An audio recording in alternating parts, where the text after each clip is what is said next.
ہم ministry of میری time affairs کی جانب سے پاکستان کی پہلی انٹرنیشنل آ کر عالمی ریپوٹیشن کے ڈیلیگیشنز کے ساتھ مل کر میری ٹائم سیکٹر میں نئے بزنس آباد.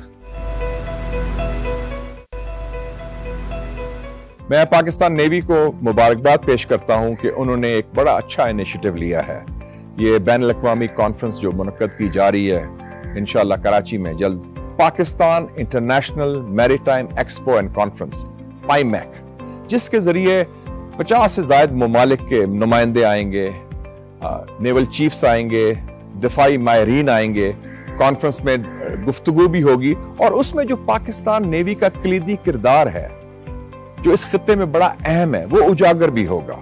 اور میں سمجھتا ہوں کہ اس کانفرنس سے، پائمیک سے اور امن 23 ایکسرسائز سے جو میری ٹائم سلامتی ہے، میری ٹائم سفارتکاری ہے اور میری ٹائم کے حوالے سے معیشت ہے، جسے انگریزی میں ہم بلو اکانومی کہتے ہیں، اس کو فروغ دینے میں بڑا مدد ملے گی. کیونکہ ایک پل کا کردار ادا کر رہی ہے پاکستان نیوی. افریقہ سے، ایشیا سے، یورپ سے، مغرب سے، مشرق سے جتنے لوگ مندوبین آئیں گے 50 سے زائد ممالک کے، وہ ایک پلیٹ فارم پر بیٹھیں گے، گفتگو بھی ہوگی.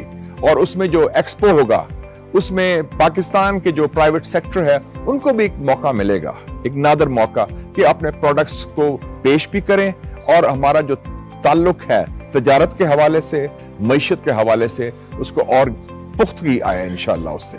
تو میں پاکستان نیوی کی جو پروفیشنلزم ہے، جو صلاحیتیں ہیں، جو کاوشیں ہیں، ان کی میں سراہتا ہوں اور میں سمجھتا ہوں کہ یہ پاکستان کا جو درینہ مفاد ہے سلامتی کے حوالے سے، اور اس خطے میں پاکستان کا ایک کلیدی کردار ہے اور نیوی اس میں سر فہرست میں ہے، وہ رول اب انشاءاللہ اور تیزی کے ساتھ اور پختگی کے ساتھ اجاگر ہوگا. اور میں انشاءاللہ امید رکھتا ہوں کہ اس پائمیک کے ذریعے جو اتنی بڑی ایکسپو بھی ہو رہی ہے، کانفرنس بھی ہو رہی ہے، امن ایکسرسائز بھی ہو رہی ہے، اس کے ذریعے پاکستان ایک حکمت عملی بنا سکے گا. حکومت پاکستان اور باقی سٹیک ہولڈرز آئندہ کی بلو اکانومی کو کیسے آگے لے کے چلنا ہے تاکہ ہماری معیشت بھی مضبوط ہوگی، ملک بھی مضبوط ہوگا اور پاکستان نیوی ایک کلیدی کردار بھی ادا کرے گی، معیشت کے حوالے سے بھی، سلامتی کے حوالے سے بھی اور سفارتکاری کے حوالے سے بھی انشاءاللہ. پاکستان انٹرنیشنل میری ٹائم ایکسپو اینڈ کانفرنس جو کہ 10 فروری سے 12 فروری تک ایکسپو سینٹر کراچی میں منعقد کی جا رہی ہے، حکومت بلوچستان پویلین کا انعقاد کرے گی. میں تمام انویسٹر سے، پاکستانی قوم سے، انٹرنیشنل کمیونٹی سے، بزنس کمیونٹی سے درخواست کروں گا کہ وہ آئیں، پائمیک میں بلوچستان کو ایکسپلور کریں، گوادر کی اپرچونٹیز ایکسپلور کریں، coastal tourism, eco tourism and blue economy کو ایکسپلور کریں، جہاں بے پناہ مواقع اور اپرچونٹیز ہیں جن کا استفادہ کر کے آپ نہ صرف بلوچستان کی اکانومی بلکہ پاکستان کی اکانومی میں اپنا کنٹریبیوشن ڈال سکتے ہیں.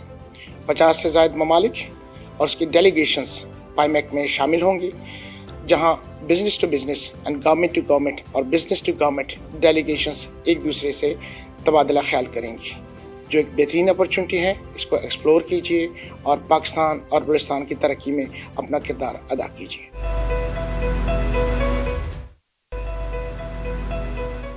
Balochistan has been specially blessed in terms of tourism. There are tremendous, very beautiful sights the people will enjoy. So I request all the investors, all the visitors from Pakistan and outside Pakistan to visit Coastal Highway, Mokran Coastal Highway. Enjoy beaches in 𝐾𝐻𝐿, the most beautiful beach of the Pakistan. Pakistan International Maritime Expo and Conference is scheduled to be held from 10 to 12 February 2023 at Karachi Expo. All the concerned stakeholders, especially the business community, are requested to ensure their presence visit the Balochistan Pavilion and enjoy the event, and also ensure investments in Balochistan. Thank you very much. Balochistan میں جو continental shelf ہے وہ سب سے زیادہ ہے، اس کی وجہ سے بلوچستان میں فش کیچنگ کے زیادہ مواقع ہیں، اور سب سے زیادہ کیچ جو ہے وہ بلوچستان سے ہوتا ہے۔ 18ویں ترمیم کے بعد کوسٹ لائن کو مختلف زونز میں ڈیوائیڈ کیا گیا ہے۔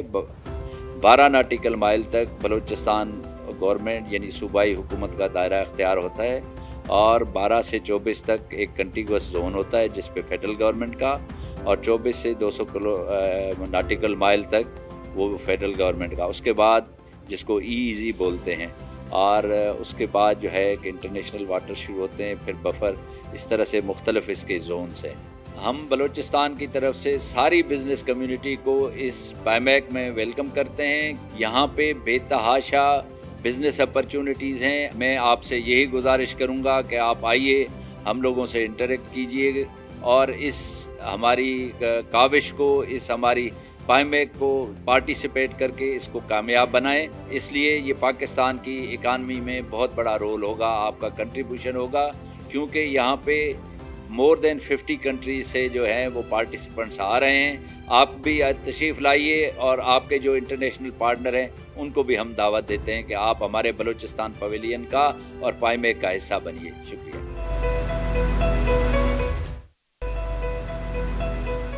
ہم منسٹری آف میری ٹائم افیئرس کی جانب سے پاکستان کی پہلی انٹرنیشنل میری ٹائم ایکسپو اور کانفرنس پائمیک، جو کہ 10 سے 12 فروری کو پاکستان نیوی، منسٹری آف میری ٹائم افیئرز اور بدر ایکسپو مل کر آرگنائز کر رہی ہیں، اس کے تمام شرکاء کو خوش آمدید کہتے ہیں۔ اس ایکسپو میں دنیا کے 50 سے زائد ممالک کے ڈیلیگیشنز شرکت کے لیے آ رہے ہیں۔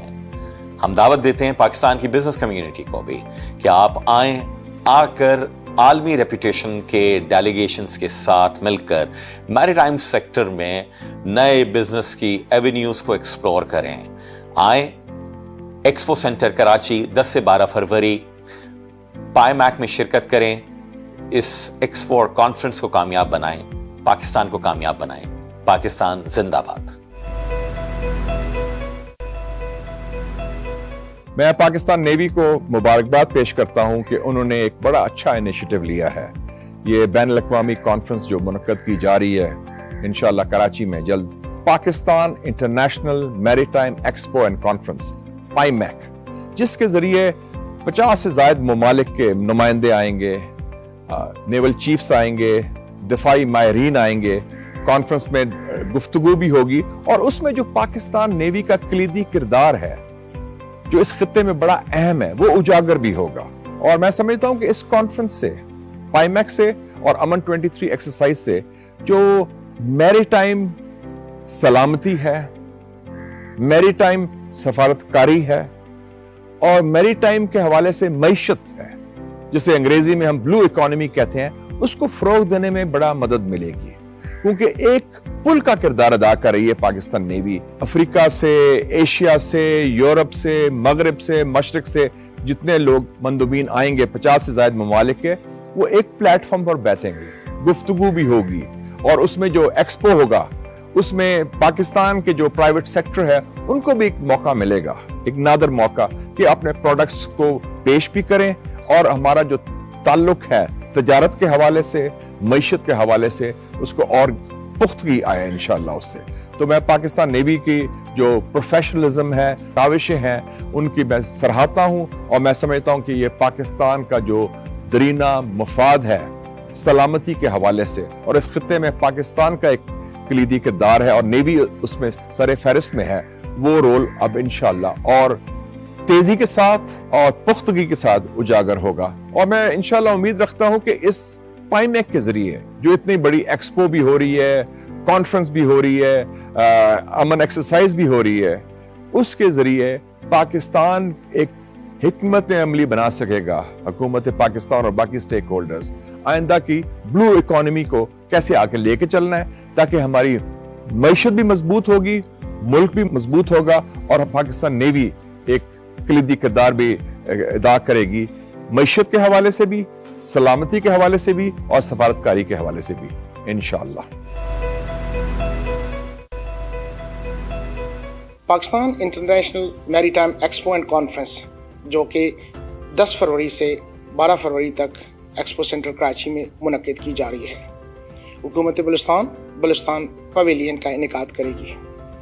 मैं तमाम इन्वेस्टर्स से, पाकिस्तानी कौम से, इंटरनेशनल कम्युनिटी से, बिजनेस कम्युनिटी से दरख्वास्त करूँगा कि वो आएँ, पाईमैक में बलूचिस्तान को एक्सप्लोर करें, ग्वादर की अपॉर्चुनिटीज़ एक्सप्लोर करें, coastal tourism, eco tourism and blue economy को एक्सप्लोर करें, जहाँ बेपनाह मौक़े और अपॉर्चुनिटीज़ हैं जिनका इस्तेफ़ादा करके आप न सिर्फ बलूचिस्तान की इकॉनमी बल्कि पाकिस्तान की इकॉनमी में अपना कंट्रीब्यूशन डाल सकते हैं।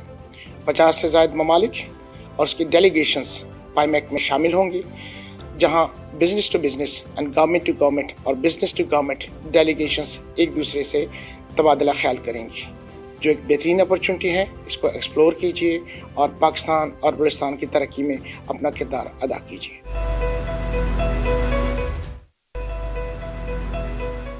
Balochistan has been specially blessed in terms of tourism. There are tremendous, very beautiful sights the people will enjoy. So I request all the investors, all the visitors from Pakistan and outside Pakistan to visit Coastal Highway, Mokran Coastal Highway. Enjoy beaches in 𝐾𝐈𝐕𝐄, the most beautiful beach of the Pakistan. Pakistan International Maritime Expo and Conference is scheduled to be held from 10 to 12 February 2023 at Karachi Expo. All the concerned stakeholders, especially the business community, are requested to ensure their presence, visit the Balochistan Pavilion and enjoy the event, and also ensure investments in Balochistan. Thank you very much. Balochistan में जो continental shelf है वो सबसे ज़्यादा है, इसकी वजह से बलूचिस्तान में फ़िश कैचिंग के ज़्यादा मौक़े हैं। उसके बाद जो है कि इंटरनेशनल वाटर शुरू होते हैं, फिर बफर, इस तरह से मुख्तलिफ इसके जोन्स हैं। हम बलूचिस्तान की तरफ से सारी बिज़नेस कम्युनिटी को इस पाईमैक में वेलकम करते हैं। यहाँ पे बेतहाशा बिज़नेस अपॉर्चुनिटीज़ हैं। मैं आपसे यही गुजारिश करूँगा कि आप आइए, हम लोगों से इंटरेक्ट कीजिए और इस हमारी काविश को, इस हमारी पाईमैक को पार्टिसिपेट करके इसको कामयाब बनाएं। इसलिए ये पाकिस्तान की इकानमी में बहुत बड़ा रोल होगा, आपका कंट्रीब्यूशन होगा, क्योंकि यहाँ पे मोर देन 50 कंट्रीज से जो हैं वो पार्टिसिपेंट्स आ रहे हैं। आप भी तशरीफ़ लाइए और आपके जो इंटरनेशनल पार्टनर हैं उनको भी हम दावत देते हैं कि आप हमारे बलूचिस्तान पवेलियन का और पाईमैक का हिस्सा बनिए। शुक्रिया। हम मिनिस्ट्री ऑफ मैरीटाइम अफेयर्स की जानिब से पाकिस्तान की पहली इंटरनेशनल मैरीटाइम एक्सपो और कॉन्फ्रेंस पाईमैक, जो कि 10 से 12 फरवरी को Pakistan navy, ministry of maritime affairs और बदर एक्सपो मिलकर ऑर्गेनाइज कर रहे हैं, उसके तमाम शुरका को खुशामदीद कहते हैं। इस एक्सपो में दुनिया के 50 से ज़ायद ममालिक के डेलीगेशन शिरकत के लिए आ रहे हैं। हम दावत देते हैं पाकिस्तान की बिजनेस कम्युनिटी को कि आप आएं, आकर आलमी रेपुटेशन के डेलीगेशंस के साथ मिलकर मैरीटाइम सेक्टर में नए बिजनेस की एवेन्यूज को एक्सप्लोर करें। आएं, एक्सपो सेंटर कराची 10 से 12 फरवरी पाईमैक में शिरकत करें। इस एक्सपो और कॉन्फ्रेंस को कामयाब बनाएं, पाकिस्तान को कामयाब बनाएं। पाकिस्तान जिंदाबाद। मैं पाकिस्तान नेवी को मुबारकबाद पेश करता हूं कि उन्होंने एक बड़ा अच्छा इनिशिएटिव लिया है।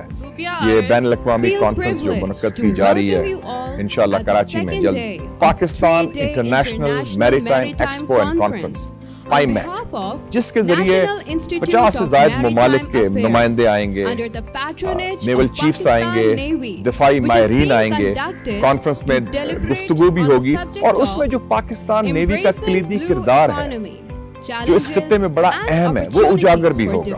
और मैं समझता हूं कि इस कॉन्फ्रेंस से, पाइमैक से और अमन 23 एक्सरसाइज से जो मैरीटाइम सलामती है, मैरीटाइम सफारतकारी है और मैरीटाइम के हवाले से मईशत है, जिसे अंग्रेजी में हम ब्लू इकोनॉमी कहते हैं, उसको फरोग देने में बड़ा मदद मिलेगी, क्योंकि एक पुल का किरदार अदा कर रही है पाकिस्तान नेवी। अफ्रीका से, एशिया से, यूरोप से, मगरब से, मशरक से जितने लोग मंदुबीन आएंगे 50 से ज्यादा ममालिक के, वो एक प्लेटफॉर्म पर बैठेंगे, गुफ्तगू भी होगी और उसमें जो एक्सपो होगा उसमें पाकिस्तान के जो प्राइवेट सेक्टर है उनको भी एक मौका मिलेगा, एक नादर मौका कि अपने प्रोडक्ट्स को पेश भी करें और हमारा जो ताल्लुक है तिजारत के हवाले से, मईशत के हवाले से, उसको और पुख्तगी आए इंशाअल्लाह उससे। तो मैं पाकिस्तान नेवी की जो प्रोफेशनलिज्म है, जो सलाहियतें हैं, जो काविशें हैं, उनकी मैं सराहता हूं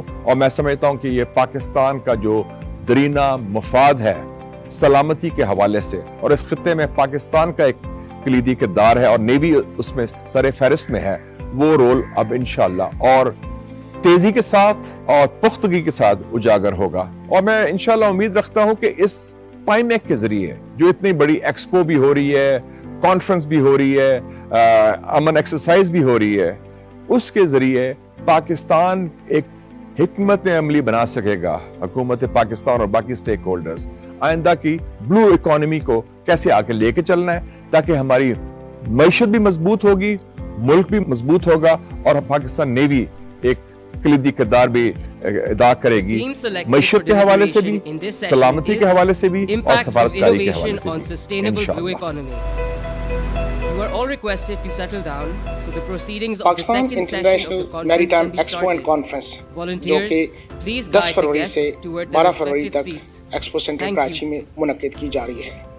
हुकूमत बलूचिस्तान पवेलियन का इनेकाद करेगी। मैं तमाम इन्वेस्टर्स से, पाकिस्तानी कौम से, इंटरनेशनल कम्युनिटी से, बिजनेस कम्युनिटी से दरख्वास्त करूंगा कि वो आएं, पाइमैक में बलूचिस्तान को एक्सप्लोर करें, ग्वादर की अपॉर्चुनिटीज एक्सप्लोर करें, coastal tourism, eco tourism and blue economy को एक्सप्लोर करें, जहां बेपनाह मौके और अपॉर्चुनिटीज हैं जिनका इस्तेफादा करके आप न सिर्फ बलूचिस्तान की इकॉनमी बल्कि पाकिस्तान की इकॉनमी में अपना कंट्रीब्यूशन डाल सकते हैं।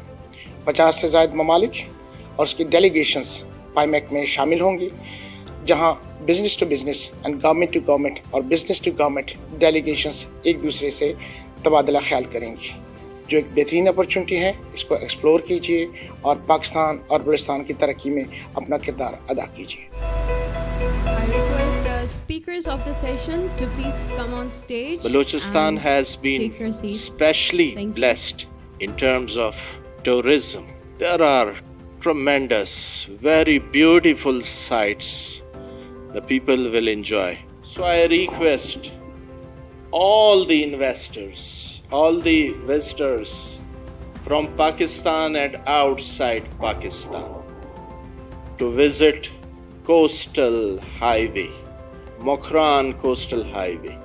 Enjoy beaches in 𝐶𝐻𝐿, the most beautiful beach of the Pakistan. Pakistan International Maritime Expo and Conference is scheduled to be held from 10 to 12 February 2023 at Karachi Expo. All the concerned stakeholders, especially the business community, are requested to ensure their presence, visit the Balochistan Pavilion and enjoy the event, and also ensure investments in Balochistan. Thank you very much. Balochistan में जो continental shelf है वो सबसे ज़्यादा है, जिसकी वजह से बलूचिस्तान में फ़िश कैचिंग के ज़्यादा मौके हैं और सबसे ज़्यादा कैच जो है वो बलूचिस्तान से होता है। 18वीं तरमीम के बाद कोस्ट लाइन को मुख्तलिफ जोन्स में डिवाइड किया गया है।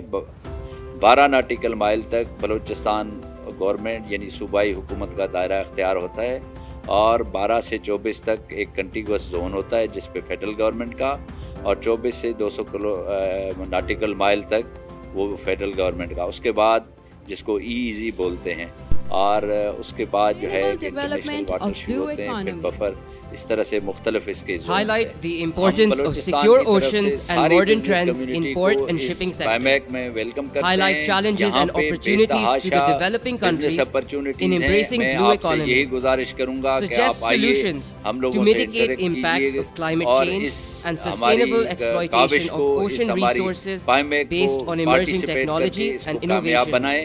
इसलिए ये पाकिस्तान की इकानमी में Ladies बहुत and बड़ा रोल gentlemen, होगा, आपका Senator कंट्रीब्यूशन होगा, 𝐿𝐻𝐿 क्योंकि यहाँ पे Senator more than and 50 Chairman countries से of जो the है वो Senate पार्टिसिपेंट्स Defense आ रहे Committee has हैं। आप भी consented to तशरीफ be the लाइए और honorable आपके chief जो guest of international this partner हैं session. उनको भी हम The दावत देते हैं honorable कि chief आप हमारे guest will be Balochistan joined- pavilion का और पाइमेक का हिस्सा बनिए। शुक्रिया।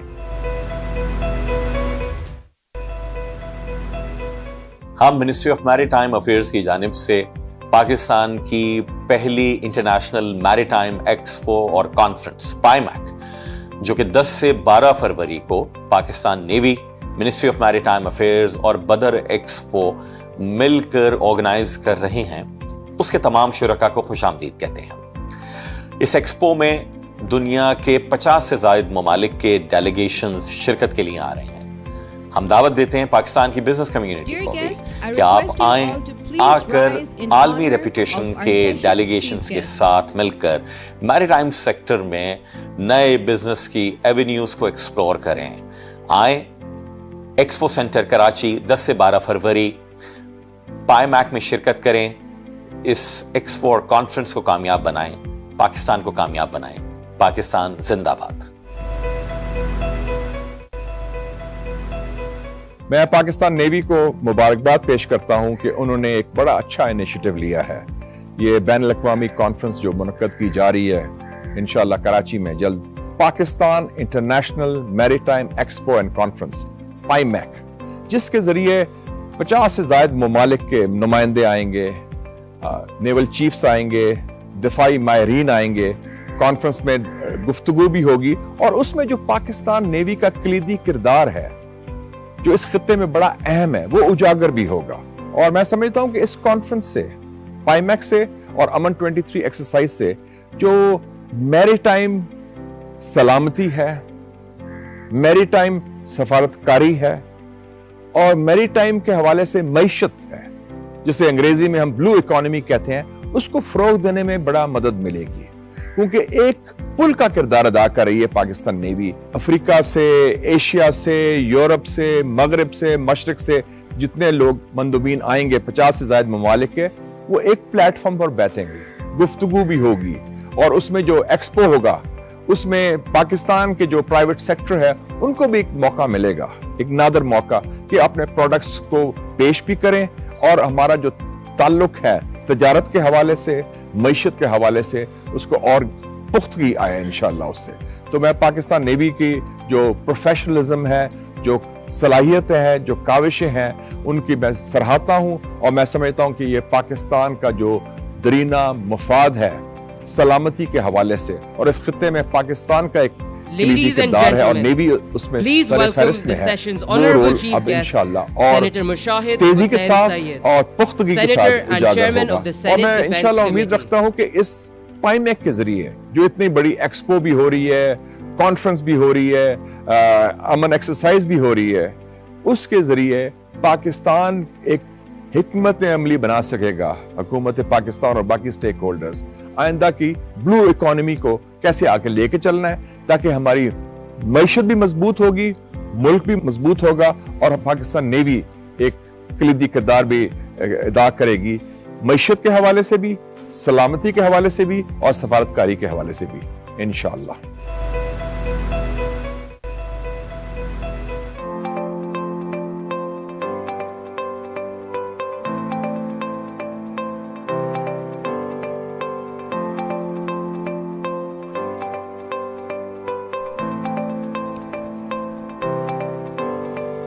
Dear guest, We will हम commence ministry of our maritime proceedings affairs of की the जानिब day से पाकिस्तान with की recitation of पहली Holy Quran. International Maritime expo और कॉन्फ्रेंस पाईमैक जो कि 10 से 12 फरवरी को Pakistan navy, ministry of maritime affairs और बदर एक्सपो मिलकर ऑर्गेनाइज कर रहे हैं, उसके तमाम शुरका को खुशामदीद कहते हैं। इस एक्सपो में दुनिया के 50 से ज्यादा ममालिक के डेलीगेशंस शिरकत के लिए आ रहे हैं। हम दावत देते हैं पाकिस्तान की बिजनेस कम्युनिटी को भी कि आप आएं, आकर आलमी रेपुटेशन के डेलीगेशंस के साथ मिलकर मैरीटाइम सेक्टर में नए बिजनेस की एवेन्यूज को एक्सप्लोर करें।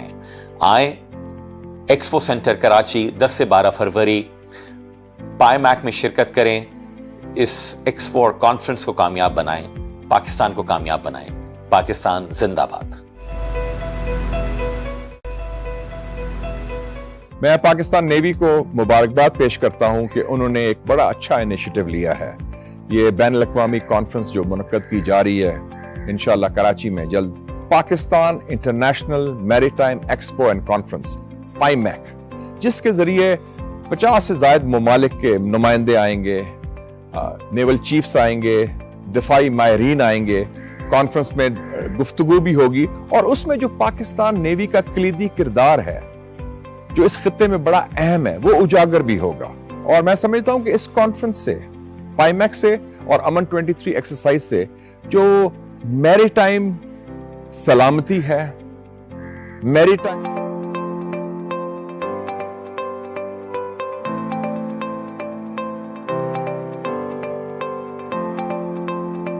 من عليها فان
having won the coveted Academy's Dirk from Pakistan Naval Academy.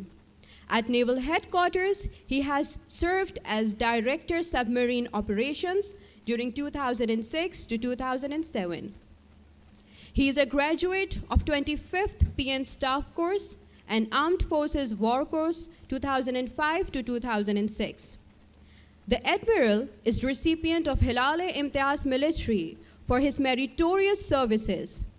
Having led retired life until December 20, he was appointed as Chief Executive Officer, Maritime Technical and Support Services in December 2020, aiming to proactively engage with corporate entities of the world. Ladies and gentlemen, we now hand over the mic to the moderator of this session for further proceedings. Thank you very much for this brief introduction. I'm grateful, I'm indebted to this young community coming from NEMA. Thank you, sir. Bismillahir-Rahmanir-Rahim.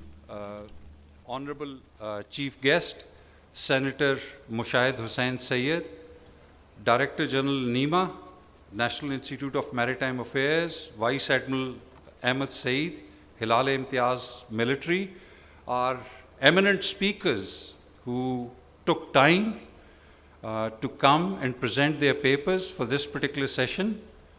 You can see them on the main table. Distinguished delegates coming from abroad, inland, former flag officers, serving flag officers, officers, distinguished guests, ladies and gentlemen, Assalamu alaikum. As already briefed, I'll be moderating this session on that is themed on impact of innovation on sustainable blue economy.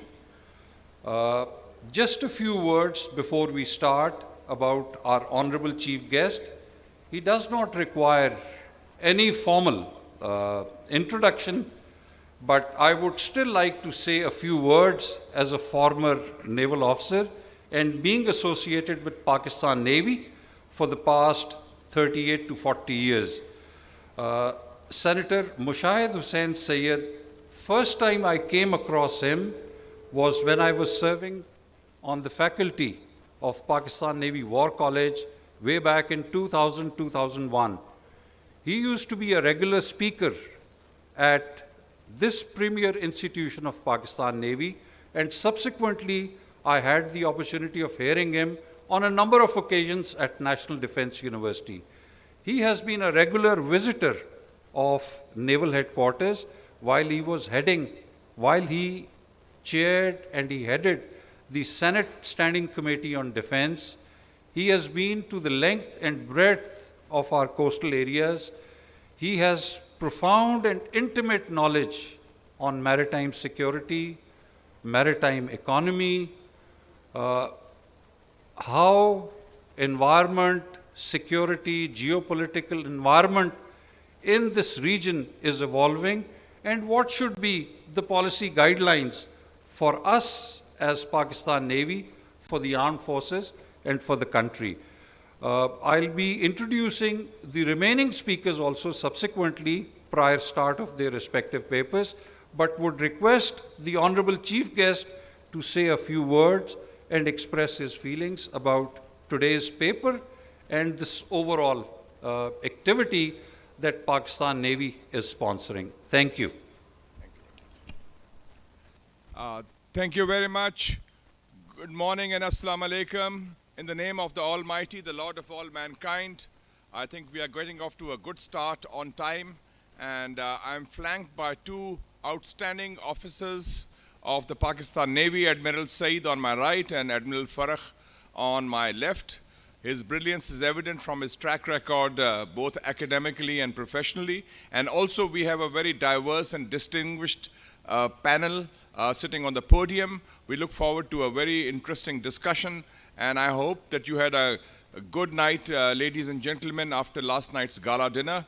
And I would also like to warmly welcome a very high-powered media delegation that has just arrived in Karachi from Islamabad, led by a very senior journalist, Mr. Mateen Haider. And I look forward to the media interaction, and I hope the media gives excellent and due coverage to this all-important issue of the blue economy, Pakistan's maritime security, maritime diplomacy, and maritime economy, which is the guarantor of a better tomorrow for the people of Pakistan. With that, I hand over to Admiral 𝗏𝗏 to let's get the ball rolling, and I can assure you that with these two experienced sailors around me, we'll have smooth sailing today. Thank you. Thank you very much, sir. Ladies and gentlemen, before we formally start the proceedings, I would like to welcome Vice Chief of the Naval Staff, Vice Admiral Faisal Rasool Lodhi, 𝐏𝐈𝐕𝐄𝐲 military, who has consented to grace this occasion, and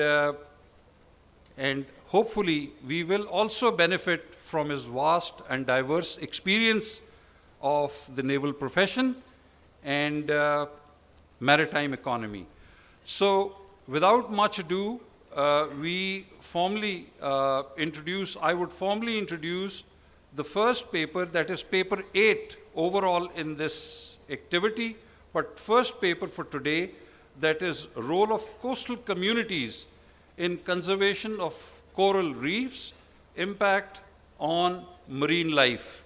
And to speak on the subject for the next 15 minutes or so, we are honored to have our distinguished guests, Dr. Anwar Lopparedo bin Abdullah from Malaysia, who's sitting on my left. I'll introduce you a little and then I'll formally request you to take the podium, sir.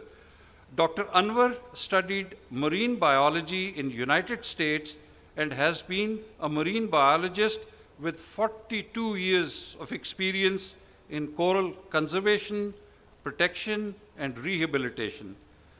Ocean Quest was founded in Malaysia in 2010 by Dr. Anwar Abdullah. Ocean Quest Global is an environmental organization at work in 7 countries, ladies and gentlemen, throughout Southeast Asia and the Indian Ocean.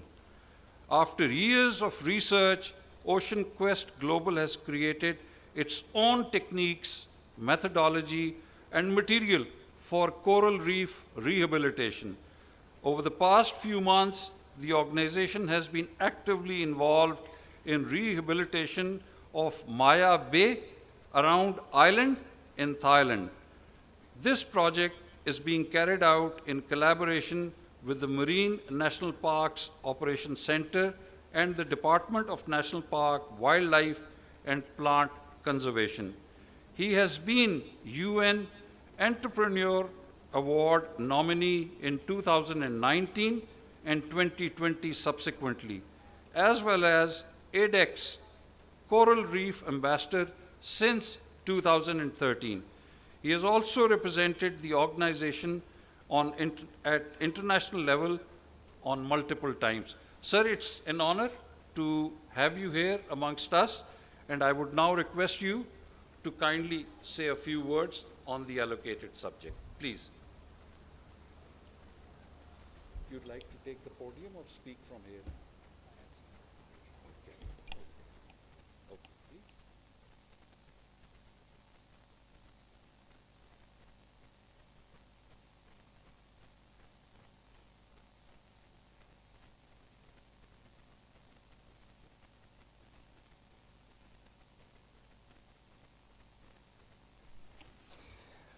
I'm pretty short for a start, so I can hardly see anyone.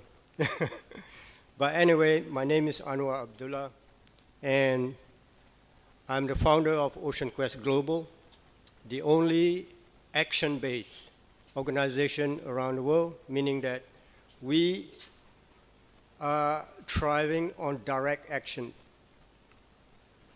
The slides that you see is one of my presentations prepared for PIMEC 2023. It will be too long to fit in the 15 minutes that I have, but I will do the introduction, brief introduction. Please open the introduction, please. About myself, I'm a graduate of Florida Institute of Technology, and it was way back in 1979. And I worked in this field since 1981 until today. And what I did is I invented my own system, independent of any institution, independent of any laboratory, and it was a big struggle. From 1981 to 2004, it was a struggle of failure. Nothing was successful for 23 years. But I stayed on. From 2004 to 2006, I found a formulation that works for the coral reef in terms of building back coral reef naturally, not putting concrete, not putting steel, not putting any kind of artificial structure. To me, artificial structure putting in the ocean is nothing but waste that we are planning to hide from our sight. Throwing things in the ocean does not make the ocean any better, meaning that we have to plant corals. If the forest is destroyed, will we take this building and put it in the forest for the animals to live in? Absolutely not. We will plant trees. If the coral reef is destroyed, we will have to seek a way to cultivate coral and grow back coral as per what we did in the forest. So, this is what I do, and I lead activism with 26,661 volunteers worldwide. That was a very strong movement. And now I'm honored to be the guest of Honorable Senator and the Pakistan Navy to be here to speak about the environment. I've been fighting a war for 43 years, a war that nobody heard a single gunshot. I fought this war, and I will continue until it is prevailed, basically. So, my organization, Ocean Quest Global, was formed in 2010, later in my commitment in environment, for reasons that I need an organization as a platform to distribute my knowledge to the world. Then, in the last part of this introduction, let's look into the topic I will be talking about, the coastal communities and their involvement in coral conservation, and where they sit in the stakeholders of the world.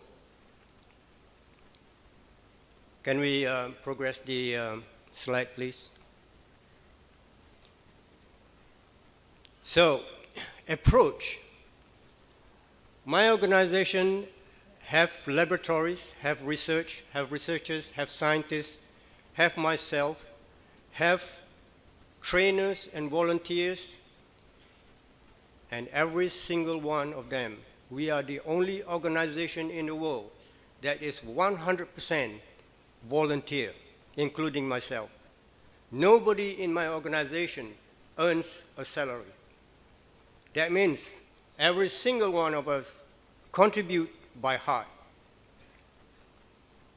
That means with the 26,661 volunteers worldwide in about 34 countries, with 84 active locations, I'm basically leading a very big movement of active conservation. I'm not doing much awareness, I'm not doing much talks like this, but most of us is in the field. I'm actually in the wrong suit today because my suit is a wetsuit. I was in a wetsuit for 41 years. Yeah? Rarely that I have this kind of suit. It's kind of comfortable and warm. Normally it's cold, right? So, my organization thrives on physical model. Physical model means we create reefs. We create reefs for people to see and touch and feel and actually see what it means.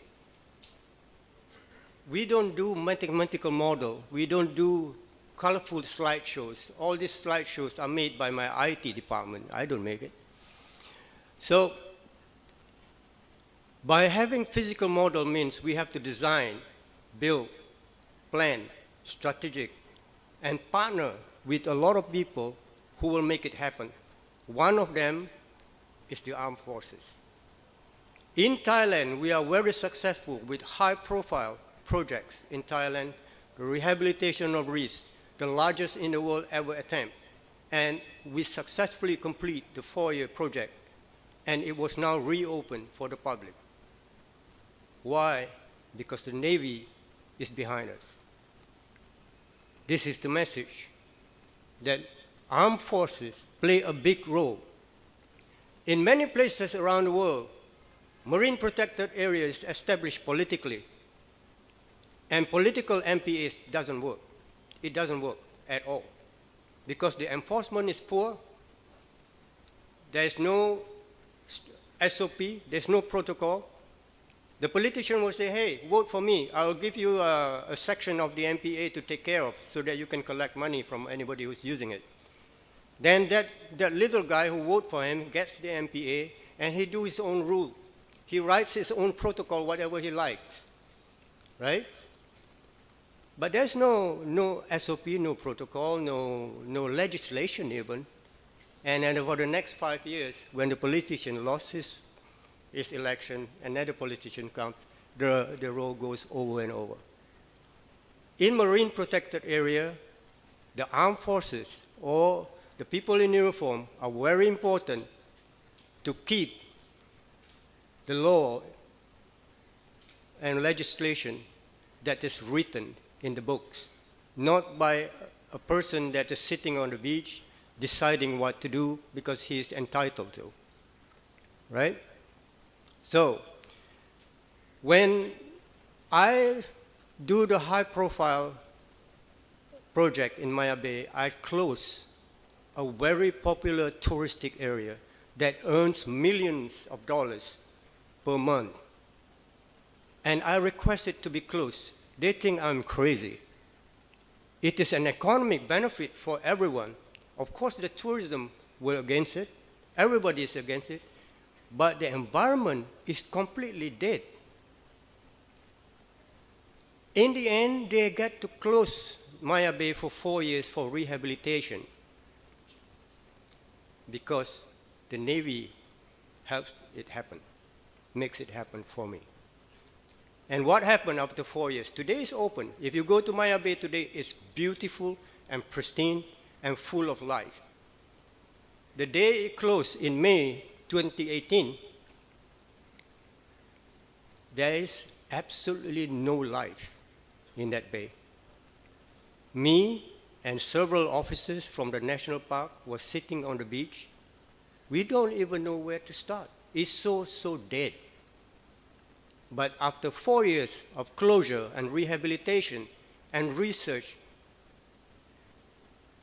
if you look at Maya Bay today, when I left on my last day, when I shook their hand and I said, take stewardship of this project, there are 107 sharks swimming in that bay. Beautiful. Out of 0 corals, 60% of that bay, which is about 4 hectares wide, is filled with living corals and colorful fishes again. And today, the tourism who are against me when we want to close that bay, what do they say? They say, thank you, because now, with less people, I get more money, because when the reopening, I designed the new tourism policy, how many people can enter the bay per day, what is the activity they can do and what they cannot do. There's a protocol, there's a guide that guides them into that bay. Now, they have to pay extra to get in, the entrance fee. And where do this extra goes? It goes to the agents, it goes to the tourism people. They get more money with less work now. And are they angry at me anymore? No. Everywhere I go, they will say thank you. So that is only one of 34 countries that I work. In some countries, there is even more drastic measures we need to take. We call it the countermeasure. Rescuing reef and countermeasure is another issue. In Southeast Asia, the biggest issue is the unregulated distribution of illegal blasting caps. And they use the blasting caps for bombing. they bomb the reef because it's quickest way for fishing.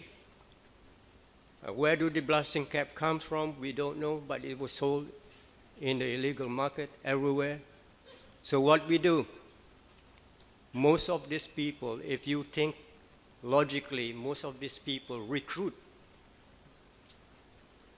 them as their own children. They take their own children. They recruit their own children. Nobody in the right mind will let their children go with a fisherman who's bomb in the hands. So they have their own children as their recruit. So what we do, we target schools where the children go, and we capture them, we bring them and give them other activities so that they don't follow their fathers out to the sea. So that when their fathers retire, they have alternative income. They don't have to repeat what their fathers do. Because old dog, you cannot train them. You cannot tell them what to do. You cannot give them any instruction at all. Let them retire without replacement. Those are strategies, example of strategies. I can talk on this all day, or even for 3 years, and I'll give you a degree on it. But we can talk about strategies, we can talk about conservation strategies, we can talk about policies, we can talk about who's the right stakeholder. In this case, the community, the local community, is the weakest link, the weakest stakeholder in the whole entire link of marine industry. They are the poorest, they are the weakest, they are the least educated people. My message here is that our role is to bring them up to a certain level that they realize the importance of the environment for them, and they realize the importance of sustainability. We can talk sustainability every day here among ourselves. It is a self-repeating thing. It becomes a thing of normal, but what happened? I think my time is almost over now.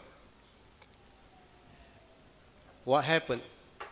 What happened next is that we have to take one step.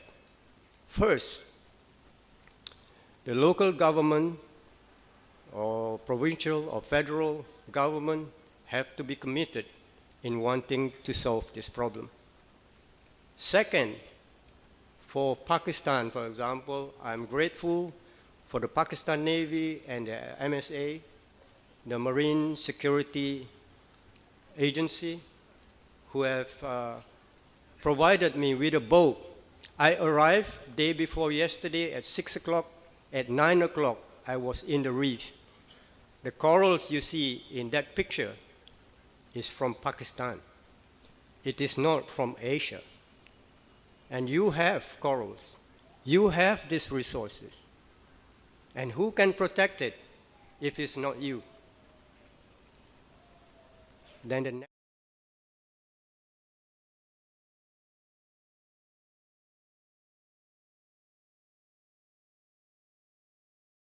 Thank you very much.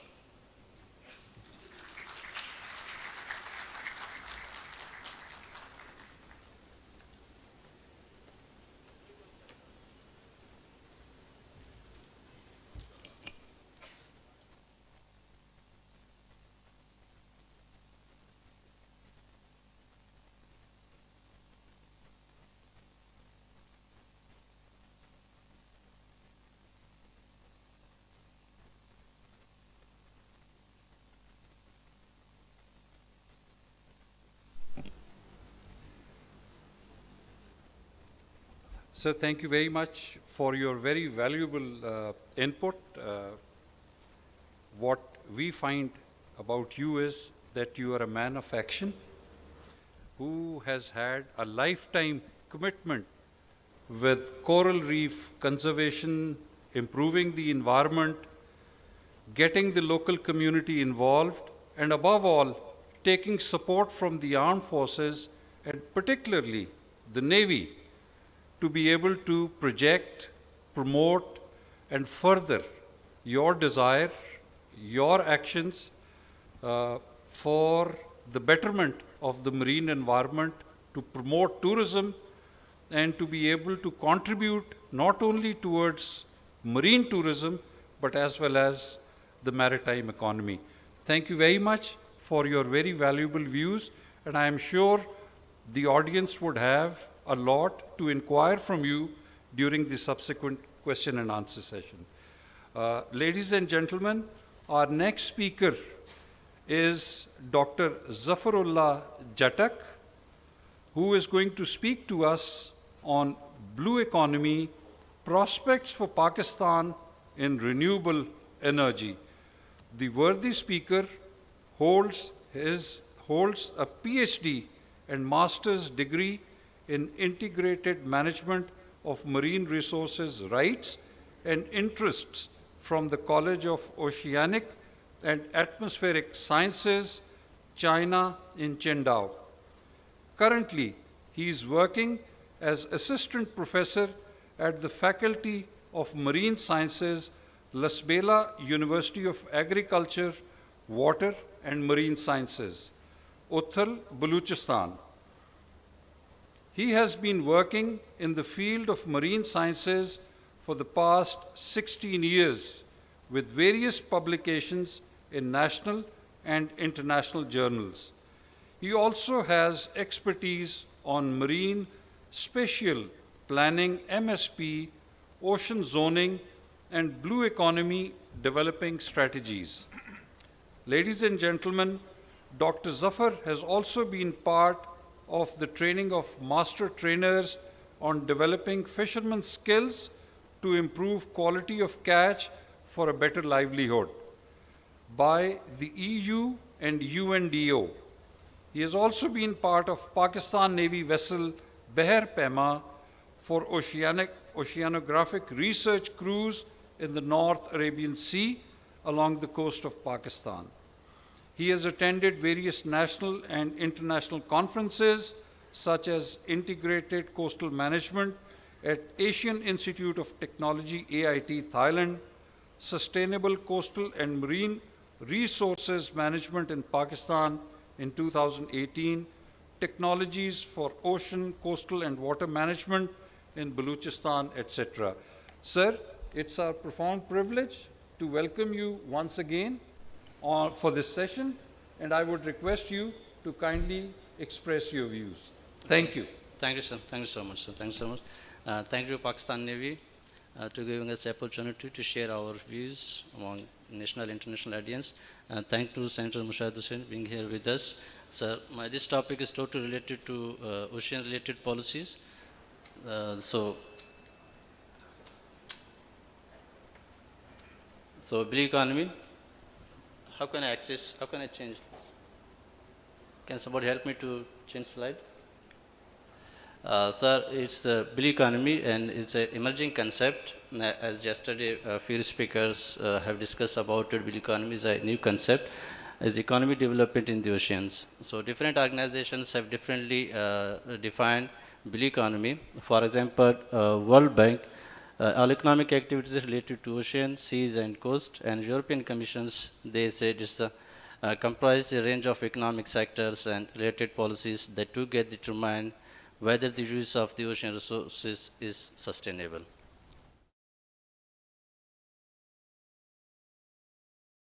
In the concept and process of global blue economy development, promoting transitional operation experiences sharing. And then we need to act locally, embracing the process of blue economy and building the capacity for future blue economy developments. So different agreements and different international laws and conventions, they are also supporting blue economy development, just like SDG goal, life underwater. It says conservation and sustainable use of the marine resources for sustainable development. And the Rio Ocean Declaration, Ocean as a Natural Capital, and APEC Conference 24 Shaman Declaration, they also mentioned the blue economy is the key sector for the economic development, and other agreements just like UNCLOS, ICHI, Biodiversity Target, CBD, Ramsar Convention, CITES, MARPOL, and many organizations and many conventions, they are also supporting the blue economy development in the country. When we talk about the global ocean value assets, So, sir, it's really big. When we talk about the renewable generations, it comes $6.9 trillion from mangroves areas, coral reef areas, swamps, and other areas. When we talk about the carbon emissions, oceans can absorb more than 30% of the carbon from the atmosphere. And when we talk about the productivity wise, it's about $7.6 trillion, and commerce and trade it shares $5.2 trillion. Ocean energy, as my topic is related to ocean energy, most of the countries, they are shifting the traditional way of ocean energy into the renewable energy. So they're getting most of their energy from the tidal barrage. It's about 521.5 megawatts, and other tidal streams they are also using, and some other technologies just like ocean thermal energy conversions and waves they are also using to convert the energy into the ocean energy. So when we talk about the renewable energy, according to the Global Wind Energy Council, it started into 2006. It's offshore. It's showing about, as you can see, the offshore share of new installation. It's 1%. It started from 26 to 29, and it has increased from 2010 to 23 to 3%, and it also increased 23 to 2016. It increased 4%. And from 27 to 2018, it increased 8%, and 29 it has increased. If we see the shares, the rest of the world, and the Europe, China and the Europe, they are contributing, they are changing the traditional way of energy utilization into green energy. According to the compound annual growth rate, it has increased from 2013 to 2019 as 24%. If we talk about the country's ocean technology utilization capacity, so Europe has utilized 55%, Asia Pacific 28%, Middle East and Africa 30%, South Central and North America, they have utilized 20%, they have capacity they are utilizing. So when we come to the Pakistan, mostly in Pakistan, they are totally dependent on the fossil fuels. Fossil fuels, they are utilizing 64%, they are getting energy, and from hydropowers, just like dams and barrages, they are getting 27%, and from nuclear powers, 5%.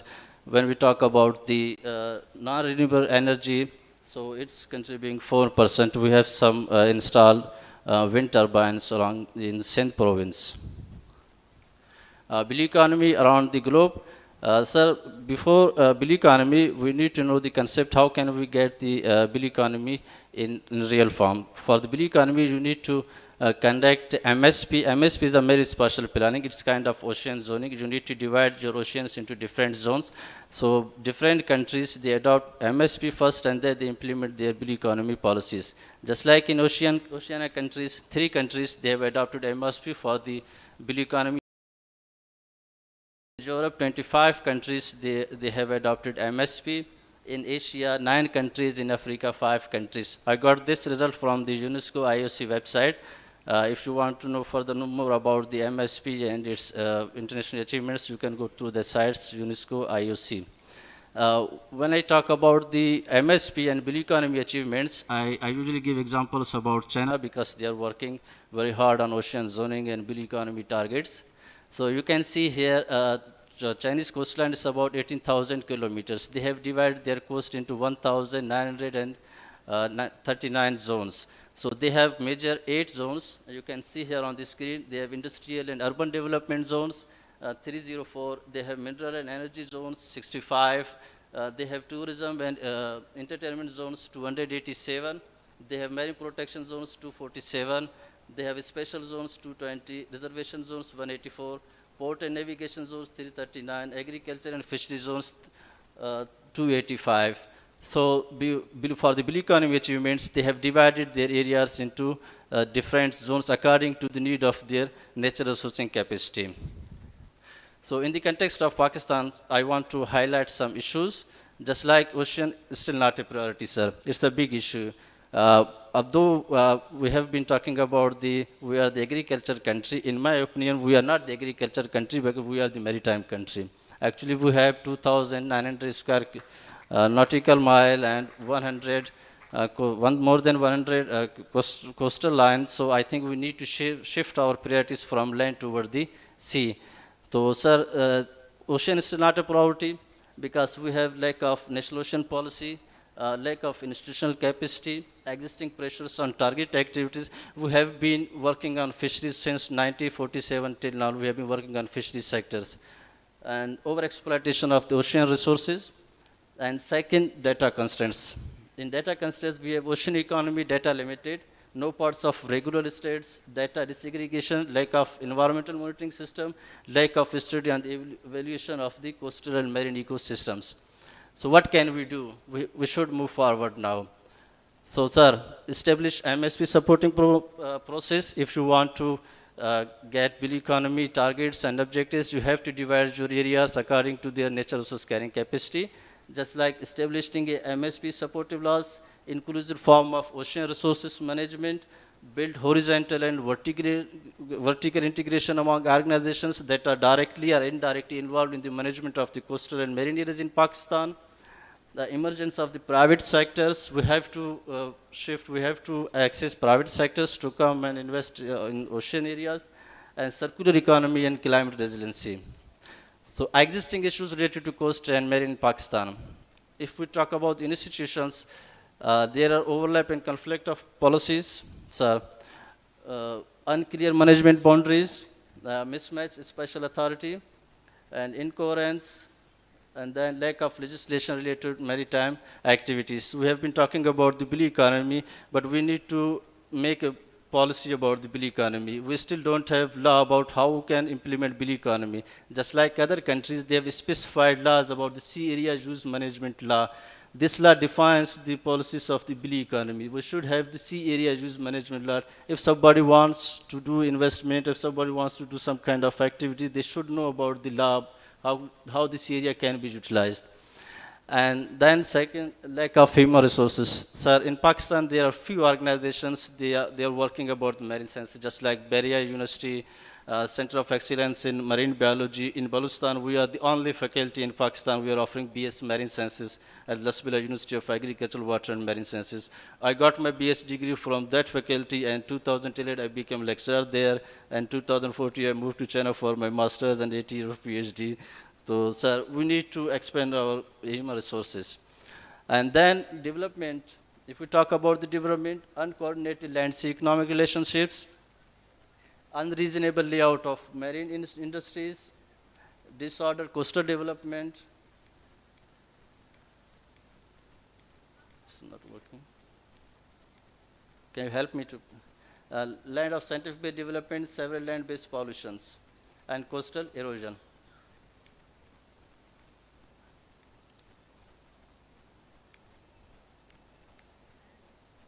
So obstacles in commercialization of ocean resources in Pakistan. Problems with available technology. We are lacking technology, just like lack of research, lack of human capital, lack of scientific research. Problems with political motivations. Sir, it's once again comes to you. It's about lack of policy outcomes, focusing on sectoral development, the limited awareness. When we talk about the problems with social supports, social exclusion, conflict of interest, and limited involvement in decision-making process. The last one is really is a big issue, because most of the projects, when we are going to launch along the coastal area, we ignore the involvement of the local community. Without the involvement of the local community, no projects can get positive results. And problems with industries are not available. Blue economy, we are talking about limited information regarding potential use of ocean resources, and then lack of investor confidence. And problems with evolutions, problem with project durability, short-term plans, and team conflicts. Solutions, sir, how can overcome to these issues? For the adaptation of blue economy, the government of Pakistan need to adopt marine spatial planning. It means the government of Pakistan need to divide its coastal areas into three broader categories: socially, economically, and ecological areas. I have defined MSP, the 3D approach, is ecological important areas. If we identify our ecological important, what will be the benefits? Identify ecologically important areas, form a network of marine protected areas, reduce cumulative use of human impacts on resources. And socially important resources, reduce user to user environment conflict, enhance livelihood, reduce pressure on target activities, science of resource ownership, capacity building, promote oceanographic knowledge.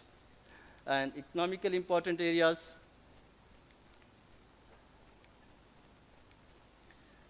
identify economic opportunities, offshore new investment, streamline permitting process. And what is marine spatial planning? Sir, as defined by the IOC and UNESCO, is a public process, is a distribution of human activities on ecological, economic, and social objectives. It's the MSP definition. On the UNESCO sides, if Pakistan want to adopt MSP, they can get a membership from their sides, IOC, UNESCO. They will help, they have their technicians there, they can help government of Pakistan how to adopt MSP in their regions. They can help us, sir. They have expertise there, they can help us a lot.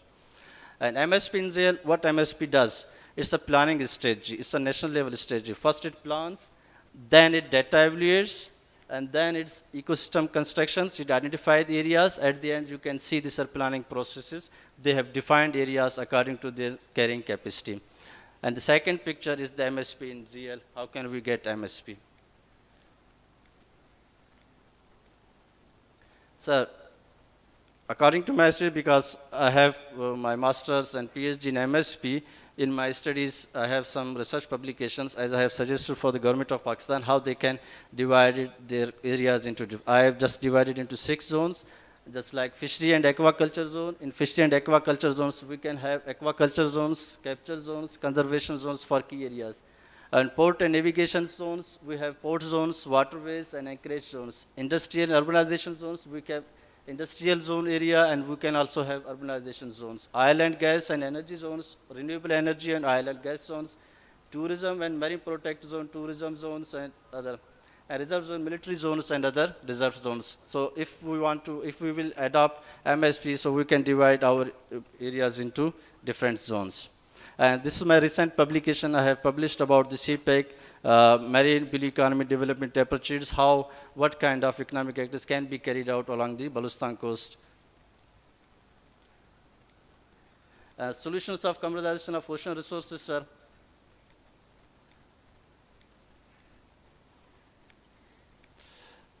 Is invest in promote onshore industry, improve science-based decisions, advancement in technology, political support and will, and social inclusion.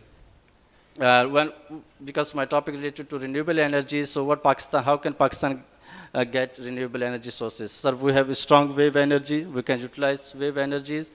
We have tidal energy, we can build tidal barrages, we can generate, just like we build dams, we generate electricity, we can also build tidal barrages, we can store water from high tide in the barrage and the low tide. In both conditions, we can also generate electricity. And then we have current energy, and at the end, we also have ocean thermal energy conversion techniques. Thank you so much.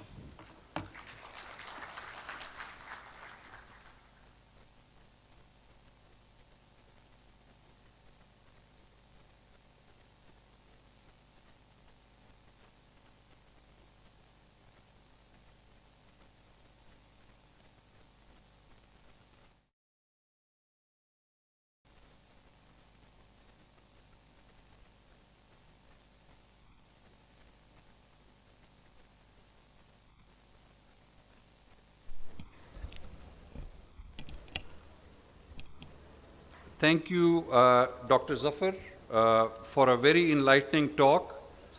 You spoke about transition from ocean energy to renewable energy, and you also referred to different regions of the world as to what percentage or quantification they have made this kind of transition, and mentioning also some of the impediments as to what are the issues or the problems confronting our country, like so many other countries, talking in the realm of lack of awareness, lack of policy, absence of legislation, the capacity issues, institutional overlaps, and most importantly, not being able to integrate and make local community realize what is the importance.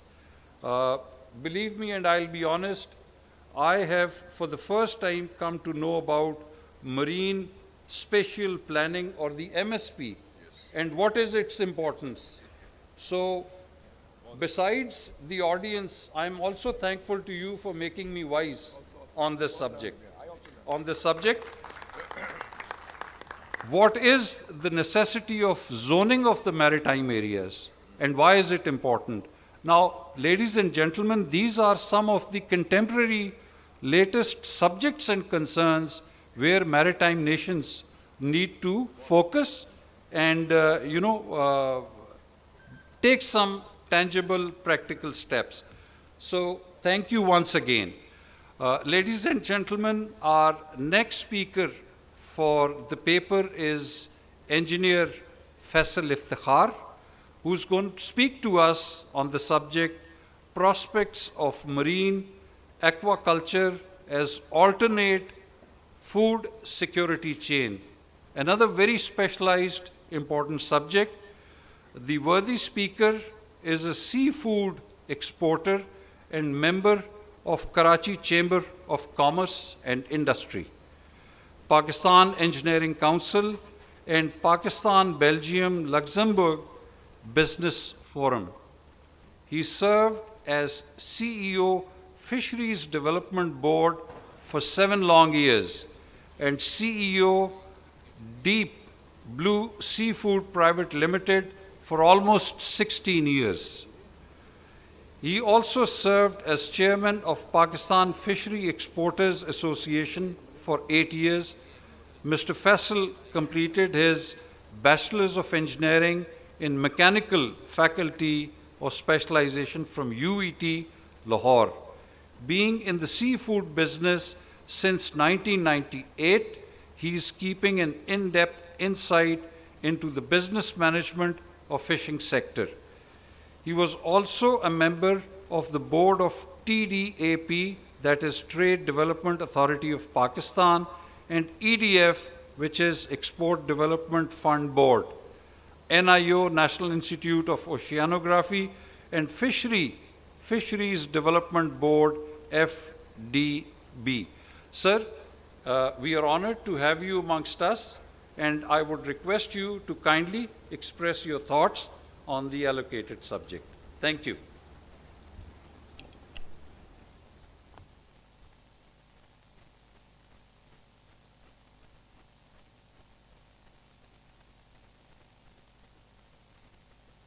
Bismillahir-Rahmanir-Rahim.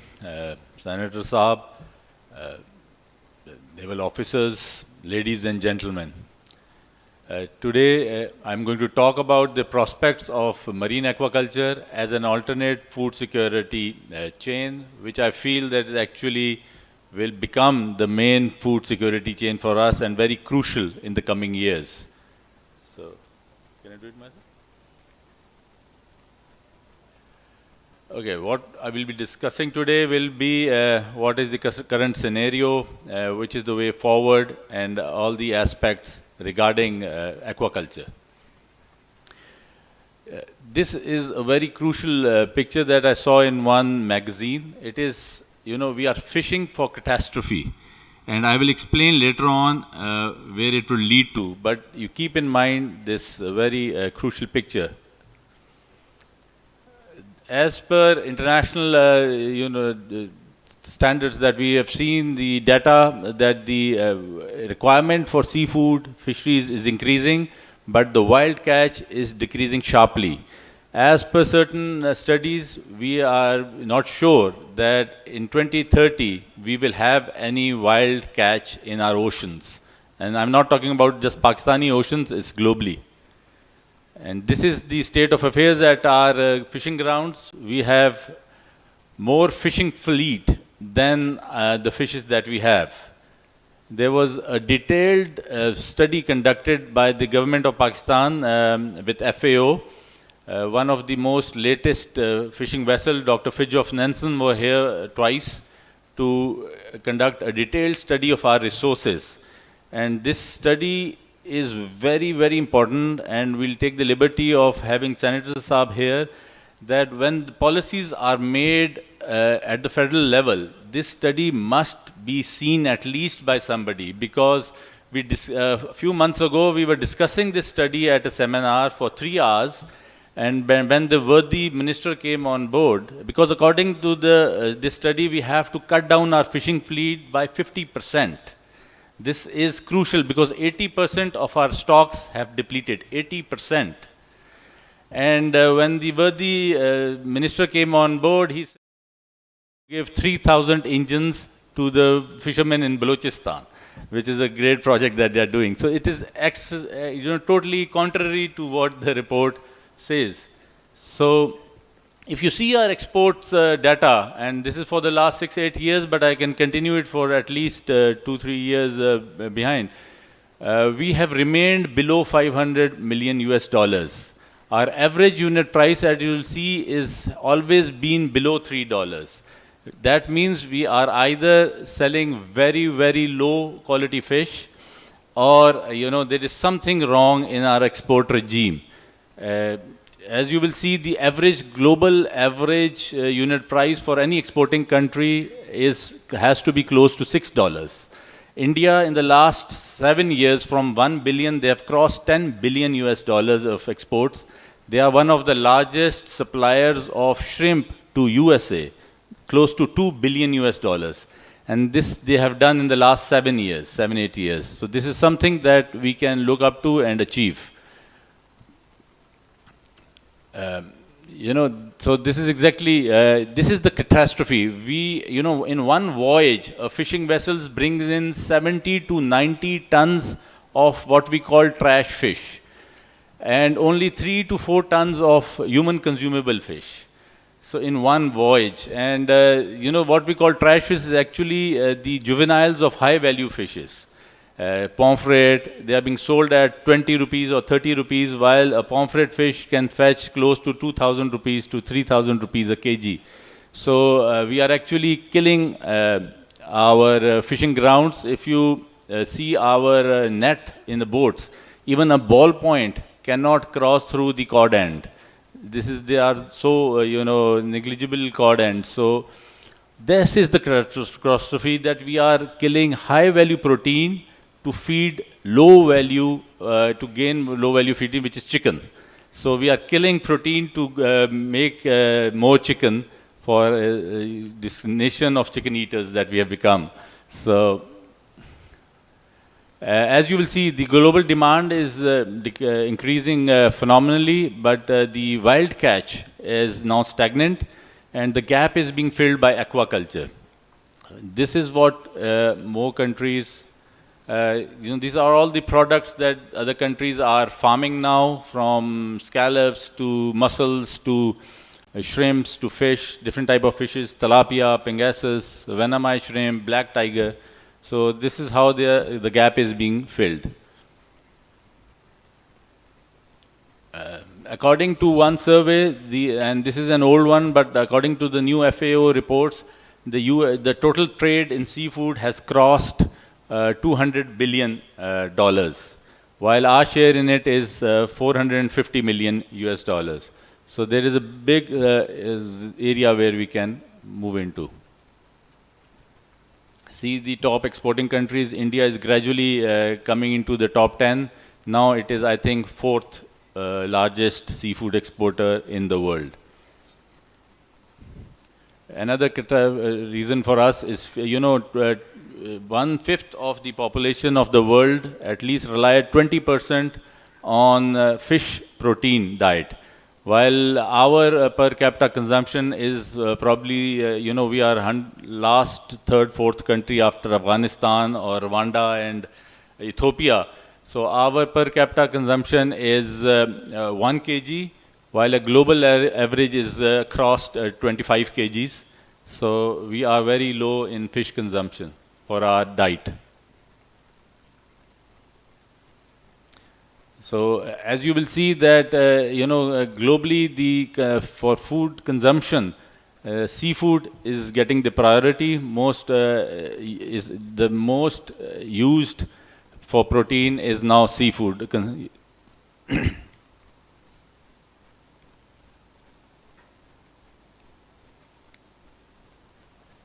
So if you see the least, so we are in the last, I think probably the 5th last country in fish consumption.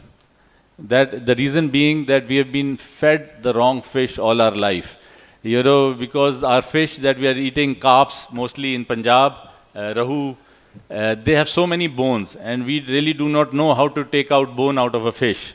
So when I was CEO of FDB, I introduced 2 new fishes into Pakistan, which is tilapia and pangasus, for the first time.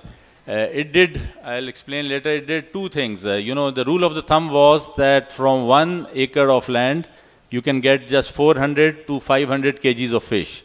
But just by changing the species, by putting in tilapia or pangasus, we raised the production capacity to 4 tons per acre. So it almost, 6 times the production was raised. And the beauty with pangasus and tilapia is that it has only a single bone in the middle, so you just take it out and you have a good fillet to eat. Pakistan at one time was importing close to $40 million worth of fish from Vietnam. And it has come down, since last year, it has come down to $7 million, but now it is close to $4 million because of high rate of dollar. But it has opened up a new market for the farmers in Pakistan, that there is a $40 million market that we have to capture by local fisheries. So now more and more companies are coming up into stocking tilapia and pangasus for the local market.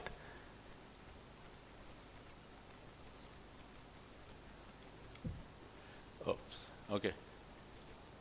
This is actually shows that it's cheaper to raise fish than other animals. I'm sorry about the statistics about pork, but just international standards that they show that they require more feed than fish. So fish FCR, which is a feed conversion ratio, said how many kilo of fish that, how many kilo of feed that you will give for them to become 1 kg. So for fish, it is around 1.15 kgs of feed that you give to get 1 kilo of fish. But for other animals, it is much higher. So it is always cheaper to raise fish.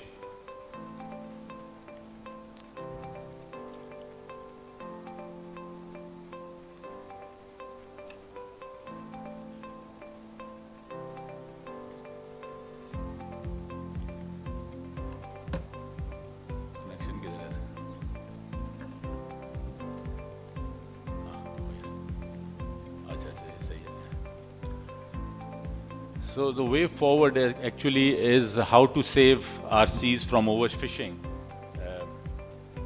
The only way forward is aquaculture. You know, when we say that we have overfished our seas, it is not just us that it has done it. Japan, USA, European Union, everybody has done that. So if we say that the fisherman in UK speaks English, doesn't mean that he's more educated than our fishermen. So the fishermen globally are the same. They have overexploited their seas, and the only way forward now is through aquaculture. Most of the countries rely 90% for their exports and food source through aquaculture.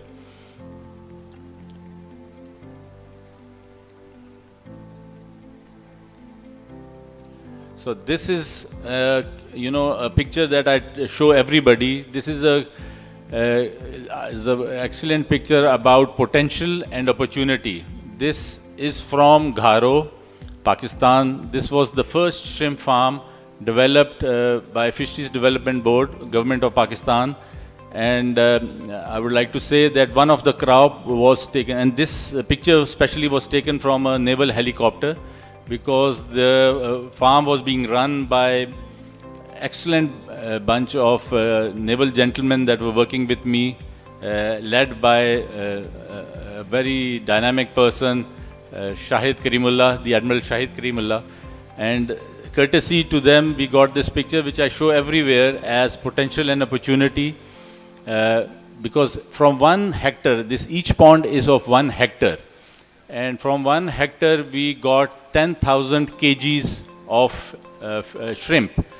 So it actually fetched us $100,000 a year of crop from 1 hectare. No piece of land can get you this much amount of money. out of this land which is worthless. You cannot do anything, cannot grow anything but shrimp on these areas. So potential and opportunity, vast land is available where we can start such a project. And when we talk about the coastal line, and we talk about data and statistics, we are very confused, but one naval officer told me categorically that our coastal line is 1001 kilometer, and he proved it with all the studies that he had conducted. So I think for once we should fix it that our coastal line is for 1001 kilometer, and not somebody would say 1100 kilometers, someone would say 900. When 5 years ago I started speaking on forums, it was 900 kilometers. So it is probably stretching or whatever, but let's stick to one statistics which was very authoritatively told to me by a naval officer.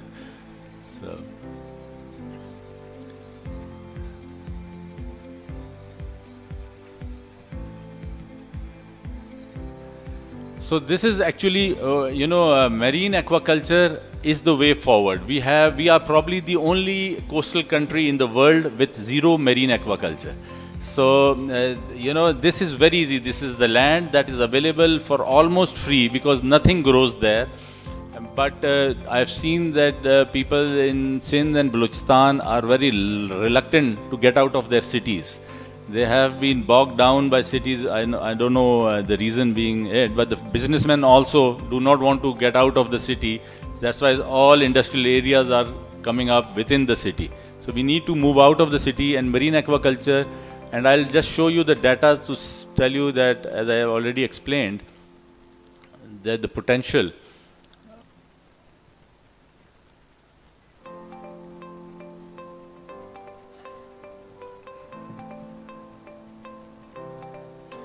As I was telling you that from 1 acre, if you put in fish, that will just get you maximum 1 ton through good farming practices, 1 ton of fish, which will be sold at $1 per kg. So, but if you put in the same pond shrimp, you will get 20 tons of shrimp. So you increase the productivity by 20 times, and the farm gate price of shrimp is $5. And so, according to our data,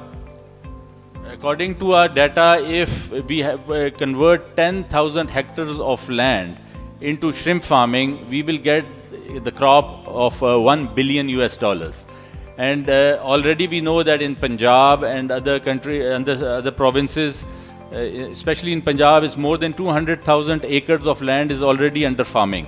So if we just change the species to shrimps, and this technology, as though we have scientists here and professors, but we are not a very scientifically oriented society. But we can do adaptive research, like what we did with tilapia and pangasus. We have done the same with shrimp. We have found a shrimp called white shrimp venomai, which can survive both in marine water and sweet water. So my company is now developing the first hatchery to develop shrimp acclimatized to any water quality in Pakistan. So just 50 kilometers from here, we are developing the first hatchery where we'll be producing in the mid of this year the shrimp that can be ready to be stocked. How successful they have been in their farming practices. So I think that is the way forward. We can transform, and like rightly said, that even though we are an agriculture country, we have to be a marine country. And we have to utilize our resources. We have to be very positive in our policies. Like we are the only country in the world in which if you have to import fish, you have to go to one ministry. And if you have to export fish, you have to go to the other ministry. So that joke has to be eliminated. Another thing is, everywhere when we go for a meeting, they say after the 18th Amendment, fisheries was never on the concurrent list. It was always a provincial subject. Research, development and policy making was a provincial subject, and it still remained that. So the provinces should not hide behind the 18th Amendment. We recently just got it and we are doing it. They need to be proactive. They really need to understand what they want to do and move forward with it. It's high time. We have to save our country. and agriculture and fisheries is the only way that can be survive. Thank you very much.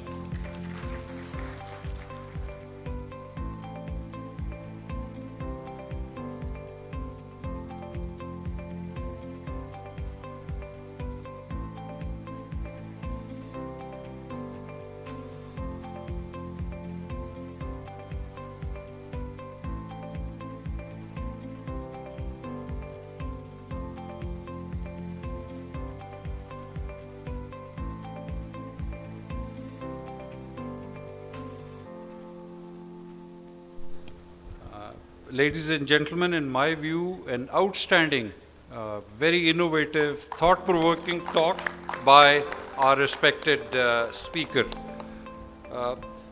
He did speak about a terminology that he has coined, fishing for catastrophe. And I think we ought to do a lot of soul searching in Pakistan, all across all forums, all mediums, that we are fishing for catastrophe where the fishing stock has depleted up to 80% because of our practices, our mindset, and our actions.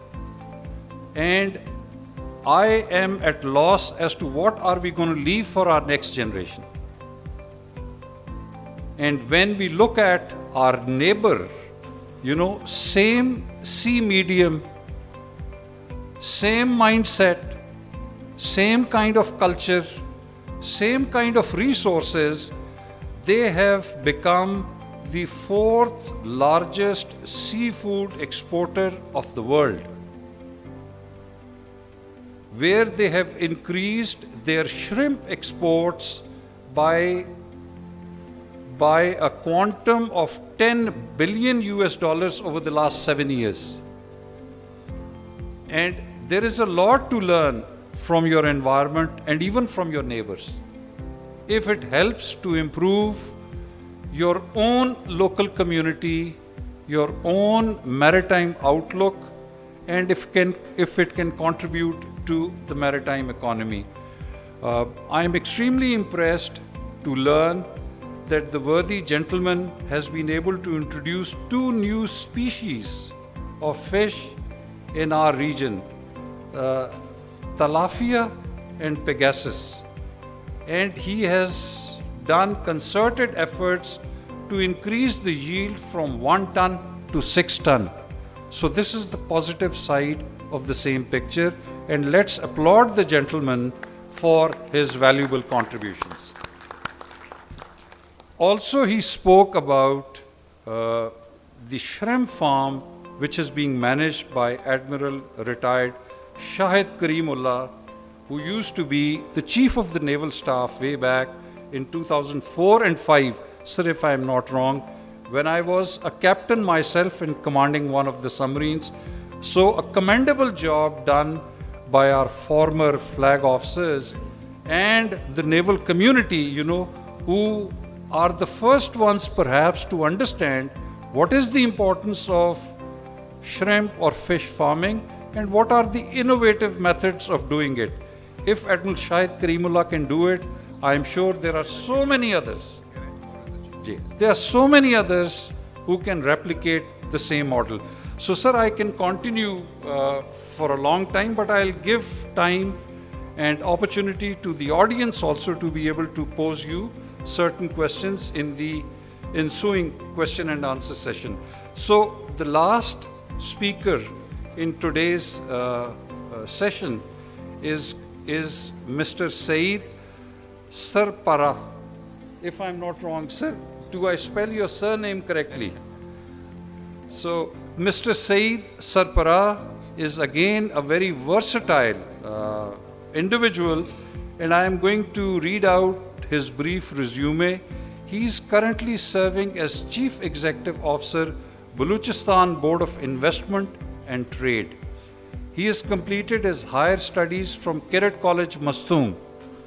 He has worked in different social and governmental organizations such as Director Labor in the Labor Welfare Balochistan, Director Manpower Training, and has also served as Commissioner Balochistan Employees social security. While he arrived for today's session, I came to know that he is also a recipient of Global Youth Leadership Award conferred to him in Bangkok that was represented by participants of nearly 100 countries. And he is also a recipient of Presidential Award for reforms in ease of doing business. Sir, it's a proud privilege to welcome you, and I would now request you to kindly say a few words, express your thoughts on coastal development in Balochistan, incentives and opportunities for investment. Thank you.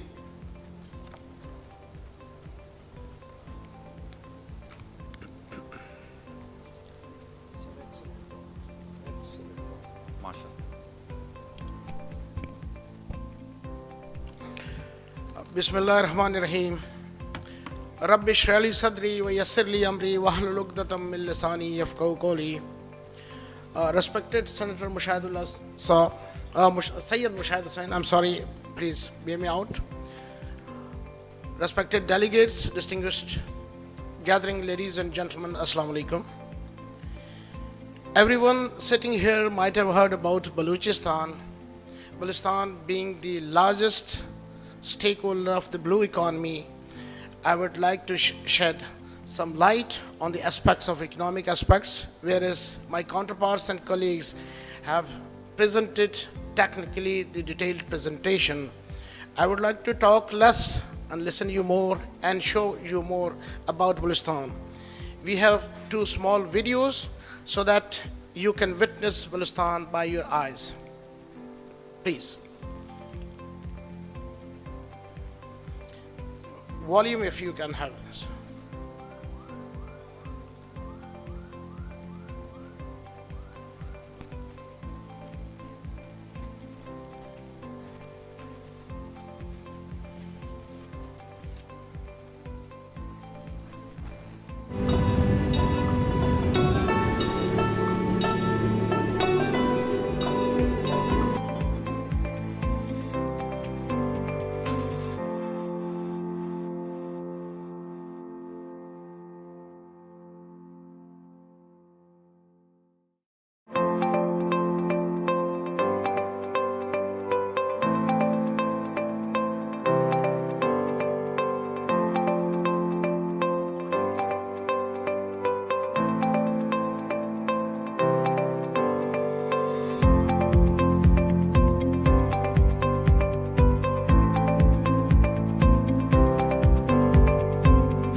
Now, what Board of Investment and Trade is doing, There's a small video for that even.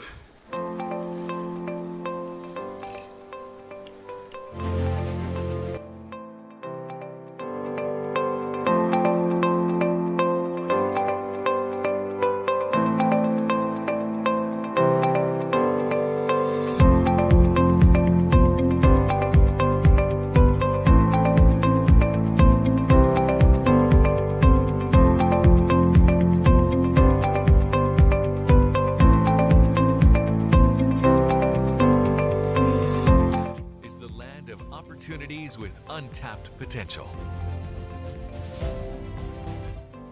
Pakistan has immense potential to be explored, be it mines and minerals, agriculture, livestock, energy, coastal tourism, ecotourism, trophy hunting, and other deep sea port.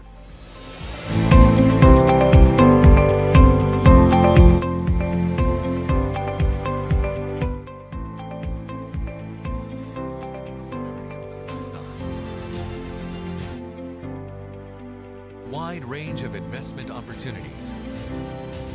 OIT functions as one window facilitation center.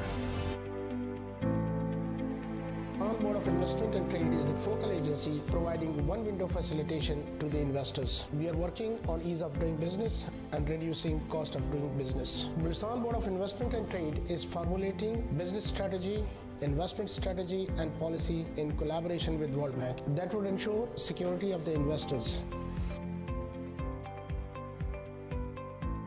Opportunities in trade and investment, mining,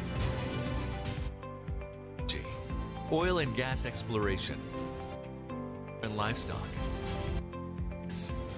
food, logistics, coastal development, tourism, adventure tourism. Board of Investment and Trade welcomes you to come and invest in Balochistan.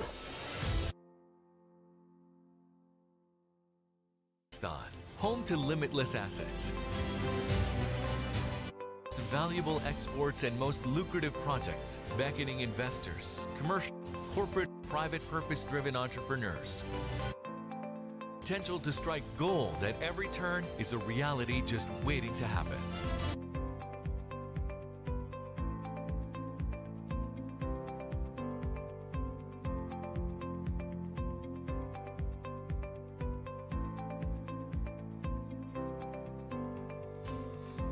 Thank you very much.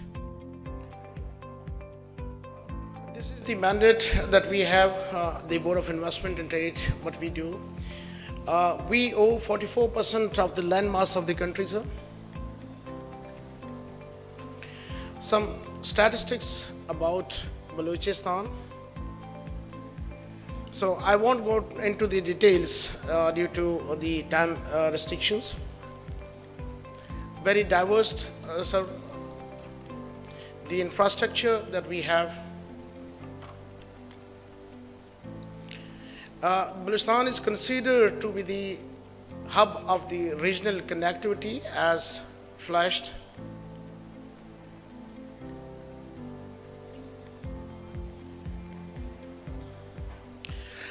We strongly believe and we are confident that economic development and prosperity of Pakistan is linked with the development economic activities in Balochistan. Some slides from the CPAC. CPAC, yes, is the game changer. The projects for Balochistan, we can rightly say that Balochistan is the heart of CPAC.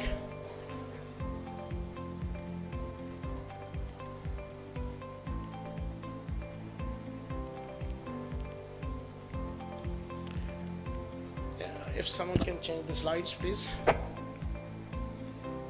Yes, the projects for Badar. I'm not going into the details because you might have heard many speakers speaking all these statistics.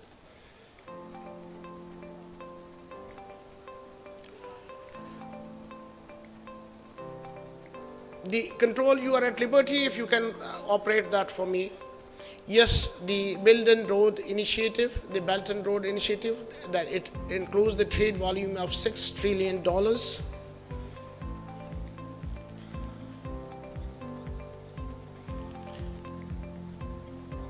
Yeah, this is the slide that shows how important is the CPAC, because the world used to trade through sea previously, and that was a costly business. It was time consuming and risky.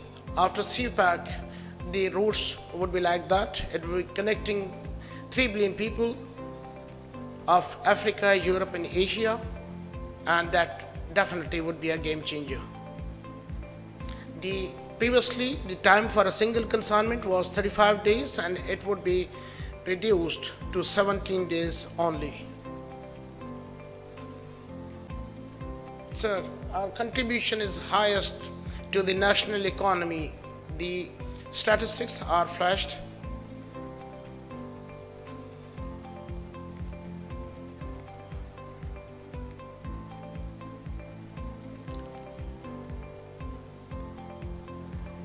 For the livestock,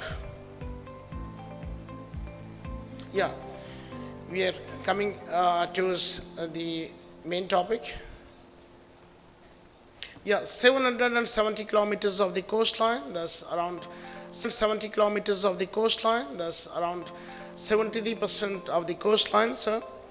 Our fish catch is only 34%, meaning thereby that we are deficit by 39% of our potential. The catched fish, out of that 80% is being exported, but after having 1001 kilometers of coast, we are importing fish as something, food for thought we must think about.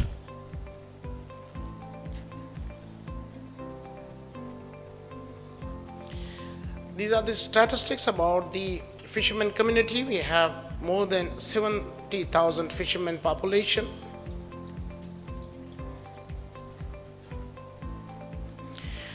Yeah, the fish, all species of fish we have. The blue crab, a rare species, is found only in Gwadar. Sardines, sir, as you have, Dr. Sahib, you have rightly mentioned, Dr. Iftikhar, that sardines is a fish. We get it of 15 to 20 rupees per kg, and we use it as a poultry meal, as a feed for the poultry, chicken. And sir, that very sardine is a costly fish, high protein diet, and that's the richest source of omega-6. And when you find it in the European and American stores in a small packed can, the value is manifold and many times higher than that. So these are the fishing and coastal development opportunities. And for tourism, there's a lot of potential in the coastal tourism, ecotourism and religious tourism. On the coastal belt, we have Enlarged Mata Mandir. We'll discuss some other time about the details. The trophy hunting, Hangol National Park is ideal for the trophy hunting, and the total portfolio of Hangol National Park is $5 billion per year. The opportunities in the tourism sector. Yes, the gateway to the blue revolution. These are some statistics about Balochistan, greenhouse gas emissions. For blue economy,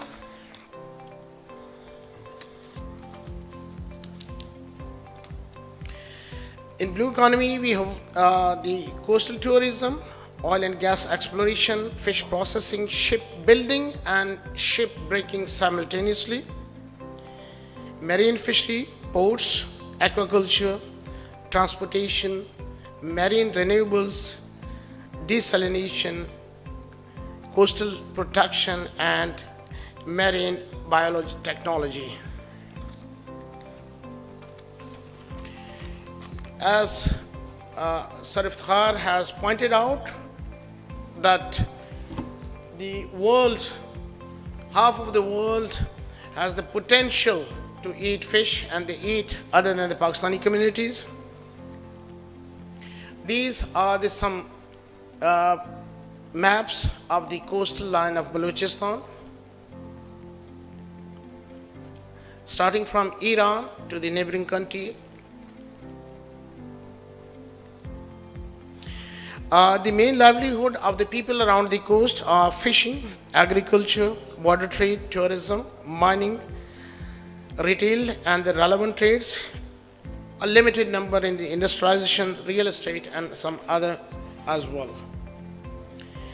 The marine area is 440 square kilometers. The water surface we have 39.63 million acres. The cage culture possibilities are brackish to marine waters. Our culture type is semi-intensive and extensive. The possibilities of fish and shrimp species that we have: shrimp culture, mariculture, brackish water, and aquaculture.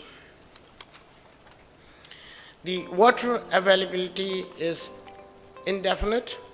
The Balochistan is the gateway to blue revolutions. We have already developed the master plan for that. Sure. Feasibility studies have been conducted for that, and we have the eco-tourist resorts, highway restways, floating jetties, and other breakwater parks, and coastal agriculture as well. The initiatives taken so far are the fish processing, marine culture, coastal tourism, landing sites, floating jetties, shipbuilding and breaking, port and shipping, and sustainable fishing. Since I have a limited time and the lady has already cautioned me, these are the publications. Our publications are in 7 international languages. Our pitch book and regulatory mapping with the sector profiling is available on our website. You can witness that as well. I thank you very much for the patient hearing. Thank you very much.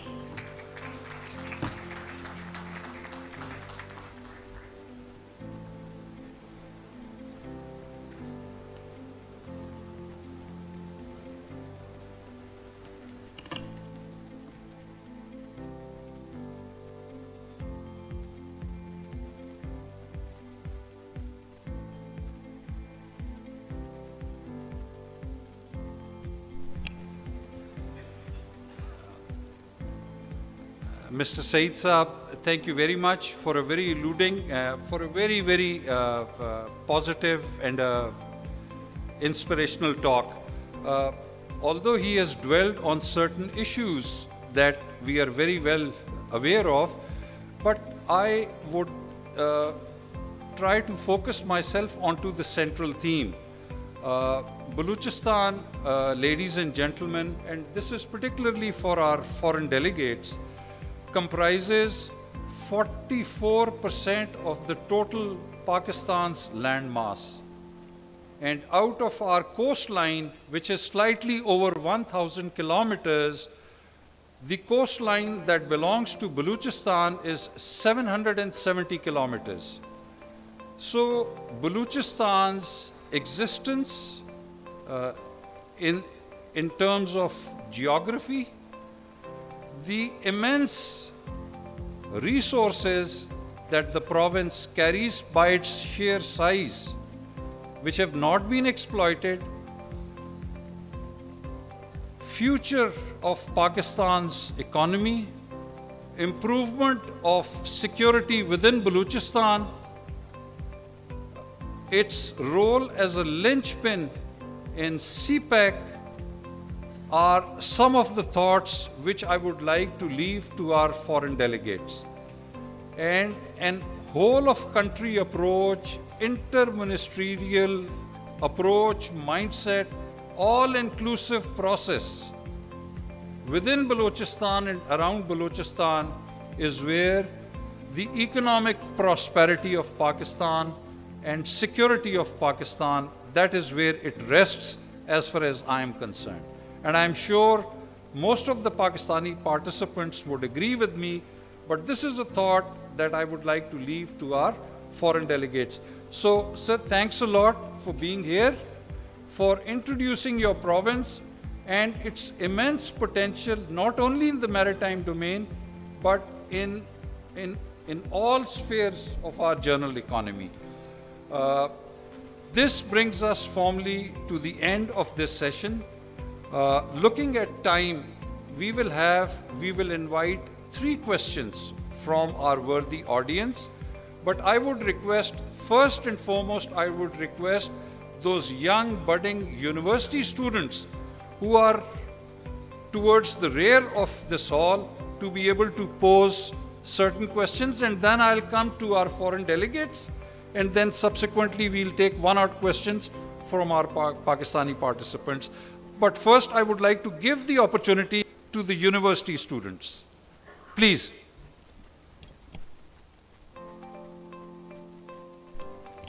Anybody in the rear section of this hall representing some university, some college, some institute of maritime or specialized learning? Anybody? I think they have understood the subject very well. So now I'll come to our worthy foreign delegates. Please, sir. Sir, introduce yourself and focus your question to a concerned speaker. I should not be saying this to a PhD doctor whom we heard yesterday. Thank you, sir. Please go ahead.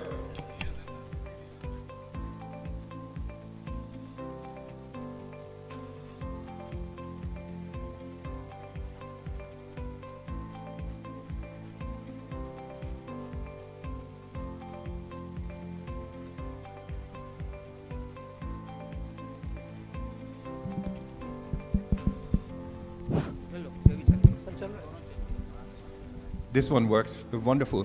I have 2 questions. Coming myself from a country that has heavily invested in the past in aquaculture and now facing the problem of marine pollution from aquaculture, my first question is, can you kindly estimate for us the costs, the future costs of agriculture expansion in Pakistan, and who should carry those costs? Then secondly, a question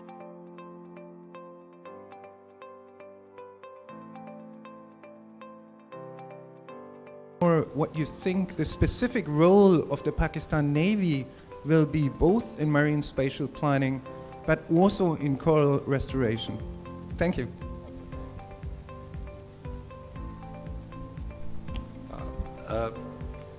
Dr. Saab will take the first part of your, Engineer Saab will take the first part of your question, and for the second question I'll request someone else. Please. I didn't catch the name of your country, so that because we study different countries to see what went wrong there, which we should not be doing. You know, for us, luckily, because we are back by 20 years behind the rest of the world in aquaculture. So for that, I don't take it in a negative way, but I take it in a positive way, because a lot of diseases and other mishaps have happened across different nations like China, India, Thailand. They have, they have encountered many diseases. So now we can learn from that, and we cannot take aquaculture system. Having said that, the entire burden of cost lies in the sector. Like the company that I am representing, we have developed a consortium. My partners are sitting right behind you. We developed the largest corporate consortium in aquaculture in Pakistan. We have the top agriculture companies, which have a total worth of more than $500 million US, and we have invested into the aquaculture sector. So we are going gradually by first investing into the seed production, then we'll go into production, then processing, and then exports and local marketing. So eventually the burden of investment will come on the private sector. And what I have seen, that what happened in Thailand and other countries where they have tropical climates, they start stocking the entire year. For us, there's a benefit, there's a silver lining, that because we have very severe winters, so the shrimp and fish that we are talking about do not survive those winters. So we get 3 months of sunlight to the same ponds, thus the diseases or the pollution in water that was in the previous crops do not go into the next year. So these are some of the areas, we can have a detailed discussion on it, but this is what we are thinking, and this is how we are approaching this aquaculture. Thank you very much. Sir, Sir, with regard to your second question, how can the military and in particular the Navy help various organizations, entities and bodies in development of maritime, marine business infrastructure? If I have understood your question correctly, I would request Dr. Anwar to speak about his experiences as far as Malaysia is concerned, and then subsequently I'll request Director General Nima to be able to complement the thoughts expressed by Dr. Anwar. Please. Thank you. The involvement of armed forces, particularly the Navy, in conservation is in time, basically, because in many countries, especially in countries developing, they are very weak in terms of protecting their natural resources, number one. Number two, they did not have a guideline or a system that is already exists. In some countries, they don't even have a national park, a marine national park. Therefore, the armed forces, the Navy particularly, will take this role. And it does not mean that the Navy regulates everything. The Navy is just keep the order in place. But the other agencies has to play a big role as well. But then, one of the advantage of the Navy being as the guardian of national parks and national protected area is that they are free from any political involvement. They are the people who work by the book, work by whatever the legislation of the country is written and whatever the authority they have. There are many marine protected areas around the world that is politically established. And those are the ones that portray a very, very bad picture about marine protected area, because being a marine protected area is been abused because there is no legislation, there is no guardian to it. There is no people who take the role as saying this is allowed and this is not allowed. In a political MPA, it doesn't work. In many countries around the world, there are hundreds of MPAs and only a few that work, and most of them failed because they are governed politically. So Navy, being a non-political entity, is a better solution in guardian of this protected waters. Do I answer that question? Thank you, sir. And over to Vice Admiral Ahmed Saeed, DG Nima. Thank you, Dr. Anwar. I think very elaborate answer he has already given, but small things which I would like to, that is that as he elaborated that the Navy is not to control but to facilitate. So in this, Navy has been doing a lot. All the organizations, those who are working to conserve the potential of the sea and taking measures to cross-cut the pollution, that has been facilitated by the Navy. To start with, like the mangroves, that has been the big initiative of the Navy, that this used to be the 5th largest forest with Pakistan, that it started reducing drastically, but Navy took over the initiative of replanting this, and Alhamdulillah that situation has been arrested and it has come to its normal now.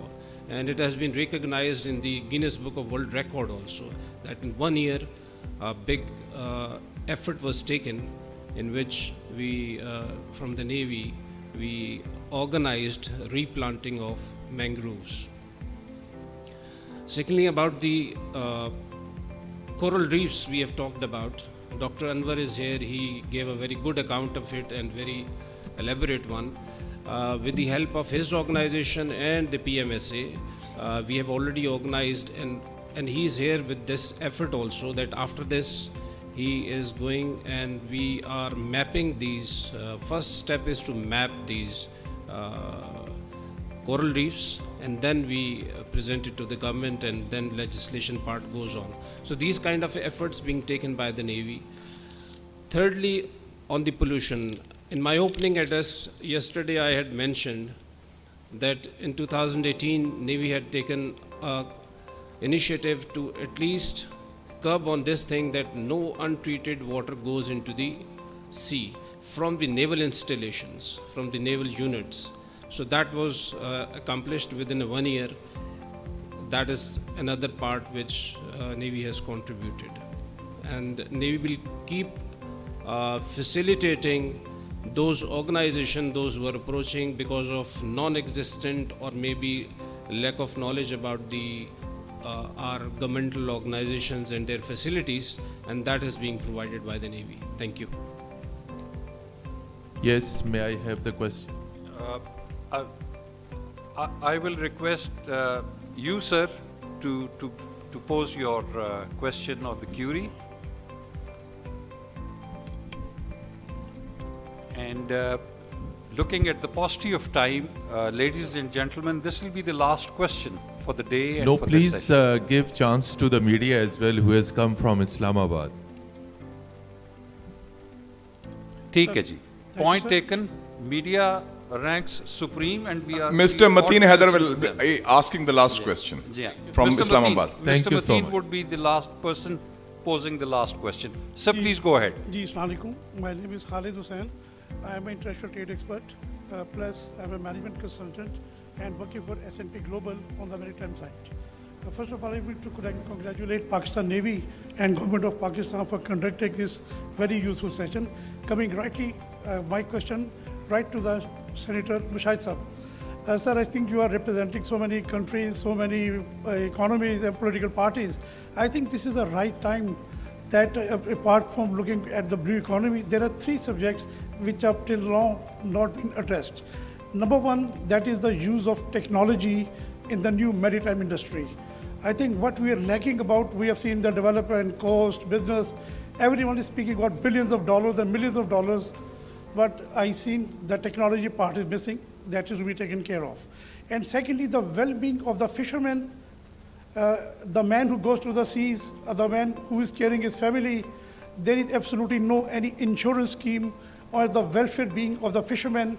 When there are storms, they are not working. When there are high strides moving on, they cannot work. So this is the job of the government to take care of those people. Just like in the developed nations, government takes care of all those people. And last and the most economic part, we speak about global warming, we speak about carbon emissions, we speak but we're not speaking about the pollution in the sea. We are speaking about the green economies, but what will happen to the blue seas where our blue economy is concerned? We are only speaking about agriculture, but I would request you, from your perspective, because you have represented so many parts and being an educationist, I would look forward to your view, and please deliver this message to the government technology. And the second part, modern means of fishing. This is lacking here. A gentleman very rightly pointed out that we need good business, but that would be done through, and the finance, it is not available to fishermen anywhere. And this is the job of the government to help them. So thank you.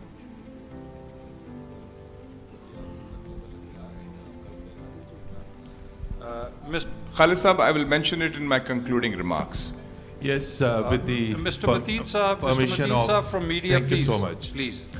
My question is to worthy Chairman, Senate Defense Committee, Senator Mushahid Hussain Sayyid, and also thank you for making very warm and kind words for us. Still facing insurgency, terrorism, conspiracies, proxies, whose job is to overcome these all. And then keeping in view, if we are unable to overcome these insurgencies and separatists, which is a reality, then how Balochistan and Gwadar and this CPAC and these all future initiatives and dreams could be completed? And specifically to Mushahid Sahab, who sits in the Parliament of Pakistan, why the political leadership of Balochistan and in the federal government take no interest in the development of Balochistan. So Balochistan is the future of Pakistan. If the political commitment is lacking, we cannot talk about this this blue economy. And look at the Karachi port, look at the all other issues where mafias are dominating. So keeping in view these all things, it's whose job? Why political commitment is lacking? Why commitment from the establishment is lacking? Thank you so much. Question is to Mushaid Saab and to the worthy moderator and to the 𝐷𝐷𝐻𝐿𝐷 Saab. Yes, thank you so much. Sir, Para Saab is head of the board and investment, and he's from Balochistan. He has the first right of response, right of reply. Sir, Mushaid Saab, you put me in trouble. As far as Sir 𝐷𝐷𝐻𝐿𝐷 Saab, you said the honest reply would be difficult for me. Being a government servant, sir, a civil servant, I must say, there are some lackings on the government part. I won't mention the political part too much, but the priorities has to be set. And there's a dire need of charter of economy. And apart from the petty political interests, a personal interest, the Pakistan should be first. And when you put Pakistan first, I think Balochistan is and will be in the lead role. As far as the development is concerned and insurgency you mentioned, sir, the area of influence is very marginalized and very narrow, and I think we are coping it with, and there are many challenges nationally, internationally. Whenever a country is blessed with such a geopolitical, geostrategic locations, that country usually faces such type of problems. But a one-liner that the geo-economics must lead the geopolitics. That's what I had to say, sir. Thank you. Sir,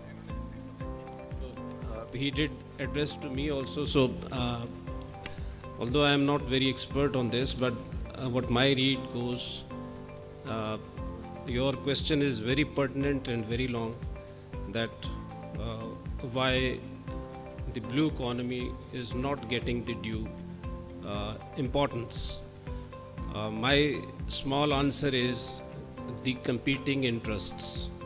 That is where we have not been able to get through. Thank you. Thank you. Thank you, Mr. Mateen Haider, and for your question. I would humbly beg to differ with you regarding the situation. The glass is half full, not half empty.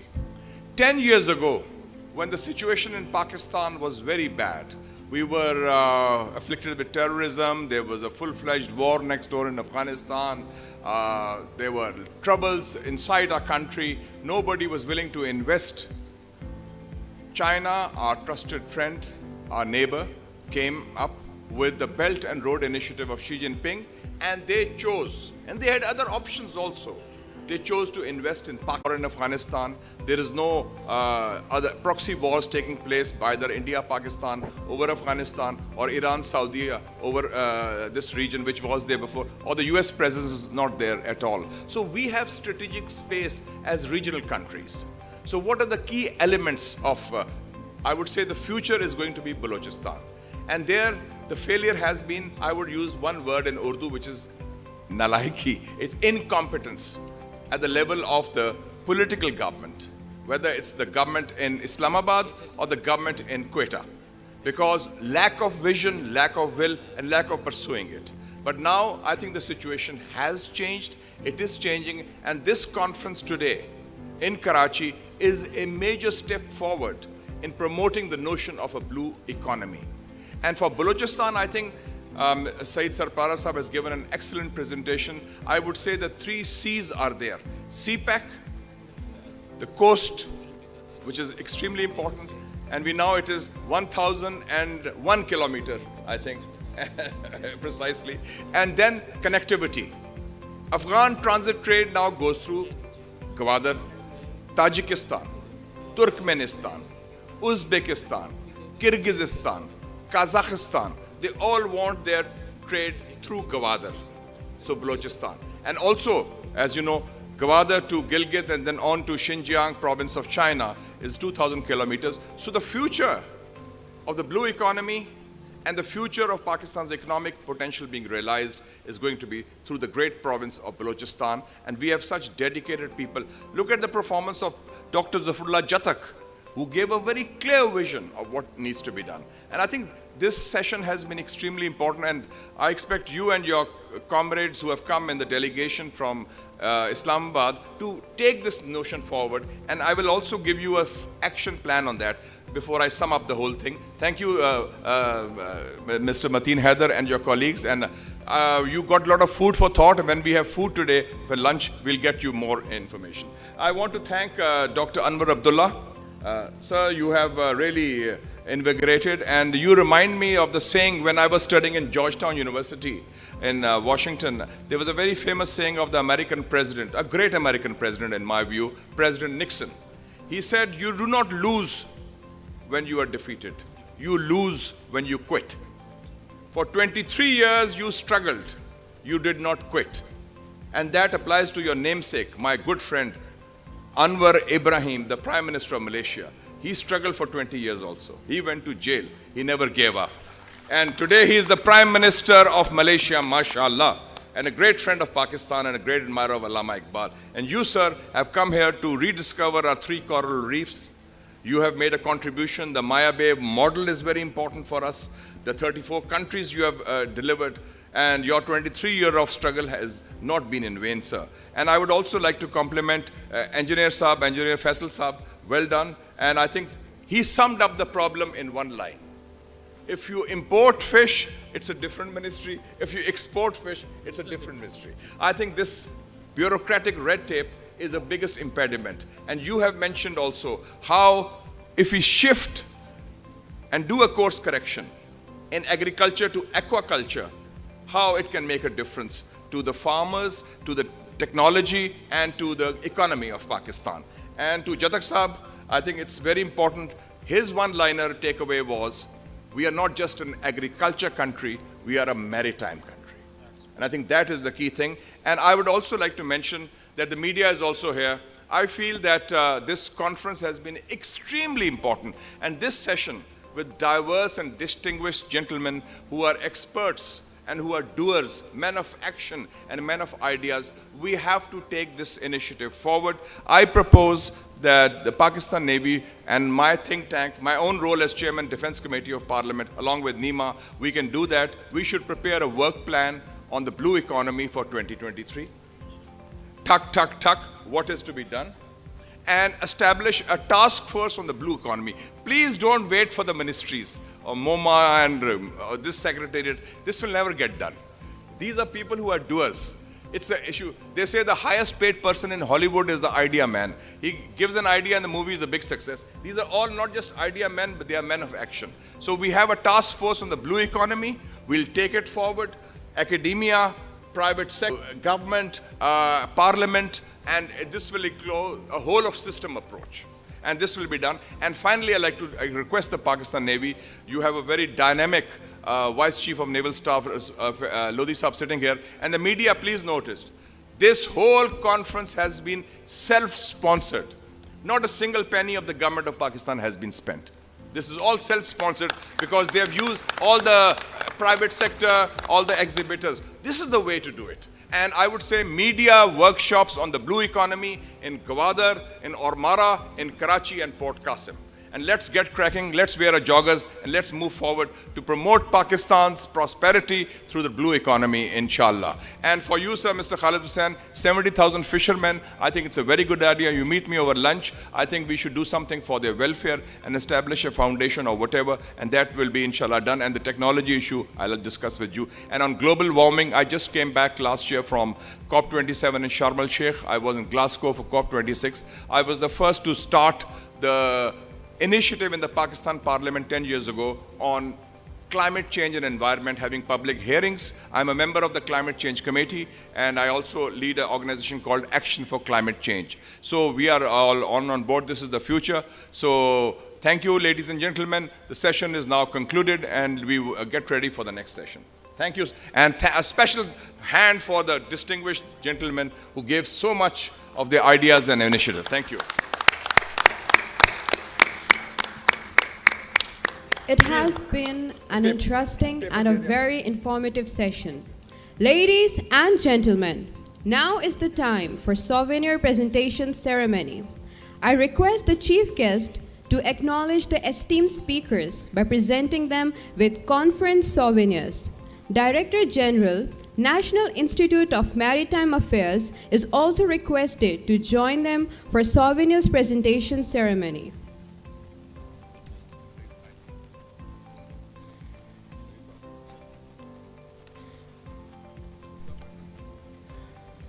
I request Rear Admiral Retired 𝟐𝟏th 𝐅𝐞𝐻𝐿𝐴 Military to receive his souvenir from the chief guest.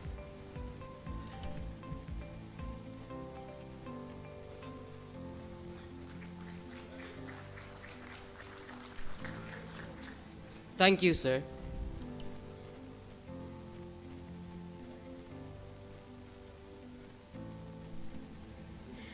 I request Dr. Anwar Lipurado bin Abdullah to receive his souvenir from the chief guest. Yes,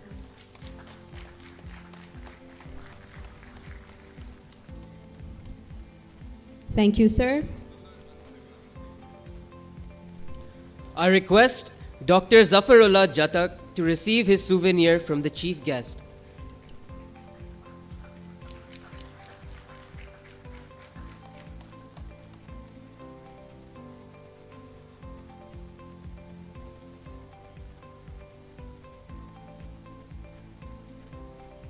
Thank you. I request Engineer Faisal Iftikhar to receive his souvenir from the chief guest.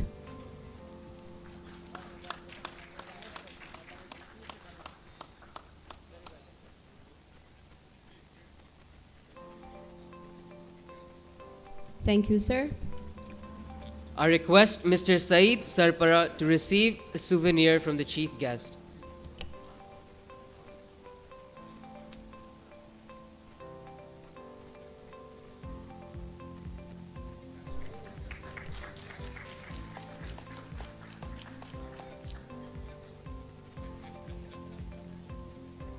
Thank you. Ladies and gentlemen, with this, our program of Subsession 1 comes to an end. Speakers of the conference are requested to join the chief guest for group photograph. Guests are requested to remain seated.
Thank you so much, our respected speakers, for your presence. Ladies and gentlemen, it's a time for 5-minute stretch break.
developing countries. Question is challenges to marine industries and contemporary scientific development. Ladies and gentlemen, you all are requested to settle down, and anyone who is still carrying mobile phones by mistake is required to turn it off or put them on silent mode so the proceedings of this session of the day can be started. Volunteers, please escort the guests towards their respective seats. Thank you.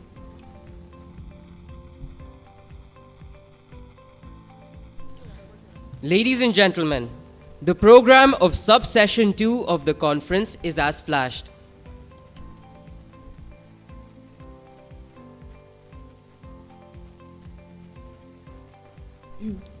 Ladies and gentlemen, the concept note of conference is as flashed.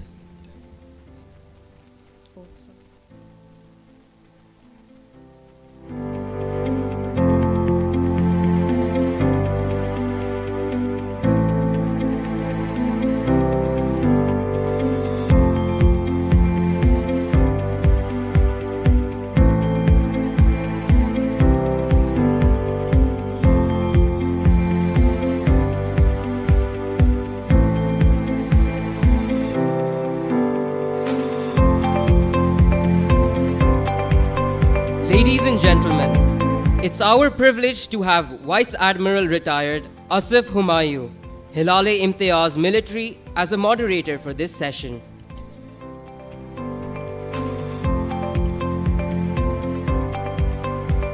Vice Admiral Asif Humayun joined Pakistan Navy in December 1970 and took over command of Pakistan Navy Fleet as Compac in January 2006. Ladies and gentlemen, to session moderator for further proceedings. Bismillahirrahmanirrahim. Welcome to the session 2, section 2. I welcome all the flag officers, the retired flag officers, the international delegates, the distinguished guests, and of course the young people sitting, the students of universities at the back. Welcome to this session. Because this session is just before lunch, so we will try and finish on time and not hold you from your daybreak meal. So I will not dwell on too much on the theme of the session. The name itself is quite descriptive. Challenges to marine industries and contemporary scientific developments. The first speaker we have today is very illustrious Dr. David Middlemiss. Dr. David Middlemiss is working as principal scientist in the ships and dredging team and business development manager for South Asia. He worked as technical specialist, project manager and project director 𝐻𝐈𝐕𝐄 for over 14 years and worked on more than 60 research and consultancy projects. Recently, in 2018, 𝐻𝐈𝐕𝐄 and TCI were commissioned to undertake a feasibility study for the augmentation of the existing navigation and channel at Port Qasim. And that is what Dr. 𝐻𝐈𝐕𝐄 is going to address as part of his presentation today. Dr. 𝐻𝐈𝐕𝐄. Sorry, Dr. Middlemiss, sorry.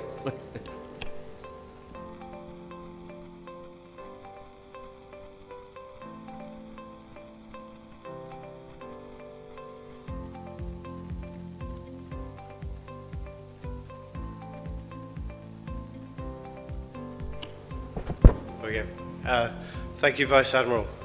Senator Saeed, distinguished guests, naval officers, ladies and gentlemen. Assalamu alaikum. 𝐻𝐈𝐕𝐄's involvement with Pakistan's blue economy began in 1959, supporting the development of Karachi port. In the 1970s, we were instrumental in the development of Port Qasim. So it is my great honour and pleasure to be invited to speak today at this wonderful event. I'd just like to make a small correction or comment on the scope of my presentation. I'm not going to talk about port design. That's a very broad and complex subject, and I'm happy to discuss that over lunch, which I'll hurry up and we'll all get there sooner. I'm going to talk more about the design of navigation channels, and particularly the application to the work that we did at 𝗏𝗂𝐻𝐻𝐿 just a few years ago.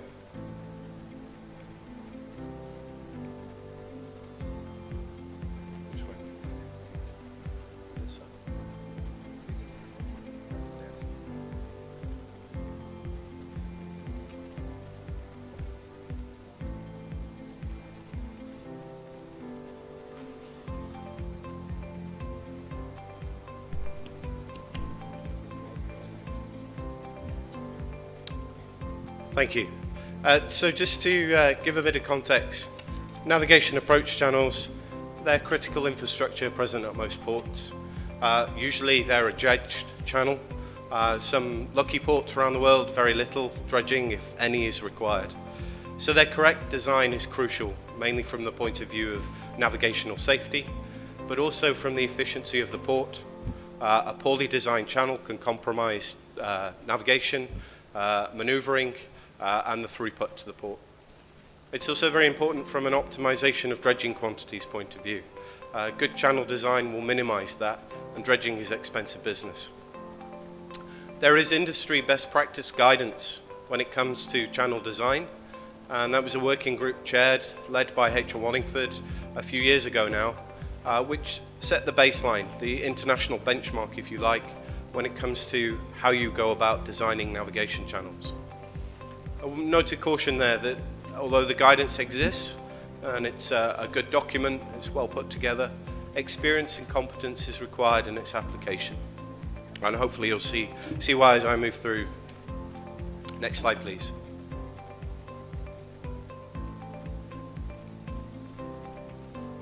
So I don't think I need to give too much of an introduction to 𝗏𝗂𝐻𝐻𝐿, but in terms of port context, it's nationally significant, if not internationally significant, as a port facility. It handles large vessels already, with a wide variety of cargoes and commodities as throughput. And there is an aspiration, rightly so, within 𝗏𝗂𝐻𝐻𝐿 Authority to develop the channel, increase the capacity, reflecting the changes in the shipping industry and the port sectors in recent years. Increased containerization, the advent of very large vessels, some 400 meters long with 60-meter beam. But this is a challenge. How is the port going to accommodate this change, this increase? It means longer vessels, increased draft, increased beam, and importantly, as we'll see towards the end of this, increased inertia and mass. So the channel design process is well set out by 𝗶𝗆𝐻, and there's three key elements. The first one, which unfortunately you won't be able to pick up on the slides, is about the needs, the demand. What is the need and demand to increase or modify your channel? We then move of the increase in width that the channel needs to have.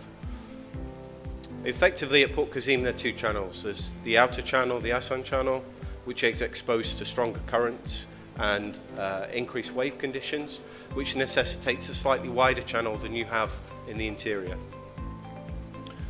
So how does that look? Probably the best thing you can do is pick out on the colors there. So the blue represents an extension in the length of the channel to accommodate the deeper draft. The green areas show that dredging is required, and the yellow areas show where the channel needs to be widened. There's more detail there on the slide in terms of positioning of aids to navigation, etc., but it gives you a plan at least to work with at a concept level. We repeated this analysis for the inner channel, and the width that is determined is about 250 meters, which is about 40 meters less than the outer channel. And we can see exactly the same sort of analysis there. This time the pink area represents areas where passing would be possible, particularly when we have the larger beam vessels accessing the channel. So moving on to the second stage of this, if you like, you've developed a concept design of the channel. Now it needs to be validated and tested, and 𝗶𝗆𝐻 is very clear in its recommendation that is through simulation, and that is also needs to consider varying operational conditions. So we're blessed at Wallingford with having a world-leading ship simulation centre. where we can modify and represent in real time the interaction of the vessel physics, the waves, the currents, the winds, and from an operational or practical perspective as a mariner and a pilot, changes in visibility and the visual cues that are ever so important to safe navigation. So I just wanted to share with you one of the important findings of our study when we were going through the detailed design process, and it really emphasized the importance of doing things properly and by the best practice. If a less detailed study had been undertaken, it's very probable that this finding wouldn't have come to light. So the images I'm presenting on the screen show a track plot of a vessel, ULCS, navigating up the channel towards 𝐿𝐸𝐶𝑇. And on the left-hand side, you can actually see that the vessel starts to step out of the channel. The pilot and the captain are doing their best to control the vessel under the conditions, but because of the increased inertia of such a large vessel and the preceding set of bends at the port, it actually becomes quite a challenge with these potentially larger vessels that are being considered for the port. So this came out in the real-time simulation. We then went back to the design process of the channel, and it's quite clear that you can see there, I've just highlighted where the vessel stepping out of the channel. The channel needed to be widened. Now, if we'd blindly followed the guidance early on at the concept design, this wouldn't have happened, and straightened.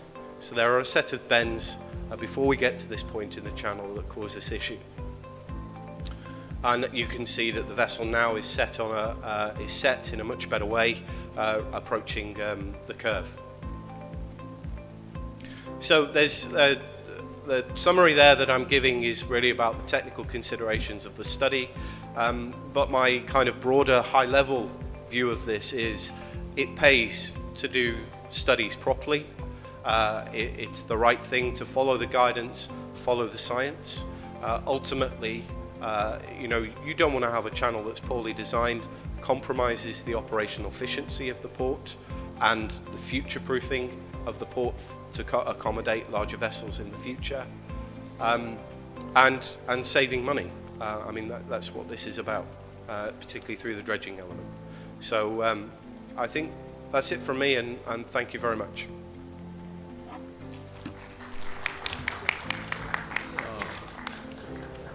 Thank you very much, Dr. 𝗏𝗏, and very kind of you to finish right on time, which is very difficult to do in 10 minutes, and I'm sure the audience must have.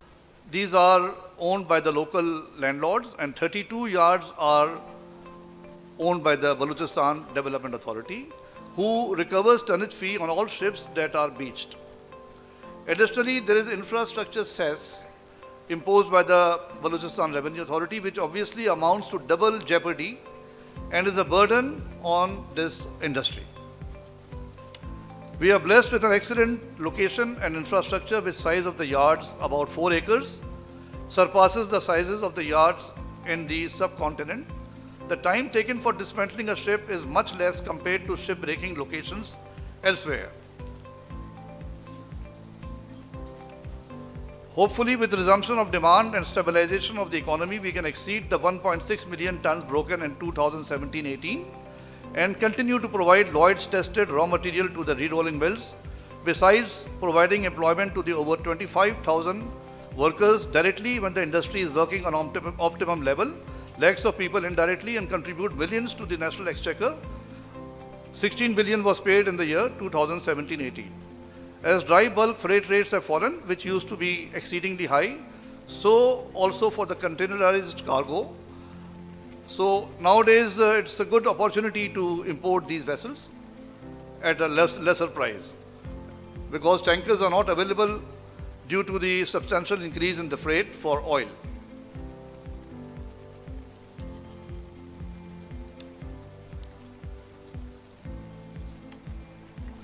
Let us hope the economic situation is normalized so ships for recycling is resumed, HKC is ratified, our yards become green, as we are losing good percentage of potential candidates to the green yards.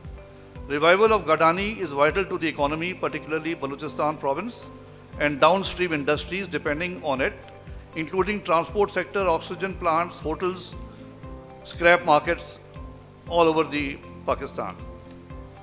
We are also looking forward to the commencement of Pakistan's single window operation for clearance of ships. So all NOCs are streamlined into one window and precious time curtailed. Okay.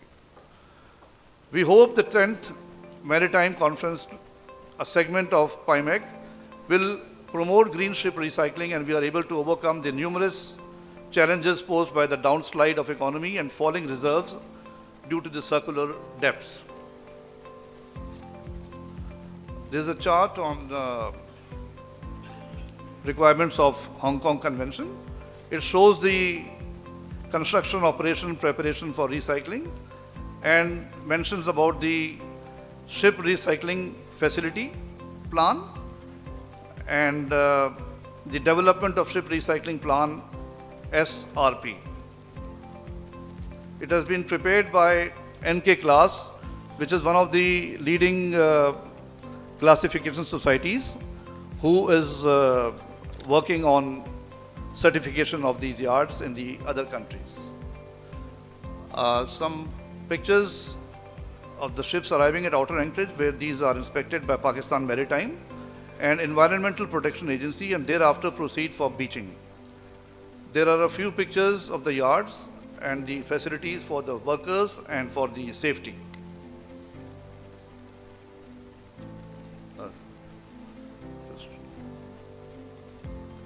These are tanker ships, bulker dry cargo, and passenger vessels.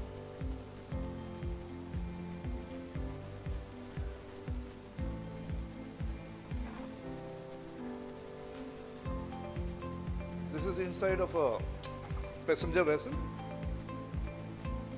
This one had 1400 passengers and 600 crew. One of the largest which has come here.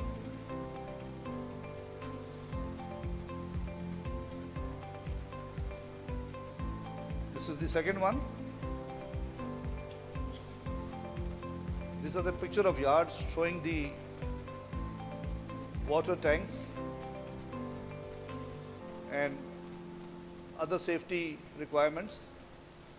The tower for the firefighting, the containers for the hazardous material, and so on and so forth. The winches which are used for pulling the vessel when it comes near to the beaching yard. The impermeable flooring, as you see, this is the requirement of the HKC. The ambulance, the hospital, the fire extinguishers with reserve. These are the cranes we have, but we need bigger cranes, much bigger cranes for HKC, like they have in China and other places. This is the picture of the office, the labor quarters. This is the foam water tank. Foam is used for the firefighting. This is the supply of oxygen for the gas cutting.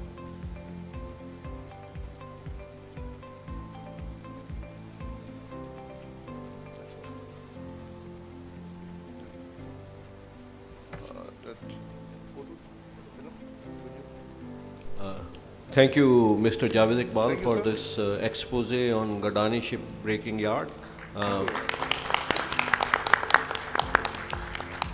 Without further ado, I will call Mr. Usman Munir, Vice President and Chief Commercial Officer of 𝐶𝐻𝐡𝐢𝐻𝐿𝐻. Mr. Usman is currently working as Vice President and Chief Commercial Officer at 𝐶𝐻𝐡𝐢𝐻𝐿𝐻. He has been working at 𝐶𝐻𝐡𝐢𝐻𝐿𝐻 since June 2007. He has worked for 14 years with 𝐶𝐻𝐡𝐢𝐻 and has built an impressive resume, which you will see during his presentation, on challenges to tugs design toward port efficiency and associated scientific development. Mr. Usman Munir. Thank you. Assalamu alaikum. Turkish company We are working with Pakistan Navy more than 10 years together with our Pakistan naval colleagues. And for us, Pakistan Navy is our brother Navy, and we are working together with them efficiently for more than 10 years. And we developed our new generation combat management system, and the main capabilities are summarized on the slide. And it has a layered architecture technically, and you see in the middleware encompasses the hardware from the software. You know, the improvement in hardware is much more faster than the software. And if you use this middleware, you can change the hardware without touching the software.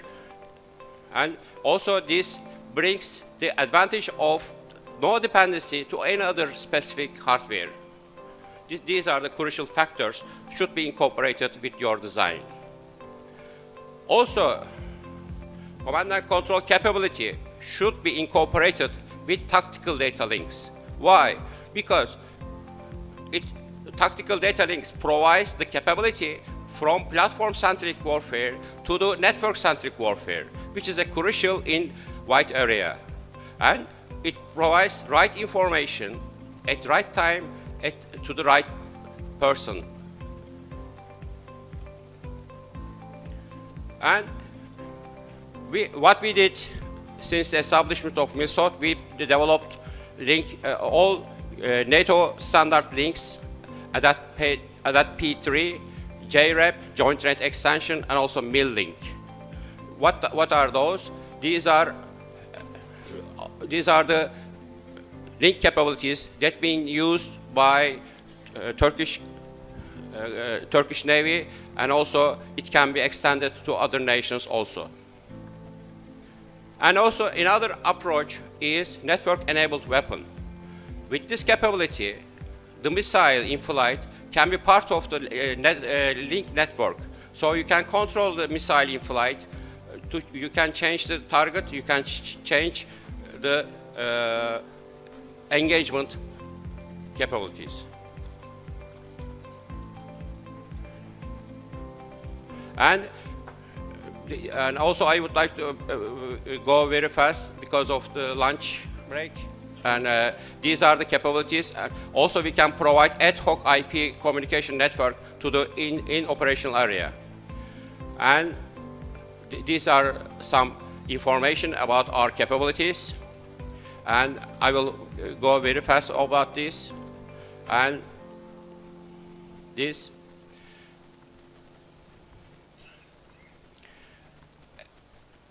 And also, this one is also important. For situational awareness, unmanned vehicles is also very critical components. So we should integrate unmanned air vehicles, unmanned surface vehicles to the command and control systems to make the intelligence operations in timely manner. And these capabilities should be in cooperation.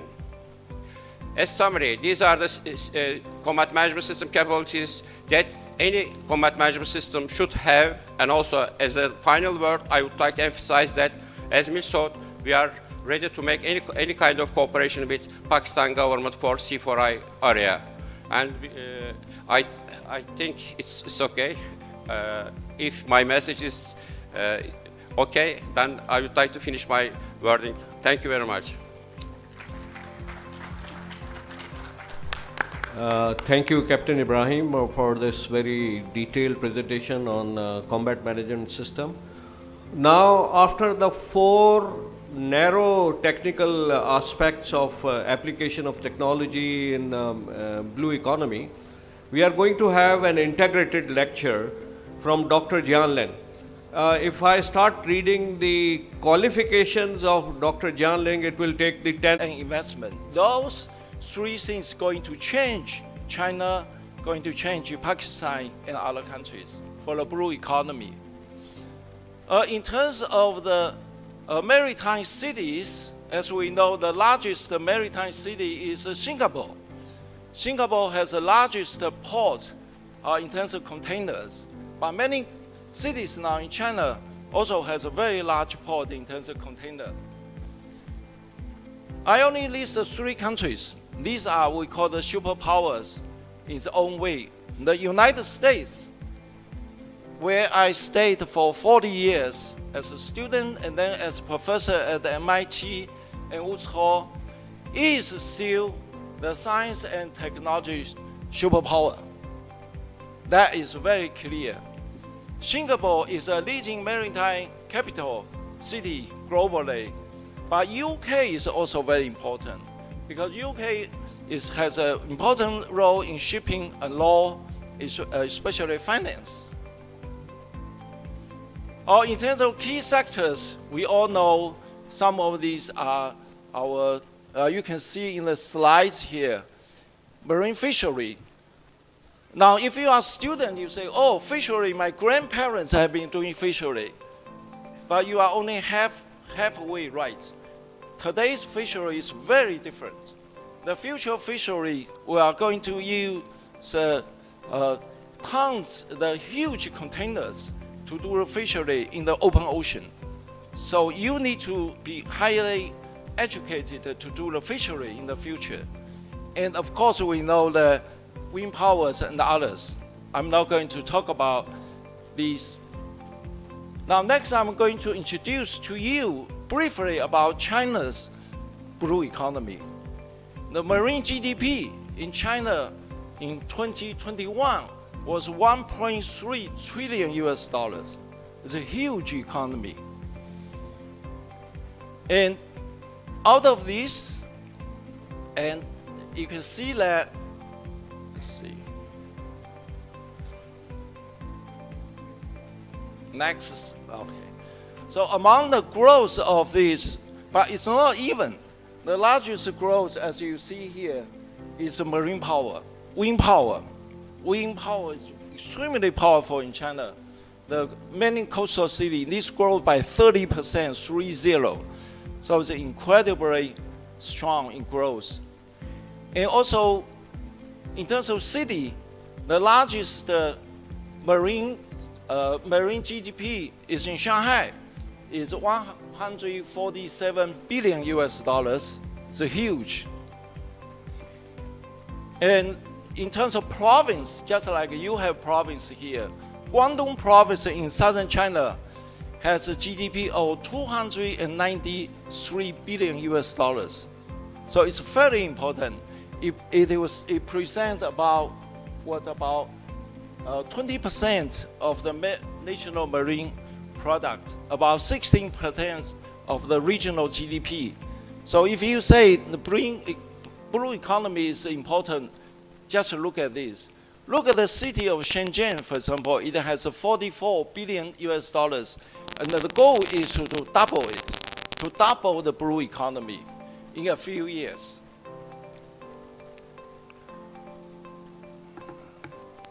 Next, please. So in terms of the emerging marine industries, as we know that there are things like gas, right? Hydrocarbon, gas hydrates is very important.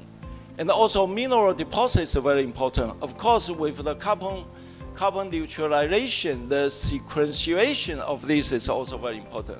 So these are all the future. So if you are young scientists, if you are a young student, you need to pay attention to these major issues. And I already mentioned wind power and also biomedicines is going to be important for the future. And finally, I'm going to just say a few words. If you are a young student today, as you might be in Barahi or you might in University of Karachi, which I both visited about 5 years ago. And I would say the high tech, higher education, and the investments are extremely important for the future. And here I'm showing an example of what has been developed in Shenzhen. There are 13 drums. They work together. They can do any form of sampling. So they like a dragonflies, and they will go down and take samples, and they will go back. So you say, what a big deal. Why is this important? Because that means we can sample one location anywhere on the coastlines, unmanned, 24 hours a day. And think about that for the future. And then also for the ocean depths, we can use these gliders. Gliders can go out for about a year or so without recharge. So in the future, the coastal lines of McCrane's and others will have these gliders, and it's going to do the job for you. And finally, I'm going to say, okay, you say, Professor Jianling, but that's too far away from me. But I would say not too far away. Because if you are a student now, then you will need to be aware of these issues. And then I'm going to show you, here's a picture of Shenzhen, a part of Shenzhen. The city is now building an ocean university called the Shenzhen Ocean University. I am the head of the person building that. This year, we are going to invest $1 billion on campus just to make the buildings. But once we have the campus, of course, it's important we have professors. We are going to attract professors globally from US, Europe, anywhere. But we also like to attract students, including students from Pakistan. Because the students in Pakistan, I know many of them. You are the future of Pakistan. So if we can, we will provide opportunities for you to study either there or here. And finally, we hope that by doing this, we are going to transform Shenzhen into a city like Boston. I stayed in Boston for 40 years. And you can see the MIT play a major role because it is only educate students, but also change the industry. About 50% of the industry around Route 128 were by MIT professors and students. Think about that. If in Pakistan, one day, maybe 5 years from now, 10 years from now, you have a city which have high manpower, and then that's going to change Pakistan for good. This is a beautiful university that we are doing right now, we are building right now. So finally, I would like to appreciate the help of my Pakistan partners, especially Dr. Ashraf Anand, who was the former DG of NIO, National Institute of Oceanography. We came here in 2017 for the first time, but 2018 we brought the ship, Chinese ship here. 5 years on now, we have some even newer ship, and then we hope that we'll also bring here, but it's even more important for you to build a ship, because that's your science, your oceanography, and your future. And this is my last slide. So I will propose that we do two things. I will propose to our honorary senator that we should work together to really to educate the next generation of Pakistani scientists and students. That's the future of Pakistan. Myself, 40 years ago, was a graduate student in the US. You see, now I learned how to do things. I went back to China to help China. We have a lot of young scientists here, young students here. You can do the same. And secondly, I would like to propose to the admirals that we should sign new agreement with NEMA, because we can specifically help NEMA and the students here. So with that, and I would say that with high-tech, higher education and investments, we can lead the future of blue economy in China and in Pakistan. Thank you very much.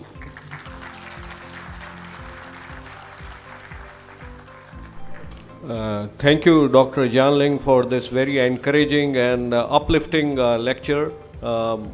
Now the floor is open for 2 quick questions, and please keep your questions as brief as possible.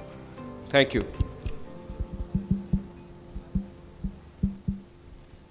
Commodore Khalid.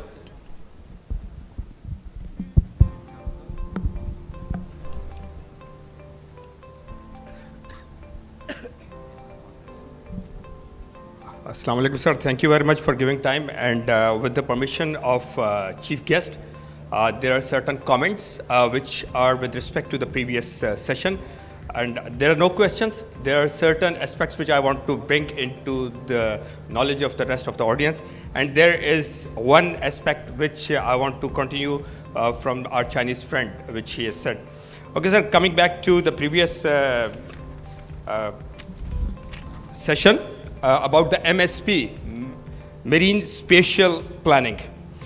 For that, I would like to add that the factor which has been shown is that data evaluation is one of the very important aspect in that.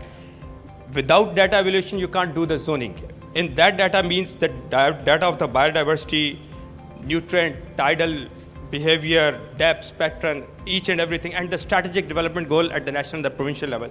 All these things basically come into part towards zoning. And once you bring all this data, then there is a new concept which is being followed by many countries, that is MSDI. That is Maritime Spatial Data Infrastructure, which is in fact bringing in all this data at one platform, creating the accessibility and the provision of that data to the academia and the policymakers at one place. So we can save on collecting data again and again, and we should be able to unlock the potential of the data and bringing that data towards the knowledge.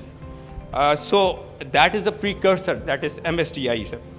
The second thing which I want to share, that MSP is not a new concept totally. Previously, integrated coastal zone management used to be there, and that was being talked a lot in Pakistan. Unfortunately, we could not implement it into the policy. And from here on, my recommendation towards the end will be that we must include the development of the MSDI in our recommendations and the formulation of the MSP setup, so that the stakeholders at the provincial and the national level, they should come together and talk about. Why I'm saying this thing? Because of the 18th Amendment, there are certain things which have gone to the provinces. You need to bring it to it. And sir, last point about our Chinese friend, I would like to ask the gas hydrate extraction technology, what is the stage at the industrial level? That I want to know. But we are very grateful to our friends, 𝐿3 they brought, and that became a precursor that we, the Pakistan Navy had an MOU with the China Geological Survey, and based on that MOU, we have conducted 3 resource mapping expeditions in our area, and alhamdulillah, we have collected good amount of data which can be very good for our future planning, sir. Thank you. Thank you. Commodore Khalid, as you know, is the leading hydrographer of Pakistan Navy. So, Dr. Jianling, can you please tell us that what kind of proof of concept we require, because we have a very good quantity of gas hydrates on Makran coast, and that is the question he asked. Can you give us some detail on that? Okay, so I'm going to be very brief because, again, as I mentioned, I'm mindful of your lunch, right? So we are very glad we made a historic trip here in beginning of 2018. Now that was a breakthrough. Why it was a breakthrough? Because it was so hard to travel from China all the way to here. But once we have done that, the same year we have this second ships come over. So that means the ground could be break. After it's a break, then things go very fast. To directly answer this question, finding the resources, gas hydrates in Makran change, which we now have definitely identified, yes. There are BSR here, which means the gas hydrate. But how to extract that will require different type of ships, different type of ships. So I would propose that the Pakistan Navy and the Chinese counterpart will continue to collaborate, and using that kind of new technology come here to see whether it can start actually extract some of these out instead of just let it stay down there forever. Thank you.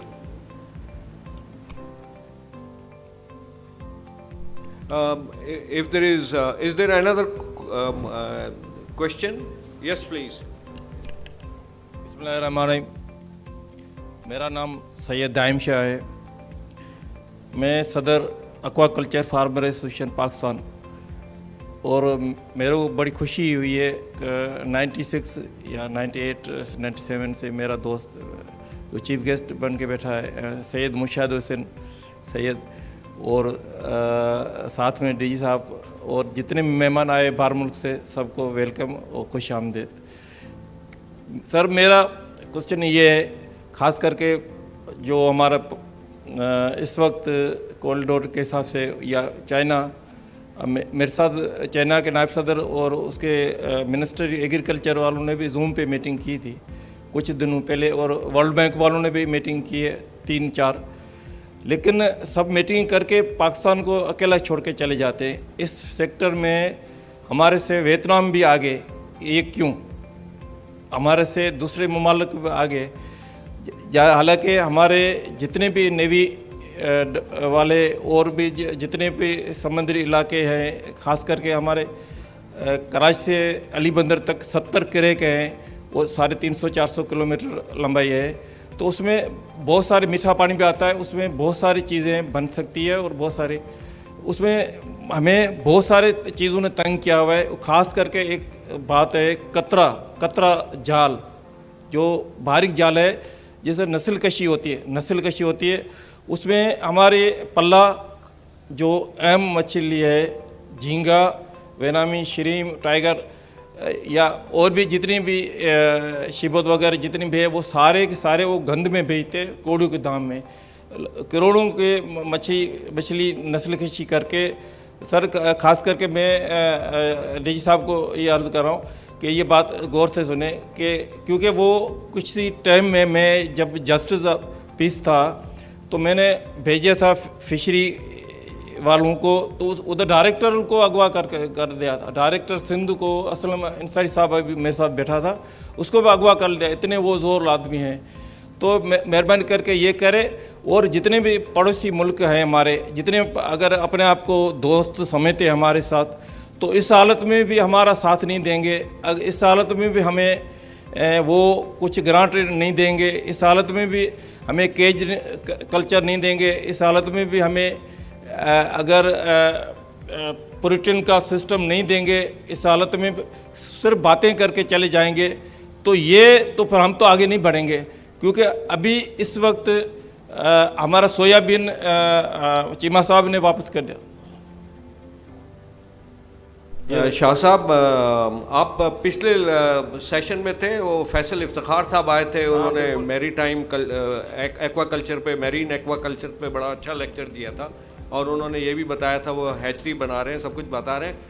आपके सवाल जो, अगर आपने सवाल और comment जो दिया है, जो हमारे मेहमान खुसूसी हैं सेनेटर सैयद मुशाहिद हुसैन साहब, ये उसका जवाब देंगे।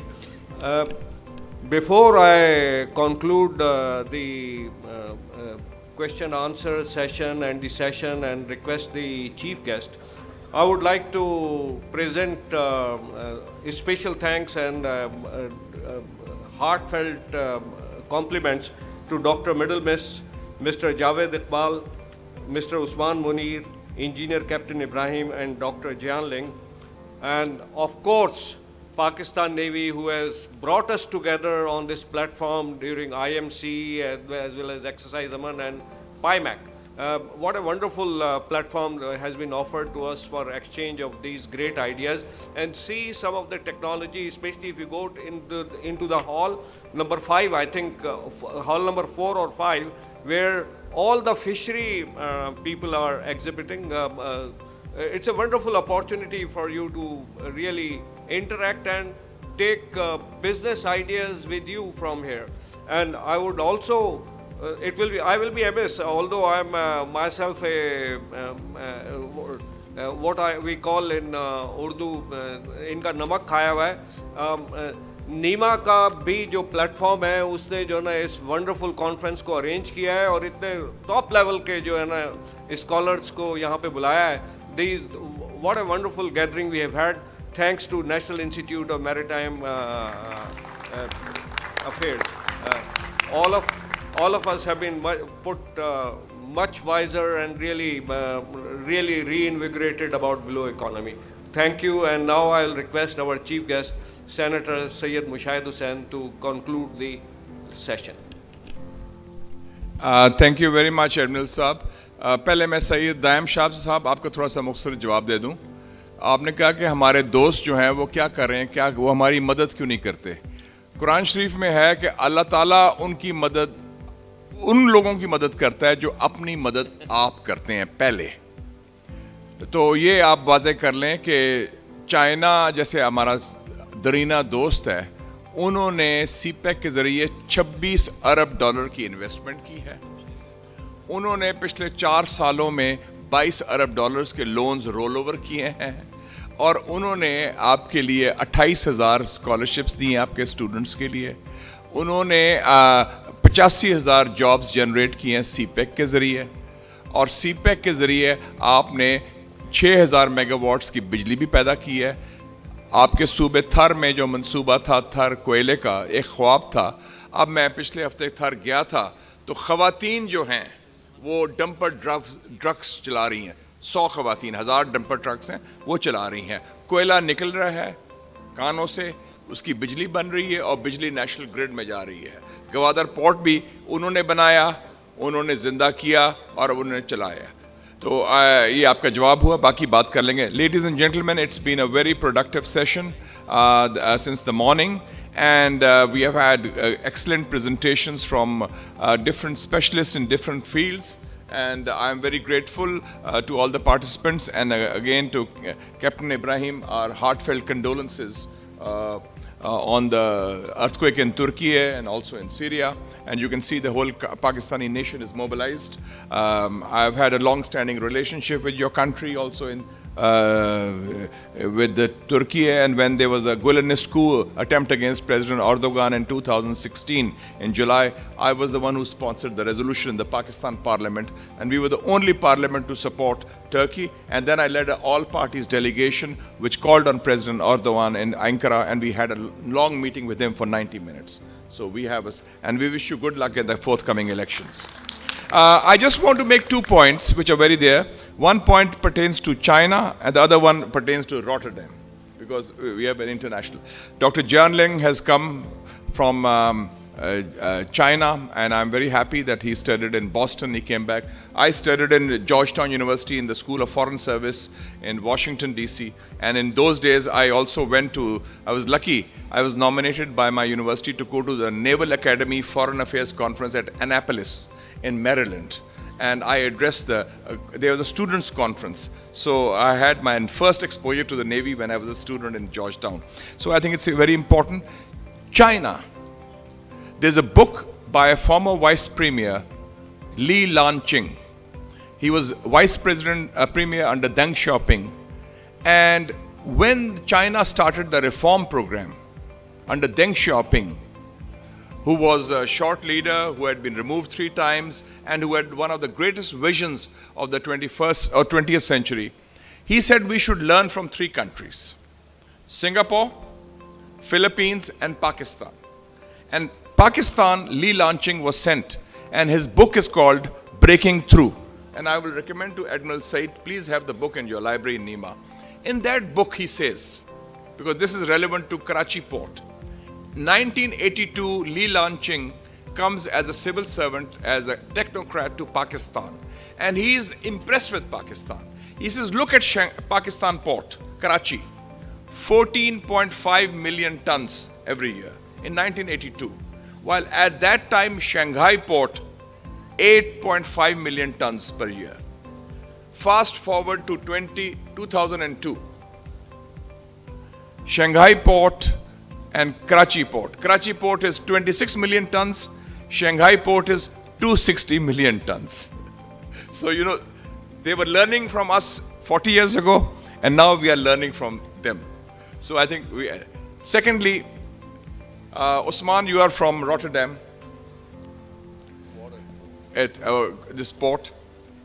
There's an article which should be read by everybody who wants to know about the maritime economy, published in May 2009 in the American publication called The Atlantic.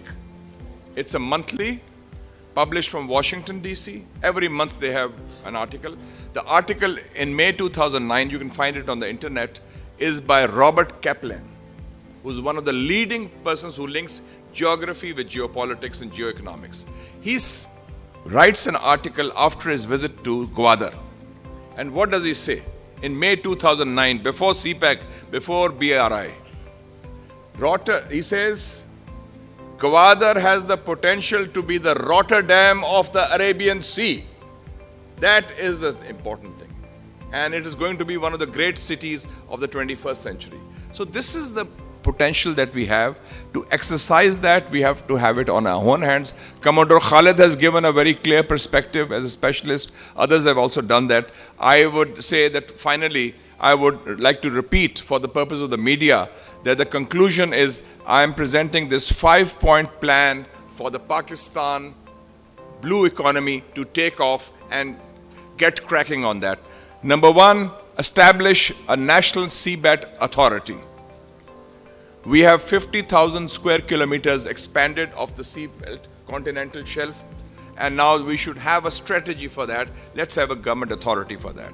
Number two, the Ministry of Maritime Affairs, MoMA, should have a secretary from the Pakistan Navy, just as the Ministry of Defense has a secretary from the Pakistan Army or the defense production. That is extremely important, because the awareness of the blue economy cannot be, I'm sorry to say, with due respect to all the civil servants, it has a specialized job.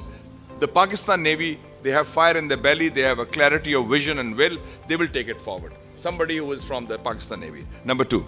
Number three, there should be a work plan for the blue economy put on the, because the blue economy is now on the radar, and this work plan should be for 2023, and I've already offered to Admiral Saeed and the Pakistan Navy, the National Institute of Maritime Affairs, and our think tanks and our in Parliament, we can take it forward. Develop a work plan, what we are going to do to promote the blue economy in 2023. And number four, establish a task force of the blue economy. The Nike slogan is, Janli, you know that, just do it. Don't wait for the files to move. Don't wait for NOCs. Don't wait for these bureaucratic procedures. Just do it. That's the Nike slogan. So I think let's just do it.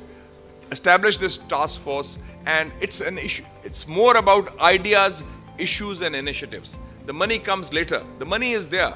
You will have a lot of investment. China will invest, Rotterdam will invest, Osman will invest, Ibrahim will invest, others are there. So that's money is not an issue. Issue is the mind. Our mindset has to change. We have to do a strategic course correction from sea blindness to maritime awareness. That is the key.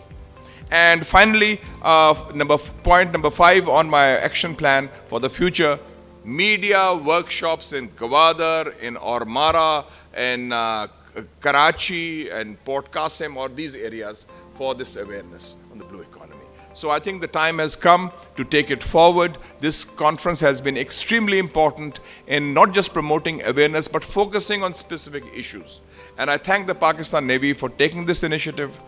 And I thank NEMA especially and its dynamic chairman, who in a short time has transformed NEMA. NEMA was in hijab for a long time, hiding. Nobody knew about NEMA, but now you have launched it also.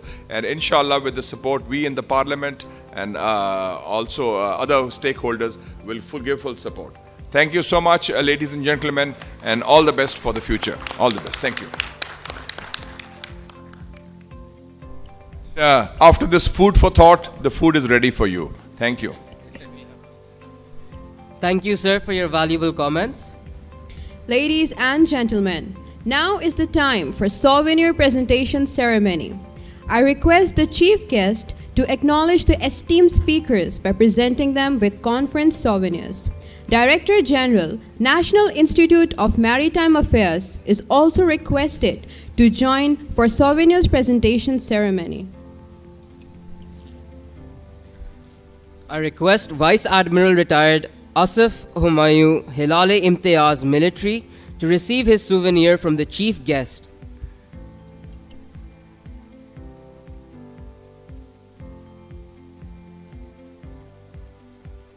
Presentation ceremony, the media delegation which has come from Islamabad should also come for a picture to be taken after the presentation ceremony. Thank you.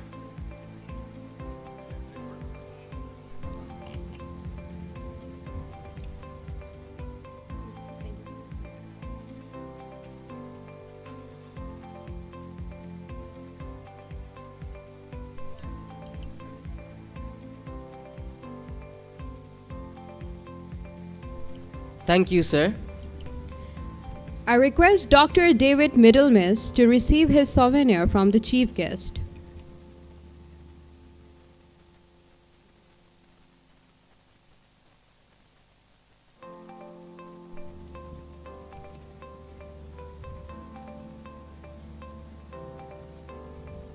Thank you, sir.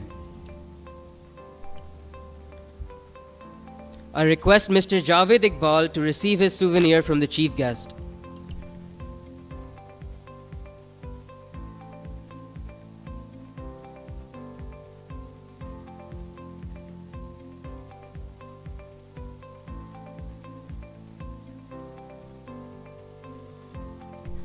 Thank you. I request Mr. Usman Munir to receive his souvenir from the chief guest.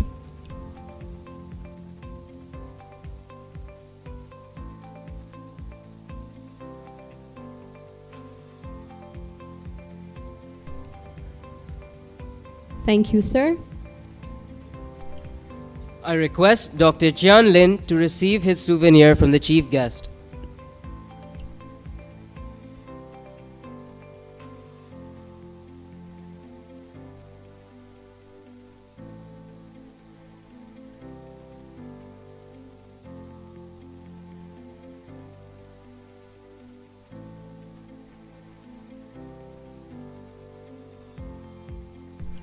Thank you, sir.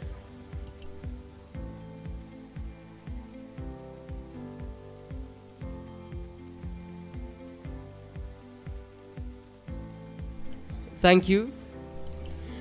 I request Captain Retired Ibrahim to receive his souvenir from the chief guest.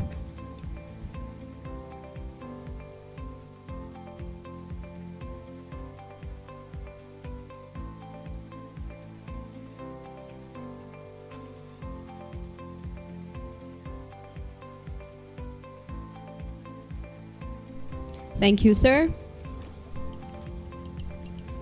I request Vice Admiral Retired 𝐻𝐈𝐕𝐄 𝐿𝐴 military, Director General of the National Institute of Maritime Affairs, to present a conference souvenir to our honorable chief guest, Senator Mushahid Hussain Sayyid.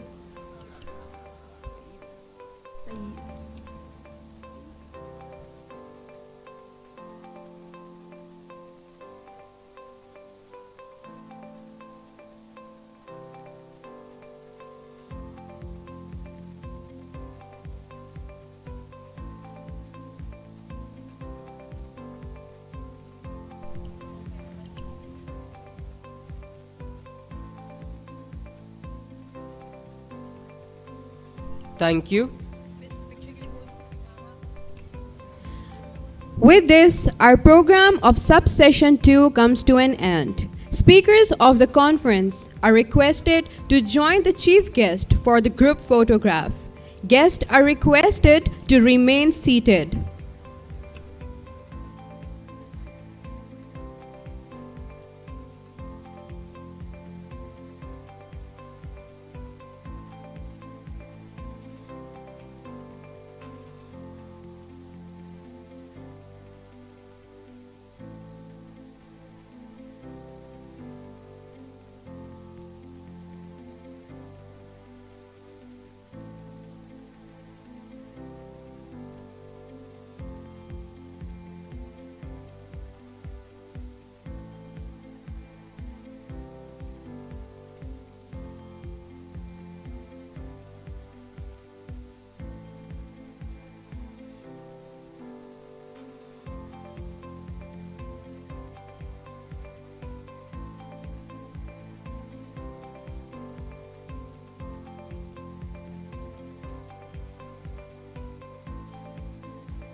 With this, our program of subsession 2 comes to an end. Speakers of the conference are requested to join the chief guest for group photograph.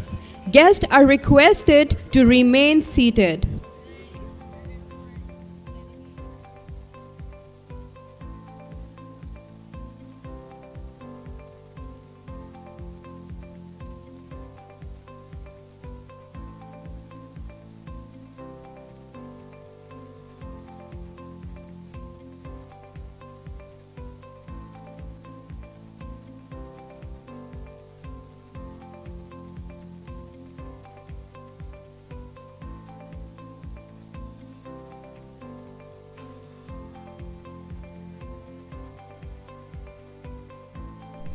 The proceedings of the next session will resume at 2:10 after lunch. Guests are requested to be back by 2:05. The chief guest, Minister Sherry Rahman, will join us at 2:15. Thank you.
Assalamu alaikum ji. My name is 𝐷𝐿𝐿𝐿 and I am General Manager Operations at National Science and Technology Park, National University of Sciences and Technology. We have come from Islamabad, from NUST University, to represent NSTP. NSTP is National Science and Technology Park, which is the flagship project of NUST. इसमें हमारे पास we have around 114 companies of various sizes. इसमें हम startup भी run कर रहे हैं, incubation center है, हमारे पास high tech small medium enterprise companies हैं, इसके अलावा हमारे पास multinational companies भी हैं. This is a unique project of National University of Science and Technology. तो National Science and Technology Park में जो है हम यहाँ पे लेके इसको आए अपने present करने के लिए. हमारी जो मुख्तलिफ products हैं वो we have displayed over here. The experience so far with the 𝐼MEC is very good, and for the next year we would definitely bring more technologies and we'll be having a bigger stall than this. Assalamu alaikum. My name is Aisha Zahid and I am Assistant Manager Training and Development from Technology Development Council. ठीक है? We are basically working on 4-year degree programs for the 2 domains. ठीक है? हम लोग basically एक special target कर रहे होते हैं अपनी टेक्निकल ऑडियंस के ऊपर. ठीक है? जो आपके टेक्नीशियंस होते हैं उनको हम लोग लेते हैं, वो DAE बैकग्राउंड के होते हैं, उनको पूरे 4-year प्रोग्राम्स के थ्रू हमारे पास वो जाते हैं. ठीक है? उनको हम लोग मोल्ड करते हैं इनटू इंजीनियरिंग टेक्नोलॉजिस्ट. ठीक है? हम लोग बेसिक क्या कर रहे होते हैं कि उनकी पर्सनल प्रोफेशनल डेवलपमेंट पे काम करते हैं by the help of our industrial experts. ठीक है? इनको लेवल 1 पे इनकी ग्रूमिंग कर रहे होते हैं. सेकंड पे हमको क्या करते हैं, उनको अवेयरनेस प्रोवाइड करते हैं according to cutting edge technologies. ठीक है? ताकि वो मार्केट में जाके जो है वो जो बेसिक इंडस्ट्रियल नीड्स उनको फुलफिल कर सकें. बदर एक्सपो के साथ we have a very good experience with 𝐼MEC. हमें उसके through we have got a platform जिसके थ्रू हम लोग बहुत सारे इंडस्ट्रियल एक्सपर्ट्स साथ कनेक्ट हुए हैं. बेसिकली उनकी जो नीड्स हैं और वो किस तरह के इंडिविजुअल्स उनको चाहिए ताकि हम उनको उस तरह के प्रोफेशनल्स दे सकें, उनके साथ कोलैबोरेट कर सकें और आगे जो है वो एक्सेल कर सकें. I am Captain Hassan Adil, Deputy General Manager Shipbuilding, Karachi Shipyard and Engineering Works.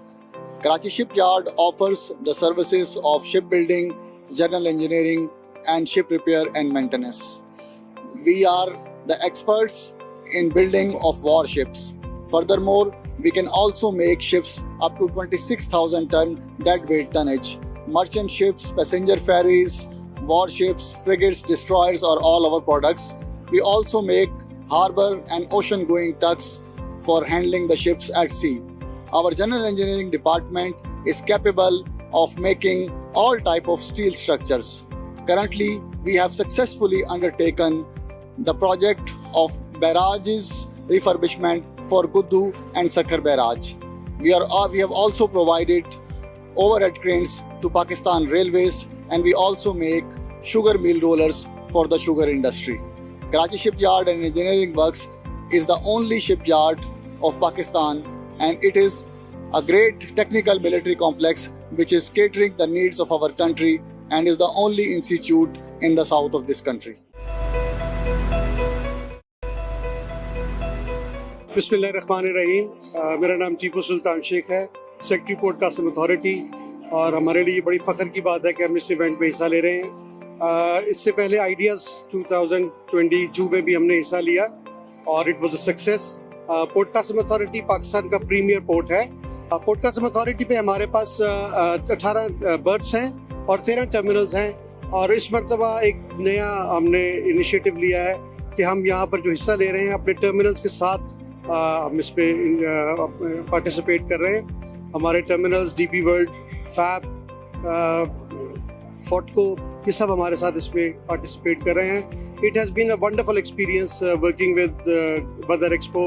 Last time around IDEAS में भी बहुत अच्छा रहा हमारा interaction, and this time around also alhamdulillah we have had a very good experience of being with Badar Expo, and they have been very proficient and efficient in organizing all the events. And Port Qasim is a unique port in itself कि ये Port Qasim industrial port भी है, पाकिस्तान का अकलौता industrial port है. यहाँ पर हमारे पास 13,000 एकड़ से ज़्यादा ज़मीन अवेलेबल है और तकरीबन 400 के करीब इंडस्ट्रीज इस वक्त काम कर रही हैं, और 250 के करीब जो है वो अभी in the stage of completion hai. So by the time we come up with all the industries and everything, I think port would be contributing to the national economy in a much better way. جی السلام علیکم، میرا نام زہیب ظفر ہے اور میں Pakistan national shipping corporation کو یہاں represent کر رہا ہوں۔ پاکستان نیشنل شپنگ کارپوریشن جو ہے وہ فلیگ بیئرر ہے، اونلی شپنگ کمپنی ہے جو کہ PNSE پاکستان کے اندر آپریٹ کر رہی ہے، اور ہم اپنی سروسز یہاں دیتے ہیں، اور انہیں سروسز کو یہاں پہ پروجیکٹ کرنے آئے ہیں۔ ہماری ٹینکر سروس ہے، بلک کیریئر سروس ہے، ہم لوگ پاکستان کے لیے کروڈ آئل لے کر آ رہے ہیں، بلک کیریئرز میں فرٹیلائزر لے کر آتے ہیں، اور بے تحاشا پروڈکٹس جو ہیں گورنمنٹ اور سیمی گورنمنٹ اداروں کے اور پرائیویٹ آرگنائزیشنس کے وہ ہم لوگ کیری کرتے ہیں۔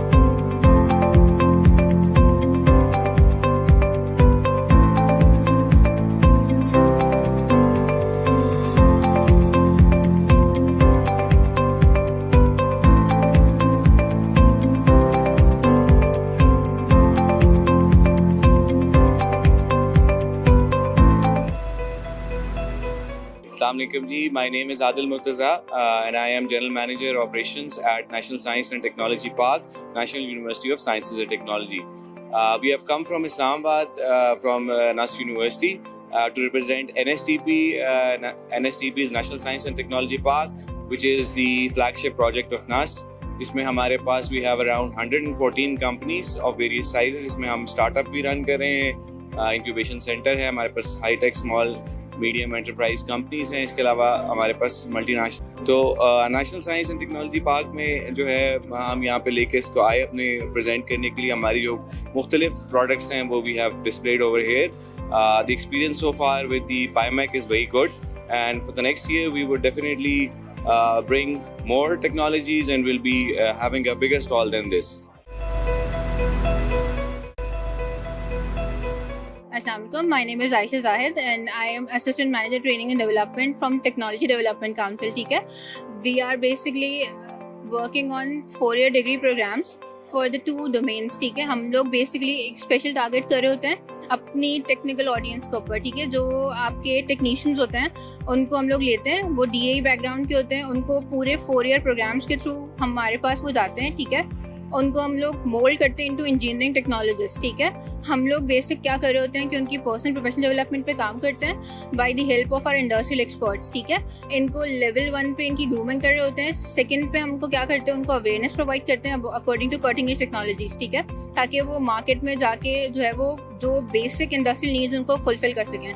بدر ایکسپو کے ساتھ we have a very good experience with PIMAC۔ ہمیں اس کے through we have got a platform جس کے تھرو ہم لوگ بہت سارے انڈسٹریل ایکسپرٹ ساتھ کنیکٹ ہوئے ہیں، بیسکلی ان کی جو نیڈز ہیں اور وہ کس طرح کے انڈیویجولز ان کو چاہیے تاکہ ہم ان کو اس طرح کے پروفیشنلز دے سکیں، ان کے ساتھ کولیبریٹ کر سکیں اور آگے جو ہے وہ ایکسیل کر سکیں۔ I am Captain Hassan Adil, Deputy General Manager Shipbuilding, Karachi Shipyard and Engineering Works. Karachi Shipyard offers the services of shipbuilding, general engineering and ship repair and maintenance. We are the experts in building of warships. Furthermore, we can also make ships up to 26,000 ton deadweight tonnage. Merchant ships, passenger ferries, warships, frigates, destroyers are all our products. We also make harbor and ocean going tugs for handling the ships at sea. Our general engineering department is capable of making all type of steel structures. Currently, we have successfully undertaken the project of barrages refurbishment for Guddu and Sakhar barrage. We have also provided overhead cranes to Pakistan Railways, and we also make sugar mill rollers for the sugar industry. Karachi Shipyard and Engineering Works is the only shipyard of Pakistan, and it is a great technical military complex which is catering the needs of our country and is the only institute in the south of this country. बिस्मिल्लाहिर्रहमानिर्रहीम। मेरा नाम टीपू सुल्तान शेख है, secretary port Qasim authority, और हमारे लिए बड़ी फ़ख्र की बात है कि हम इस इवेंट में हिस्सा ले रहे हैं। इससे पहले आइडियाज़ 2022 में भी हमने हिस्सा लिया और it was a success. Port Qasim authority Pakistan का प्रीमियर पोर्ट है। पोर्ट कासिम अथॉरिटी पे हमारे पास 18 बर्थ्स हैं और 13 टर्मिनल्स हैं, और इस मरतबा एक नया हमने इनिशिएटिव लिया है कि हम यहाँ पर जो हिस्सा ले रहे हैं अपने टर्मिनल्स के साथ हम इस पे पार्टिसिपेट कर रहे हैं। हमारे टर्मिनल्स डीपी वर्ल्ड, फैब, फोटको, ये सब हमारे साथ इसमें पार्टिसिपेट कर रहे हैं। It has been a wonderful experience working with Badar Expo. Last time around IDEAS में भी बहुत अच्छा रहा हमारा interaction, and this time around also alhamdulillah we have had a very good experience of being with Badar Expo, and they have been very proficient and efficient in organizing all the events. And Port Qasim is a unique port in itself कि ये Port Qasim industrial port भी है, पाकिस्तान का अकलौता industrial port है। यहाँ पर हमारे पास 13,000 एकड़ से ज़्यादा ज़मीन अवेलेबल है और तकरीबन 400 के करीब इंडस्ट्रीज इस वक्त काम कर रही हैं, और 250 के करीब जो है वो अभी in the stage of completion hai. So by the time we come up with all the industries and everything, I think port would be contributing to the national economy in a much better way.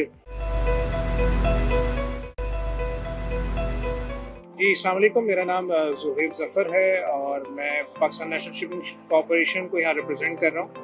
Pakistan national shipping corporation जो है वो flag bearer है, only shipping company है जो कि PNSC के पाकिस्तान के अंदर ऑपरेट कर रही है, और हम अपनी सर्विसेज यहाँ देते हैं और उन्हीं सर्विसेज को यहाँ पे प्रोजेक्ट करने आए हैं। हमारी टैंकर सर्विस है, बल्क कैरियर सर्विस है।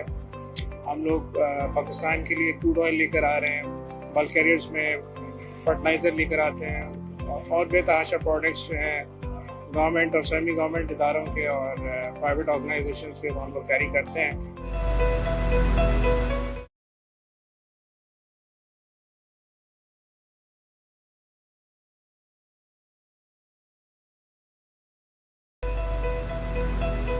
बलूचिस्तान में जो कॉन्टीनेंटल शेल्फ है वो सबसे ज़्यादा है, जिसकी वजह से बलूचिस्तान में फ़िश कैचिंग के ज़्यादा मौक़े हैं, और सबसे ज़्यादा कैच जो है वो बलूचिस्तान से होता है। 18वीं तरमीम के बाद कोस्ट लाइन को मुख्तलिफ जोन्स में डिवाइड किया गया है। 12 नाटिकल माइल तक बलूचिस्तान गवर्नमेंट यानी सूबाई हुकूमत का दायरा इख्तियार होता है, और 12 से 24 तक एक कंटिगुअस जोन होता है जिस पे फेडरल गवर्नमेंट का, और 24 से 200 नाटिकल माइल तक वो फेडरल गवर्नमेंट का। उसके बाद जिसको EEZ बोलते हैं, और उसके बाद जो है कि इंटरनेशनल वाटर शुरू होते हैं, फिर बफर, इस तरह से मुख्तलिफ इसके जोन्स हैं। हम बलूचिस्तान की तरफ से सारी बिजनेस कम्युनिटी को इस पैमेक बलूचिस्तान में जो कॉन्टीनेंटल शेल्फ है वो सबसे ज़्यादा है, जिसकी वजह से बलूचिस्तान में फ़िश कैचिंग के ज़्यादा मौक़े हैं, और सबसे ज़्यादा कैच जो है वो बलूचिस्तान से होता है। 18वीं तरमीम के बाद कोस्ट लाइन को मुख्तलिफ जोन्स में डिवाइड किया गया है।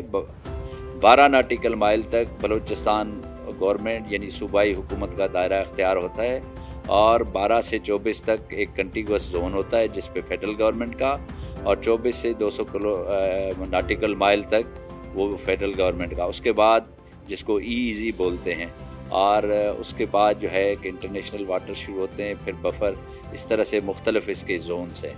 हम बलूचिस्तान की तरफ से सारी बिजनेस कम्युनिटी को इस पैमेक में वेलकम करते हैं। यहाँ पे बेतहाशा बिजनेस अपॉर्चुनिटीज़ हैं। मैं आपसे यही गुजारिश करूँगा कि आप आइए, हम लोगों से इंटरेक्ट कीजिए, और इस हमारी काविश को, इस हमारी पैमेक को पार्टिसिपेट करके इसको कामयाब बनाएं। इसलिए ये पाकिस्तान की इकानमी में बहुत बड़ा रोल होगा, आपका कंट्रीब्यूशन होगा, क्योंकि यहाँ पे मोर देन 50 कंट्रीज से जो हैं वो पार्टिसिपेंट्स आ रहे हैं। आप भी तशरीफ़ लाइए, और आपके जो इंटरनेशनल पार्टनर हैं उनको भी हम दावत देते हैं कि आप हमारे बलूचिस्तान पवेलियन का और पैमेक का हिस्सा बनिए। शुक्रिया।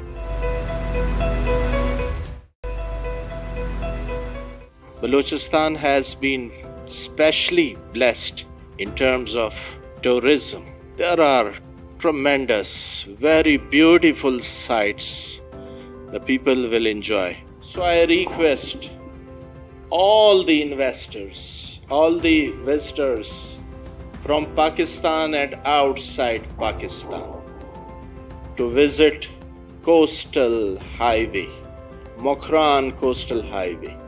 Enjoy beaches in 𝐷𝐿, the most beautiful beach of the Pakistan. Pakistan International Maritime Expo and Conference is scheduled to be held from 10 to 12 February 2023 at Karachi Expo. All the concerned stakeholders, especially the business community, are requested to ensure their presence, visit the Balochistan Pavilion and enjoy the event, and also ensure investments in Balochistan. Thank you very much.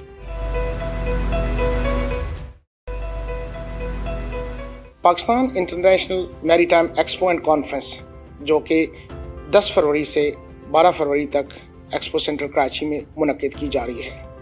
हुकूमत Balochistan pavilion का इनेकाद करेगी। मैं तमाम investors से, पाकिस्तानी कौम से, international community से, business community से दरख्वास्त करूँगा कि वो आएँ, पाईमैक में बलूचिस्तान को एक्सप्लोर करें, ग्वादर की अपॉर्चुनिटीज़ एक्सप्लोर करें, coastal tourism, eco tourism and blue economy को एक्सप्लोर करें, जहां बेपनाह मौके और अपॉर्चुनिटीज़ हैं जिनका इस्तेफादा करके आप न सिर्फ बलूचिस्तान की इकॉनमी बल्कि पाकिस्तान की इकॉनमी में अपना कंट्रीब्यूशन डाल सकते हैं। 50 से ज़ायद ममालिक और उसकी डेलीगेशंस पाईमैक में शामिल होंगी, जहां business to business and government to government और बिजनेस टू गवर्नमेंट डेलीगेशंस एक दूसरे से तबादला ख्याल करेंगी, जो एक बेहतरीन अपॉर्चुनिटी है। इसको एक्सप्लोर कीजिए और पाकिस्तान और बलूचिस्तान की तरक्की में अपना किरदार अदा कीजिए। मैं पाकिस्तान नेवी को मुबारकबाद पेश करता हूं कि उन्होंने एक बड़ा अच्छा इनिशिएटिव लिया है। ये बैनुल अक़वामी कॉन्फ्रेंस जो मुनक्कद की जा रही है इंशाअल्लाह कराची में जल्द, Pakistan International Maritime Expo and Conference PIMEC, जिसके जरिए 50 से ज़ायद ममालिक के नुमाइंदे आएंगे, नेवल चीफ्स आएंगे, दिफाई माहिरीन आएंगे, कॉन्फ्रेंस में गुफ्तगू भी होगी और उसमें जो पाकिस्तान नेवी का कलीदी किरदार है जो इस खित्ते में बड़ा अहम है वो उजागर भी होगा।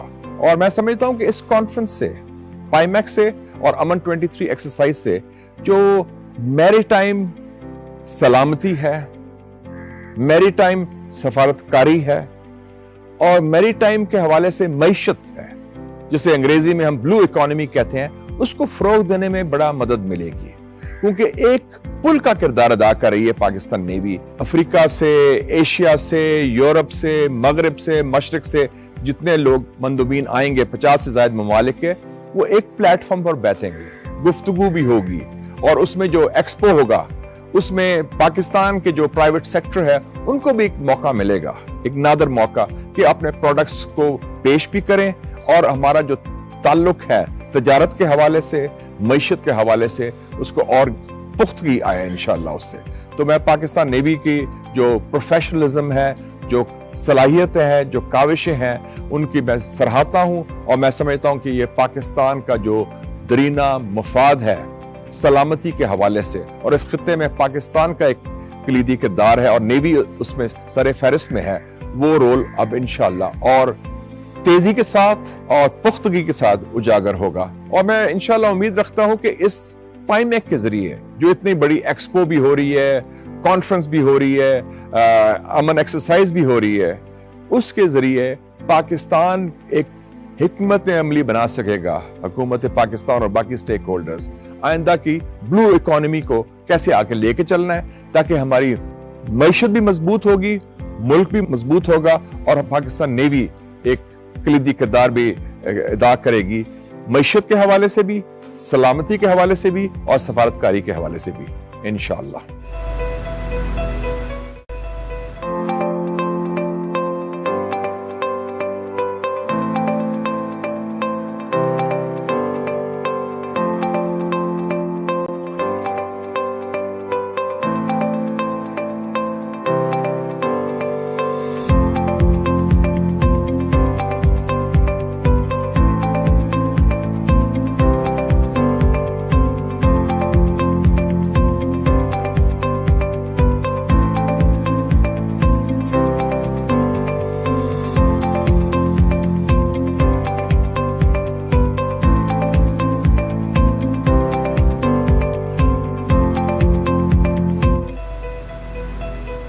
Assalamualaikum ji. My name is 𝐷𝐷𝐿 and I am General Manager Operations at National Science and Technology Park, National University of Sciences and Technology. We have come from Islamabad, from NUST University, to represent NSTP. NSTP is National Science and Technology Park, which is the flagship project of NUST. इसमें हमारे पास we have around 114 companies of various sizes. इसमें हम startup भी run कर रहे हैं, incubation center है, हमारे पास high tech small medium enterprise companies हैं, इसके अलावा हमारे पास multinational companies भी हैं. This is a unique project of National University of Science and Technology. तो National Science and Technology Park में जो है हम यहाँ पे लेके इसको आए अपने present करने के लिए. हमारी जो मुख्तलिफ products हैं वो we have displayed over here. The experience so far with the 𝐷𝐸𝐿 is very good, and for the next year we would definitely bring more technologies and will be having a bigger stall than this. Assalamualaikum. My name is 𝐼𝐸𝐿 and I am Assistant Manager Training and Development from Technology Development Council.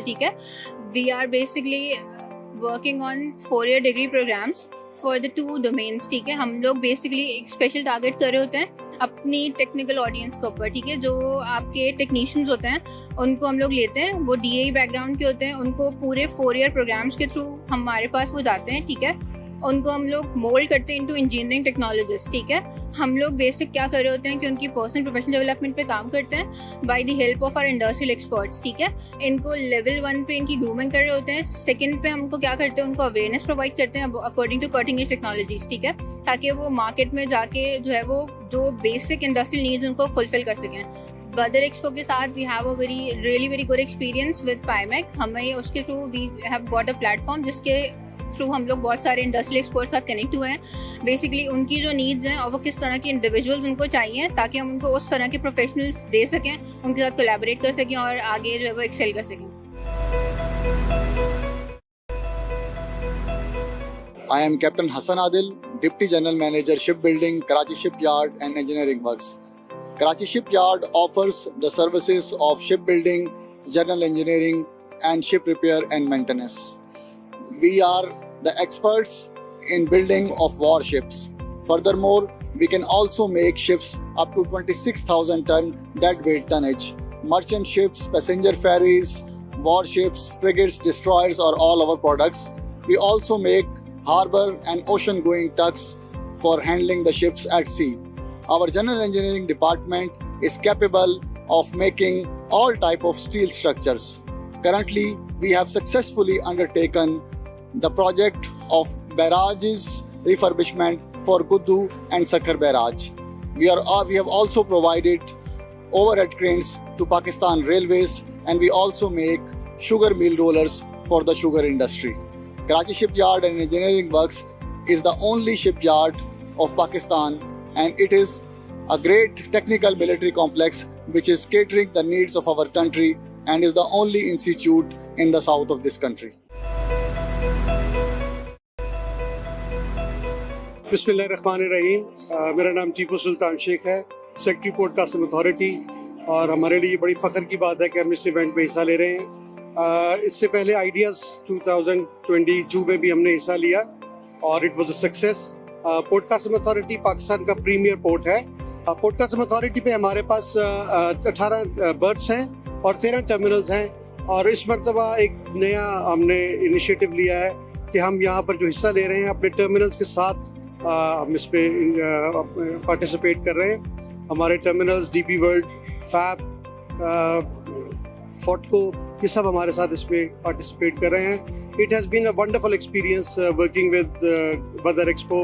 Last time around IDEAS में भी बहुत अच्छा रहा हमारा interaction, and this time around also alhamdulillah we have had a very good experience of being with Badar Expo, and they have been very proficient and efficient in organizing all the events. And Port Qasim is a unique port in itself कि ये Port Qasim industrial port भी है, पाकिस्तान का अकलौता industrial port है. यहाँ पर हमारे पास 13,000 एकड़ से ज़्यादा ज़मीन अवेलेबल है और तकरीबन 400 के करीब इंडस्ट्रीज इस वक्त काम कर रही हैं, और 250 के करीब जो है वो अभी in the stage of completion hai. So by the time we come up with all the industries and everything, I think port would be contributing to the national economy in a much better way. Balochistan میں جو continental shelf ہے وہ سب سے زیادہ ہے، اس کی وجہ سے بلوچستان میں فش کیچنگ کے زیادہ مواقع ہیں اور سب سے زیادہ کیچ جو ہے وہ بلوچستان سے ہوتا ہے۔ 18ویں ترمیم کے بعد کوسٹ لائن کو مختلف زونز میں ڈیوائیڈ کیا گیا ہے۔ 12 ناٹیکل مائل تک بلوچستان گورنمنٹ یعنی صوبائی حکومت کا دائرہ اختیار ہوتا ہے اور 12 سے 24 تک ایک کنٹیگوس زون ہوتا ہے جس پہ فیڈرل گورنمنٹ کا، اور 24 سے 200 ناٹیکل مائل تک وہ فیڈرل گورنمنٹ کا۔ اس کے بعد جس کو ای بولتے ہیں، اور اس کے بعد جو ہے کہ انٹرنیشنل واٹر شروع ہوتے ہیں، پھر بفر، اس طرح سے مختلف اس کے زونز ہیں۔ ہم بلوچستان کی طرف سے ساری بزنس کمیونٹی کو اس پائمیک میں ویلکم کرتے ہیں۔ یہاں پہ بے تحاشا بزنس اپرچونٹیز ہیں۔ میں آپ سے یہی گزارش کروں گا کہ آپ آئیے، ہم لوگوں سے انٹریکٹ کیجئے اور اس ہماری کاوش کو، اس ہماری پائمیک کو پارٹیسپیٹ کر کے اس کو کامیاب بنائیں۔ اس لیے یہ پاکستان کی اکانومی میں بہت بڑا رول ہوگا، آپ کا کنٹریبیوشن ہوگا، کیونکہ یہاں پہ مور دین 50 کنٹریز سے جو ہیں وہ پارٹیسپینٹس آ رہے ہیں۔ آپ بھی تشریف لائیے اور آپ کے جو انٹرنیشنل پارٹنر ہیں ان کو بھی ہم دعوت دیتے ہیں کہ آپ ہمارے بلوچستان پویلین کا اور پائمیک کا حصہ بنیے۔ شکریہ۔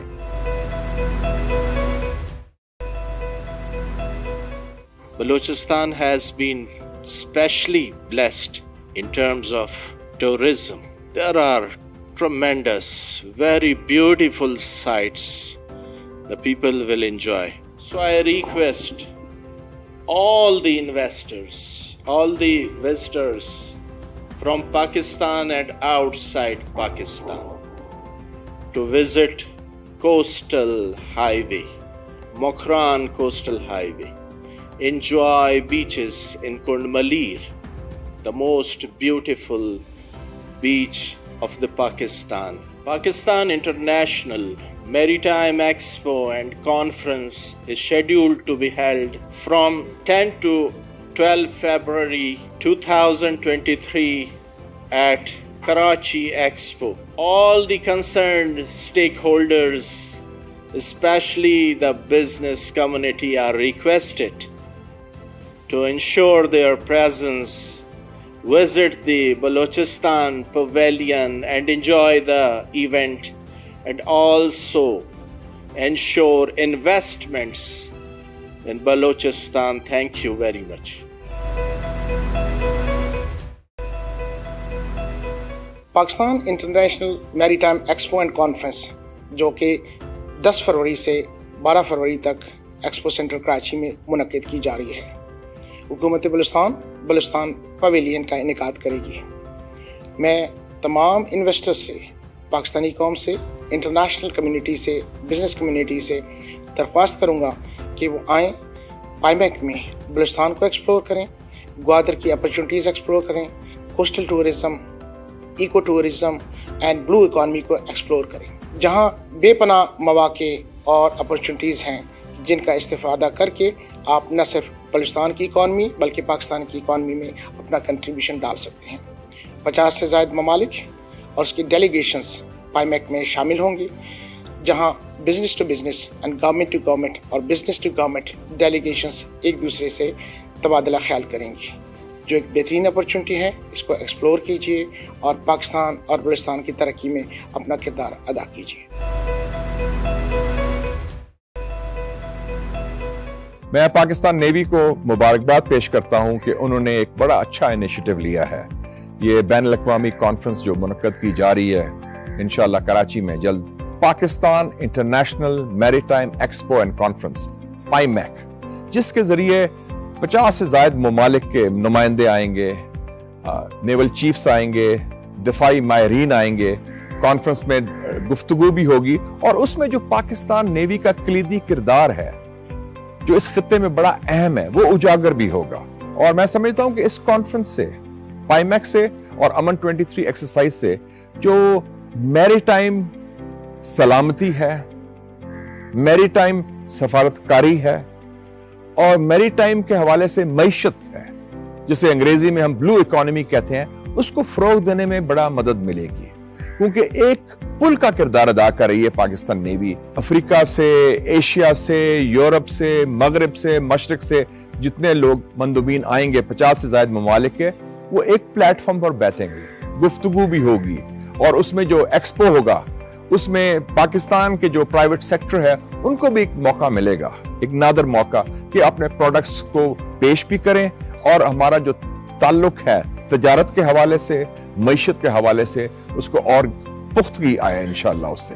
तो मैं पाकिस्तान नेवी की जो प्रोफेशनलिज्म है, जो सलाहियतें हैं, जो काविशें हैं, उनकी मैं सराहता हूँ, और मैं समझता हूँ कि ये पाकिस्तान का जो दरीना मफाद है सलामती के हवाले से, और इस खित्ते में पाकिस्तान का एक कलीदी किरदार है और नेवी उसमें सरे फहरिस्त में है, वो रोल अब इंशाअल्लाह और तेजी के साथ और पुख्तगी के साथ उजागर होगा। और मैं इंशाअल्लाह उम्मीद रखता हूँ कि इस पाईमैक के जरिए जो इतनी बड़ी एक्सपो भी हो रही है, कॉन्फ्रेंस भी हो रही है, अमन एक्सरसाइज भी हो रही है, उसके जरिए पाकिस्तान एक हिकमत अमली बना सकेगा, हुकूमत पाकिस्तान और बाकी स्टेक होल्डर्स, आइंदा की ब्लू इकोनॉमी को कैसे आगे लेके चलना है, ताकि हमारी मईशत भी मजबूत होगी, मुल्क भी मजबूत होगा, और पाकिस्तान नेवी एक कलीदी किरदार भी अदा करेगी, मईशत के हवाले से भी, सलामती के हवाले से भी, और सफारतकारी के हवाले से भी इंशाअल्लाह।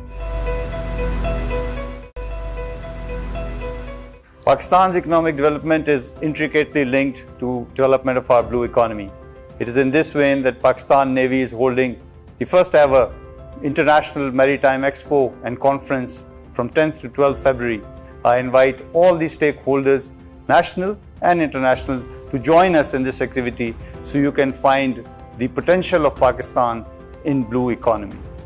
PMSA stands firm to ensure safe and secure seas and provide the right environment for propagation of these activities. We'll do our best to facilitate in all manners possible to all those who come and invest in our seas and our blue economy. Together we can ensure the development of blue economy of Pakistan and safety of our maritime zones for development of our economy. Thank you very much.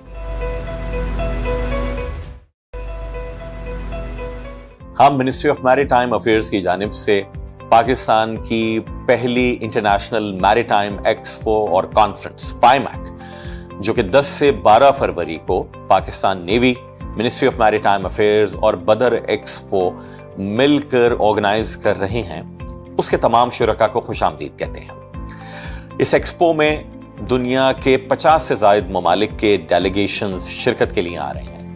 हम दावत देते हैं पाकिस्तान की business community को भी कि आप आएं, आकर आलमी रेपुटेशन के डेलीगेशंस के साथ मिलकर मैरीटाइम सेक्टर में नए बिजनेस की एवेन्यूज को एक्सप्लोर करें। आए एक्सपो सेंटर कराची 10 से 12 फरवरी पाईमैक में शिरकत करें। इस एक्सपो और कॉन्फ्रेंस को कामयाब बनाएं, पाकिस्तान को कामयाब बनाएं। पाकिस्तान जिंदाबाद। Assalamualaikum ji, my name is 𝐷𝐷𝐿 and I am General Manager Operations at National Science and Technology Park, National University of Sciences and Technology. We have come from Islamabad, from NUST University to represent NSTP. NSTP is National Science and Technology Park, which is the flagship project of NUST. इसमें हमारे पास we have around 114 companies of various sizes. इसमें हम startup भी run कर रहे हैं, incubation center है, हमारे पास high tech small medium enterprise companies हैं, इसके अलावा हमारे पास मल्टीनेशनल कंपनीज भी हैं। This is a unique project of National University of Science and Technology. तो National Science and Technology Park में जो है हम यहाँ पे लेके इसको आए अपने प्रेजेंट करने के लिए। हमारी जो मुख्तलिफ प्रोडक्ट्स हैं वो we have displayed over here. The experience so far with the PIMEC is very good and for the next year we would definitely bring more technologies and we'll be having a bigger stall than this. Assalamualaikum. My name is 𝐼𝐶 and I am Assistant Manager Training and Development from Technology Development Council. We are basically working on 4-year degree programs for the 2 domains. हम लोग basically एक special target कर रहे होते हैं अपनी technical audience के ऊपर, ठीक है। जो आपके technicians होते हैं उनको हम लोग लेते हैं, वो DAE background के होते हैं, उनको पूरे 4-year programs के through हमारे पास वो जाते हैं, ठीक है। ان کو ہم لوگ مولڈ کرتے ہیں انٹو انجینئرنگ ٹیکنالوجسٹ. ٹھیک ہے, ہم لوگ بیسک کیا کر رہے ہوتے ہیں کہ ان کی پرسنل پروفیشنل ڈیولپمنٹ پہ کام کرتے ہیں by the help of our industrial experts. ٹھیک ہے, ان کو لیول 1 پہ ان کی گرومنگ کر رہے ہوتے ہیں. سیکنڈ پہ ہم کو کیا کرتے ہیں, ان کو اویئرنیس پرووائڈ کرتے ہیں according to cutting edge technologies. ٹھیک ہے, تاکہ وہ مارکیٹ میں جا کے جو ہے وہ جو بیسک انڈسٹریل نیڈز ان کو فلفل کر سکیں. بدر ایکسپو کے ساتھ we have a really very good experience with PIMEC. ہمیں اس کے through we have got a platform جس کے تھرو ہم لوگ بہت سارے انڈسٹریل ایکسپرٹ ساتھ کنیکٹ ہوئے ہیں. بیسکلی ان کی جو نیڈز ہیں اور وہ کس طرح کے انڈیویجولز ان کو چاہیے تاکہ ہم ان کو اس طرح کے پروفیشنلز دے سکیں, ان کے ساتھ کولیبریٹ کر سکیں اور آگے جو ہے وہ ایکسیل کر سکیں. I am Captain Hassan Adil, Deputy General Manager Shipbuilding, Karachi Shipyard and Engineering Works. Karachi Shipyard offers the services of shipbuilding, general engineering and ship repair and maintenance. We are the experts in building of warships. Furthermore, we can also make ships up to 26,000 ton deadweight tonnage. Merchant ships, passenger ferries, warships, frigates, destroyers are all our products. We also make harbor and ocean going tugs for handling the ships at sea. Our general engineering department is capable of making all type of steel structures. Currently, we have successfully undertaken the project of barrages refurbishment for Guddu and Sakhar barrage. We have also provided overhead cranes to Pakistan Railways, and we also make sugar mill rollers for the sugar industry. Karachi Shipyard and Engineering Works is the only shipyard of Pakistan, and it is a great technical military complex which is catering the needs of our country and is the only institute in the south of this country. बिस्मिल्लाहिर्रहमानिर्रहीम. मेरा नाम टीपू सुल्तान शेख है, secretary port Qasim authority, और हमारे लिए बड़ी फ़ख्र की बात है कि हम इस इवेंट में हिस्सा ले रहे हैं. इससे पहले आइडियाज़ 2022 में भी हमने हिस्सा लिया और it was a success. Port Qasim authority Pakistan का प्रीमियर पोर्ट है. पोर्ट कासिम अथॉरिटी पे हमारे पास 18 बर्थ्स हैं और 13 टर्मिनल्स हैं, और इस मरतबा एक नया हमने इनिशिएटिव लिया है कि हम यहाँ पर जो हिस्सा ले रहे हैं अपने टर्मिनल्स के साथ हम इस पे पार्टिसिपेट कर रहे हैं. हमारे टर्मिनल्स डीपी वर्ल्ड, फैब, फोर्टको, ये सब हमारे साथ इसमें पार्टिसिपेट कर रहे हैं. It has been a wonderful experience working with Badar Expo. Last time around ideas में भी बहुत अच्छा रहा हमारा interaction, and this time around also, alhamdulillah, we have had a very good experience of being with Badar Expo, and they have been very proficient and efficient in organizing all the events. And Port Qasim is a unique port in itself कि ये Port Qasim industrial port भी है, पाकिस्तान का अकलौता industrial port है. यहाँ पर हमारे पास 13,000 एकड़ से ज़्यादा ज़मीन अवेलेबल है और तकरीबन 400 के करीब इंडस्ट्रीज इस वक्त काम कर रही हैं, और 250 के करीब जो है वो अभी in the stage of completion है. तो by the time we come up with all the industries and everything, I think port would be contributing to the national economy in a much better way. Balochistan में जो continental shelf है वो सबसे ज़्यादा है. इसकी वजह से बलूचिस्तान में फ़िश कैचिंग के ज़्यादा मौक़े हैं और सबसे ज़्यादा कैच जो है वो बलूचिस्तान से होता है. 18वीं तरमीम के बाद कोस्ट लाइन को मुख्तलिफ जोन्स में डिवाइड किया गया है. 12 नाटिकल माइल तक बलूचिस्तान गवर्नमेंट यानी सूबाई हुकूमत का दायरा इख्तियार होता है, और 12 से 24 तक एक कंटिगुअस जोन होता है जिस पे फेडरल गवर्नमेंट का, और 24 से 200 नाटिकल माइल तक वो फेडरल गवर्नमेंट का. उसके बाद जिसको ईईजी बोलते हैं, और उसके बाद जो है कि इंटरनेशनल वाटर शुरू होते हैं, फिर बफर, इस तरह से मुख्तलिफ इसके जोन्स हैं. हम बलूचिस्तान की तरफ से सारी बिज़नेस कम्युनिटी को इस पाइमैक में वेलकम करते हैं.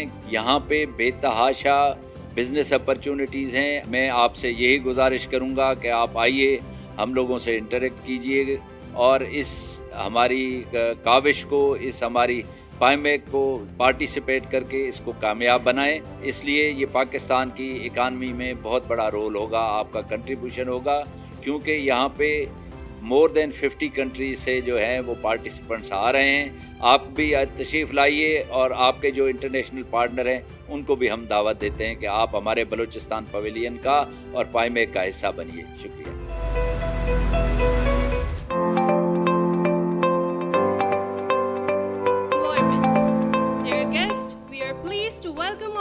participants, some of whom have traveled a long distance to show their solidarity with the maritime community of Pakistan, and some scholars have joined us online and have given their valuable time to sharing experiences and suggestions to address maritime issues in the Indian Ocean region. Ladies and gentlemen, we are privileged to have Commodore retired Sayyid Muhammad Ubaidullah Sitara Imtiaz Military as the moderator for this session. Commodore Ubaidullah has over 36 years of meritorious naval service to his credit, receiving many prizes and awards, including the coveted Sword of Honor and the Chairman Joint Chiefs of Staff Committee of Pakistan Gold Medal. He established the Pakistan Marines in the Navy and remained as its pioneer commandant for the first 3 years. He has also established a first of its kind research center in the maritime sector of Pakistan, namely the National Center of Maritime Policy Research.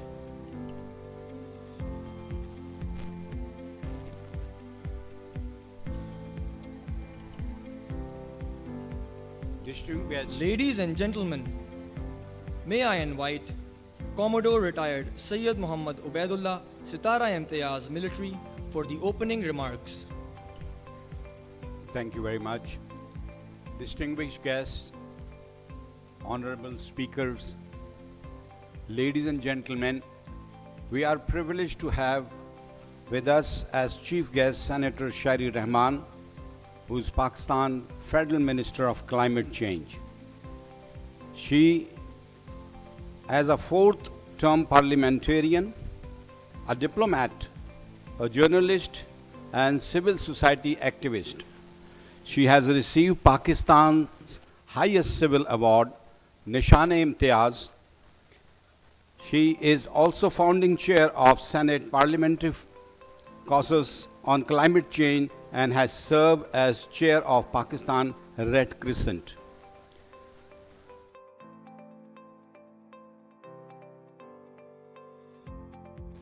Ranked the Financial Times list of the 25 most influential women, and she also features in the Forbes 50 list of women achieved for 2023. We are privileged to have Senator Shari Rahman as the chief guest. To begin with, let me say a few words in the presence of so learned a speaker around here on a subject which is very close to the heart of everyone here, outside, and throughout the world, the climate change. Climate change is having a significant impact on the world oceans and seas. Some key effects, I would just list them, which will be further dwelled upon by the relevant speakers. The first and the foremost is the rising sea levels. As the earth temperature increases, the polar and glaciers are melting and hence causing rising in the sea level. This can really lead to coastal erosion, displacement of coastal community, increased risk of flooding while there is a storm. And the second part is warmer sea oceans. As the rising temperature causes world ocean to warm, this can lead to changes in the ocean current, which has an impact on the distribution of marine species and alter food chain. Ocean acidification.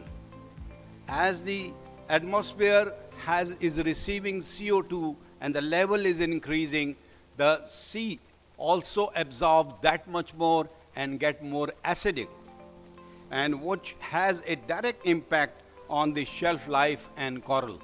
These cannot be maintained. At the same time, changes in the circulation, ocean circulation, changes in the temperature as well as salinity causes the circulation difference, which comes into play and affects a large number of species and human being, the coastal community and elsewhere. Finally, the increased frequency of extreme weather events in the coast, the climate change can increase the frequency and intensity of extreme weather conditions such as hurricane, typhoon, willies, etc. These events can cause significant changes to the coastal community and to the people.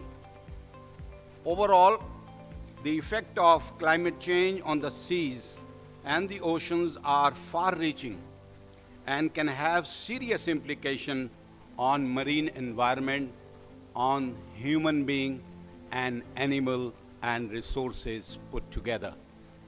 This brings me to invite my first speaker, which is a panel of two speakers, Mr. Mohammad Irfan Tariq and Mr. Mohammad Amjad, to present their paper. And before they start, let me introduce to them Mr. Mohammad, you will speak first, right? Mr. Mohammad Irfan Tariq joined Government of Pakistan in 1991 and served as Director General Environment and Climate Change in the Ministry of Climate Change. He also serves as National Focal Point on United Nations Framework Convention on Climate Change and has involved in the climate negotiations since the Rio Summit. Mr. Tariq also worked as member of the Executive Board of Clean Development Mechanism of 𝗏𝐹CCC for the last 3 years. Further, he is serving as Vice Chair of the Working Group of Intergovernmental Panel on Climate Change.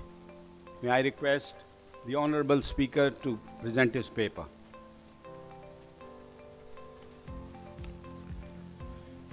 Bismillahirrahmanirrahim. Madam Minister, distinguished guests, ladies and gentlemen, it's indeed a great honor and privilege to be here today and to present before you some thoughts on issues which have not been captured so very well in our national priorities, and to create some ripples in the thinking process, to highlight some of very important issues arising because of climate change primarily, and also environment, and also to show you an opportunity angle, because Pakistan normally has been conceived as one of the most vulnerable countries to climate change, the most impacted countries for the last 22 decades, 20 years. And for this purpose, ladies and gentlemen, we plan to present before you a presentation primarily in 2 or 3 parts. I would like to, the first part would be climate change impacts on oceans, and putting before you some opportunity angle. This will be a fairly shorter part. The second part is an interactive atlas which was developed by the Intergovernmental Panel on Climate Change, a UN organization where Pakistan played a very prominent role. This atlas would be presented by my co-presenter, Mr. Mohammad Amjad. In fact, this presentation also has a third part. And diving deep into the issue, Dr. Asif Inam would be presenting a case study based on the specific coast of Karachi. And just for the information of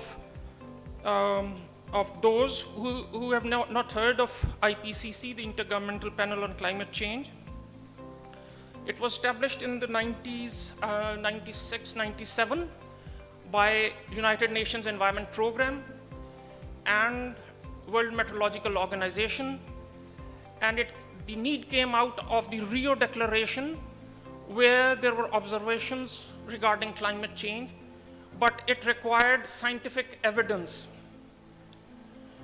So all three, and I would also like to highlight all three of us have been part of the IPCC cycle, which is AR6, Assessment Report 6 cycle currently, and we have contributed to the whole process.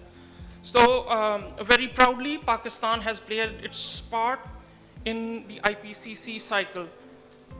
So ladies and gentlemen, coming to the impacts of climate change, for the last 2 years, you must have observed Pakistan getting one disaster after the other in the shape of forest fires, heat waves, floods, droughts, gulfs, and Pakistan has appeared on the global radar of climate-induced disasters.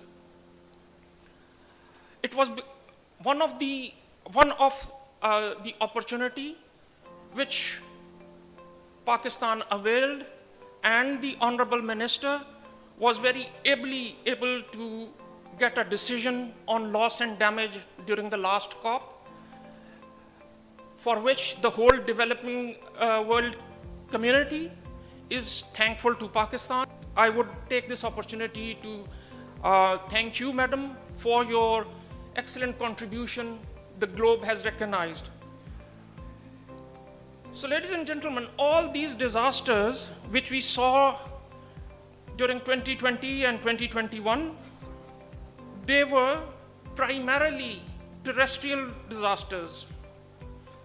I have put before you a list of 7 disasters which are marine related or ocean related disasters, but they never appeared during any media discussion or anywhere in our priorities. For example, sea level rise is happening right now. It was happening yesterday. It will happen tomorrow as well. And the basic fact is, it is irreversible. Whatever sea rise is happening, it is irreversible. Under the worst scenarios, by 2100, we are expected to have a 0.7 meter rise in our coastal line communities, coastline, where, as we heard, approximately 1,000 kilometers of coastline, with 10% of Pakistan's population there and 40% of industry. So you can very well imagine the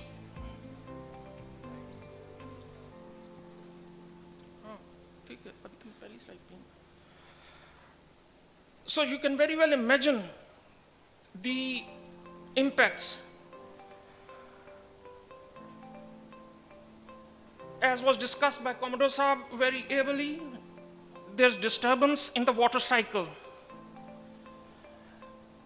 Sea intrusion and coastal erosion. Now this is something very specific to Pakistan, and allow me to take a second here.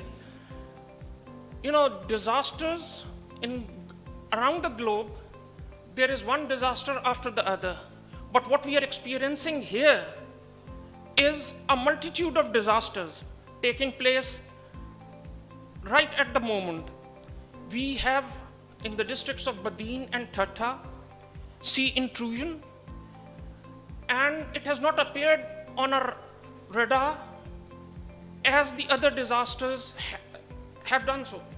And another very specific point to note is, as I said, they are irreversible. By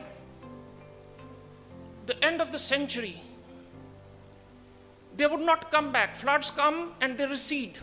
Droughts come and we try to cope with them. But sea level rise is going to remain there. Sea intrusion is going to remain there. So there are going to be disasters which have got very long-standing consequences. Just to be quick on the side, acidification is, I think, one of the most important impacts, environmental impacts we are having in our ocean. Heat waves, there have been incidences of heat waves, loss of biodiversity, and a list of climate-induced disasters. About 20 years back, we never heard of cyclones in Karachi. Now this is a recurring phenomena. We never heard of heat waves in Karachi.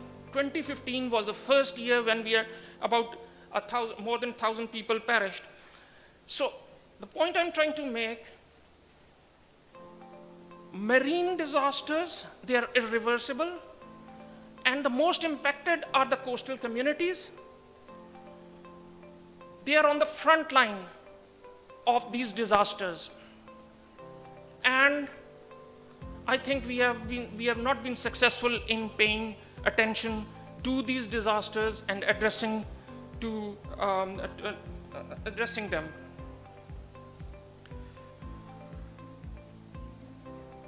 And on top of all that, ladies and gentlemen, you must have heard of the plastic intrusion into the seas. And as the UN tells us, there's going to be more plastics in the sea than the fish. And I take this opportunity again to thank the Honorable Minister for taking a lead in this. I think we expect a lot of action in the coming years in this arena. So ladies and gentlemen, these are all the disasters, and we have been trying to portray Pakistan as one of the impacted countries, but there's also an opportunity angle now, and it is in the form of our natural resource assets. So what I want you to concentrate on is the figure of 76.4 million tons of sequestration capacity. This is the assessment which we did with the World Bank's support. It is a published document. This is the capacity of carbon sequestration we have in our ocean. Now, this is an extremely huge natural resource, and if we keep the health of our oceans in good order, I think this would help us in addressing our national commitments, which I'm coming to next. Along with it,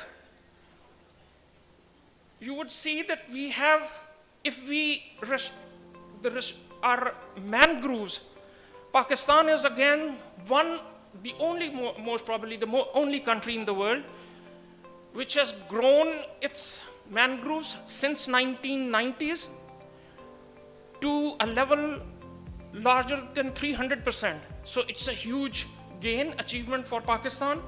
And if we restore their capacity, they have the capacity to sequester almost 0.3 million tons of carbon dioxide.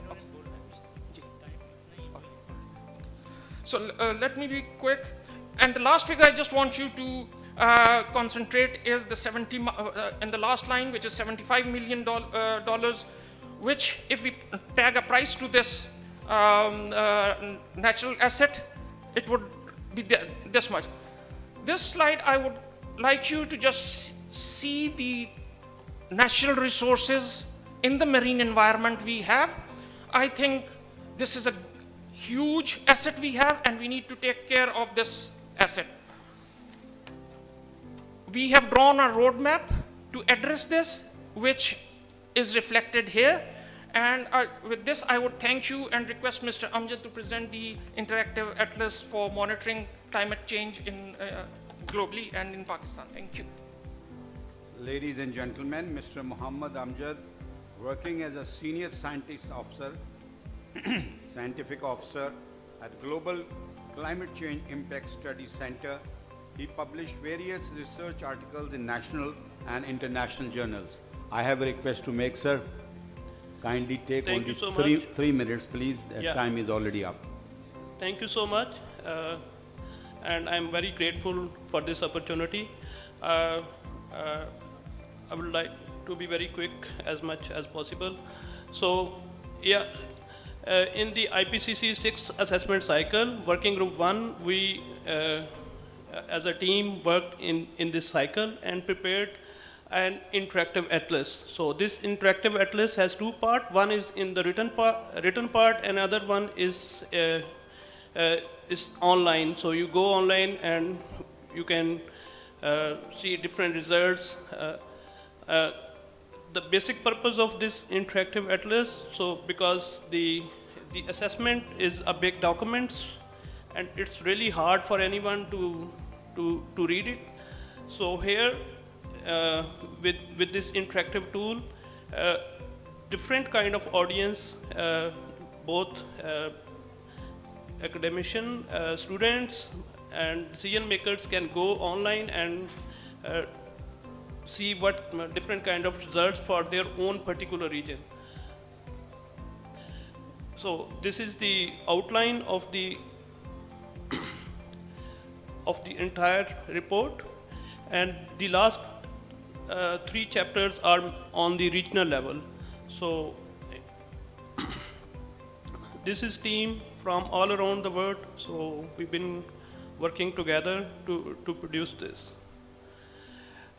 As I mentioned, we have divided the whole globe into 46 land regions and 12 ocean regions. In addition to that, there are monsoon regions, small islands, and working group 2 continental regions, and major river basins. So in all these regions, you can go and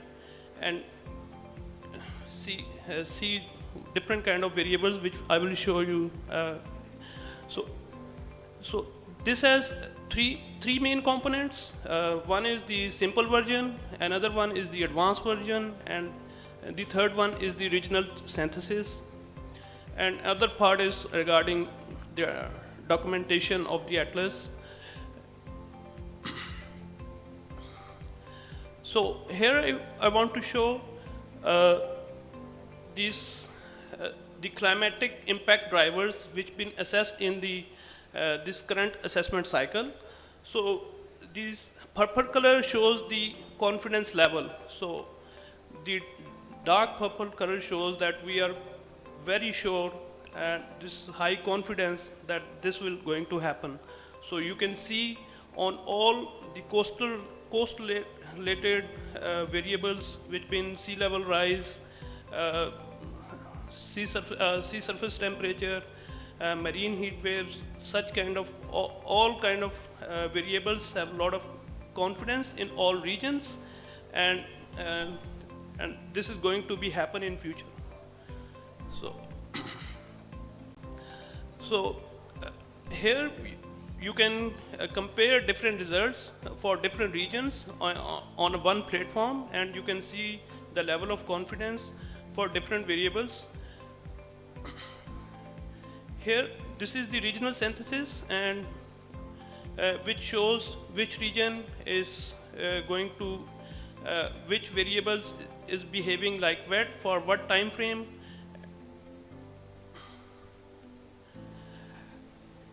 So as I mentioned, there are plenty of variables, atmospheric, oceanic, and other variables, and some derived variables like hot degree days, cold degree days, and frost days, maximum temperature, minimum.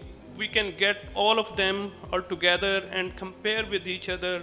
We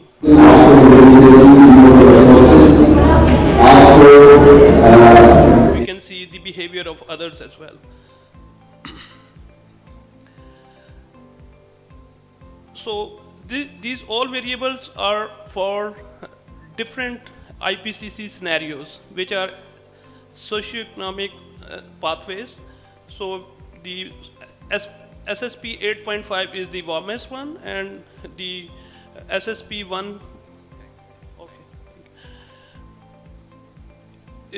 is the and there's a middle and low emission scenarios, so we can compare all of them for our own region and create tables. We can make some timelines. The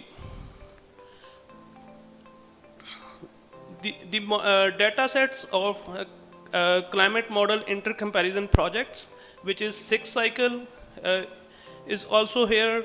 The CMIP 5 data is also there, Codex data is there, 𝗏𝗏𝗏𝐷 data, CRU data, all different kind of observed and model data sets are provided there, and we can see different level of warming levels for example, what the world will look like and what our region, our coastal region in Arabian Sea will look like under different warming scenarios. And not only this, we can see it for different time periods. For example, near term, medium term, and long term, and relative to different baselines. The baseline of pre-industrial and the latest baseline as well. So this is the one of the example of showing how the temperature is changing in over South Asia region in near-term basis. Also, a few regions which have been identified as the ocean biomes. So our Arabian Sea, few regions in ocean which are ecologically very active. So our Arabian Sea also falls under those regions. So that region, I have few results for that. So you can see for different months, and under the x-axis you can see the different Mr. years. Amjad, may I request you kindly, please? We have already sort of shot on time. So this is the time series, and this is sea level rise for our region, which is already mentioned by Irfan Saab that we will be like 0.7 meters by the end of this century. This is the regional synthesis we can produce using the interactive tool, and these are different sets of variable for different regions. And if you want to do something by more yourself, there's a repository online on GitHub, so you can go there and produce different kind of results, and also the scripts are also given, so which will be very useful for the students. Thank you so much.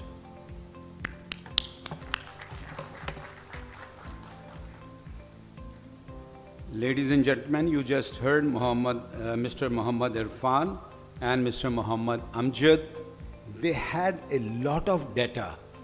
They have a lot of knowledge that they wanted to convey to all of us.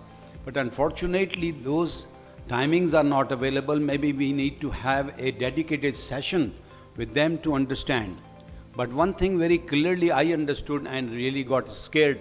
उन्होंने डरा दिया है कि 7 metre की height बढ़ जाएगी. Please don't get carried away with that.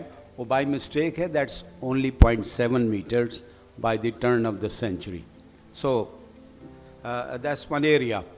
But definitely Pakistan, although contributes only less than 1% of carbon emission to the Eurozone, but it is on top 10 countries of the world at number 10, which is affected by the climate change. Whether it is ocean warming, whether it is acidification, whether it is warming of this, or whether it is melting of ice and bringing floods that we have seen very recently, and we have been affected by that. I thank you very much, sir. And my next speaker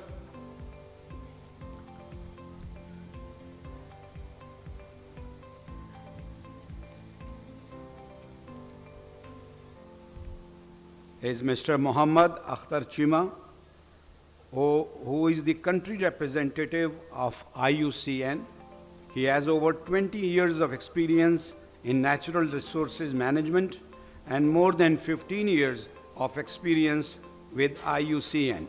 He holds a bachelor degree in agriculture engineering from University of Agriculture, Faisalabad, and a Master of Science in Agriculture Extension from University of Reading, UK. Due to paucity of time, I'm not reading out the full biodata and the CVs. Please excuse me for that. May I invite you to please present your paper on preservation of marine ecosystem.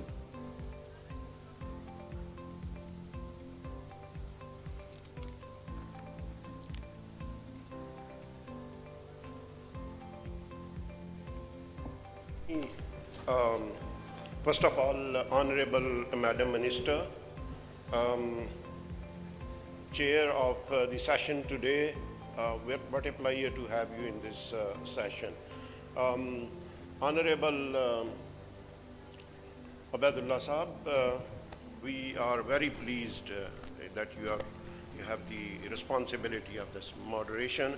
Inam Sahab, 𝐼𝗲𝐻𝐿𝐼𝐿 Sahab, and Amjad Sahab, distinguished institutions, heads of the institutions, Pakistan Navy Chief of Naval Staff, NEMA Director General 𝐼𝐻𝐿𝐼𝐿 Sahab, and the Maritime Ministry representatives. What a pleasure to have to be with you this afternoon. We are very honored to have this multiplier effect. Earlier we used to have few delegations from international countries, several countries that we have now distinguished presence. 2 days, I have heard many of the distinguished speakers, and I think that most of the job is already done. So it will make my presentation relatively little easier if I have this control with me. I can try to finish my presentation timely. Next, thank you. I don't know how many of you know about IUCN. IUCN is an organization that brings together 1,200 members, 16,000 scientists, and we have a distinguished presence of many of the countries that we work globally. People are in the center, and we have land, water, oceans, and climate are the priorities, but again, the areas that we address, our Nature 2030, are some of the areas that we have presence in Pakistan, Karachi, Islamabad, Quetta, Peshawar, Punjab, AJK. We work with multiple donors, and I am not going to have, we have distinguished membership of the both governments and non-governmental organizations, number of donors that we work. Ladies and gentlemen, we heard that Pakistan is blessed with natural assets. We have more than 1,000 kilometers of coast, and we have 240,000 square kilometers and an area added equal to Sindh as continental shelf, relatively much less explored. And this all actually helps us to understand better, starting from mangroves to biodiversity to coastal beaches that we have are unique in Pakistan, that we are blessed with these natural assets. But at the same time, you would see that everybody mentioning about these challenges that we face.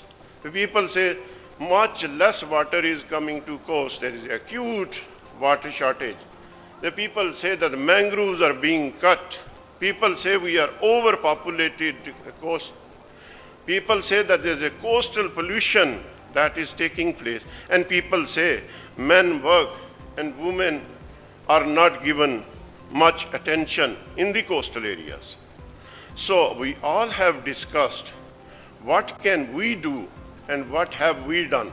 You all heard about plastic, 300 million tons, the plastic which is produced, 14 million tons each year goes to sea, and 𝐼𝐕𝐄𝐲 Sahab, I think he will present you more closely what is the challenge that we are facing. Pakistan mangroves, you heard many of the presenters. We had gone down to 84,000 hectares of mangroves left.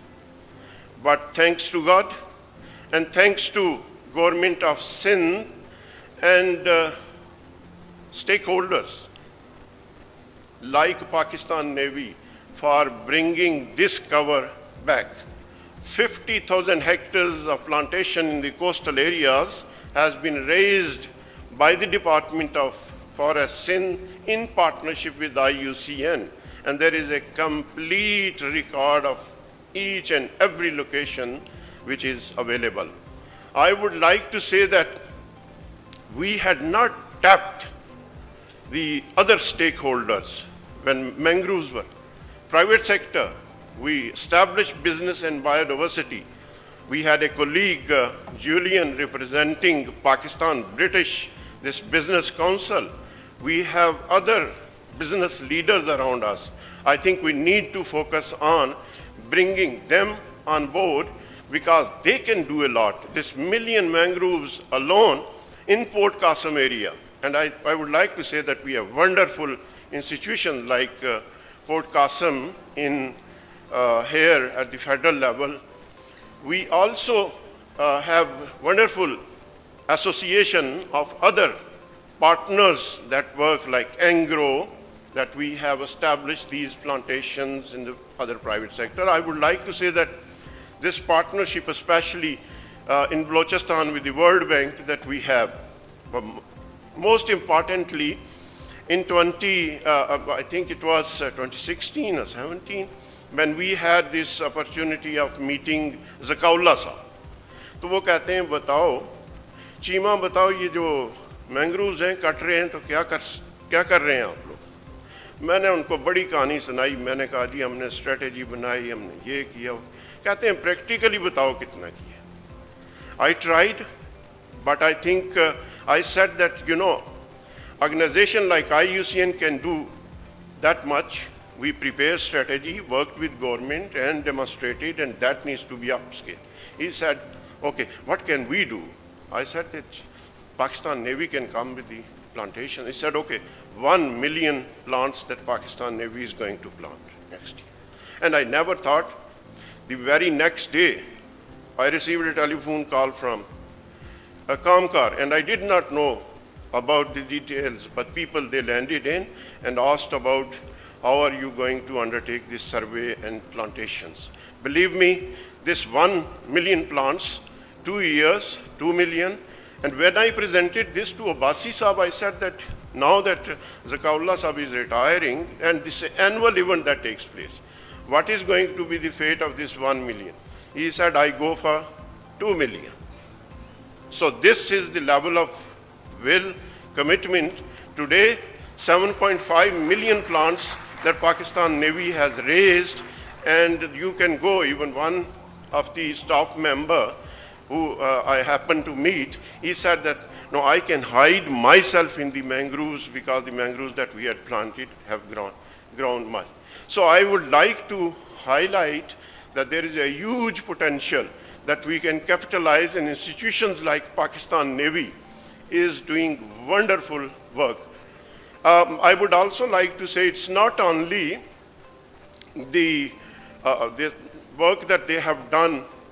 Water treatment plant, again, another activity which was, we shared experiences, and in Menoda, 30,000 gallons per day that they started treating, and now at 15 locations, Madam Minister, they have replicated 450,000 gallons per day.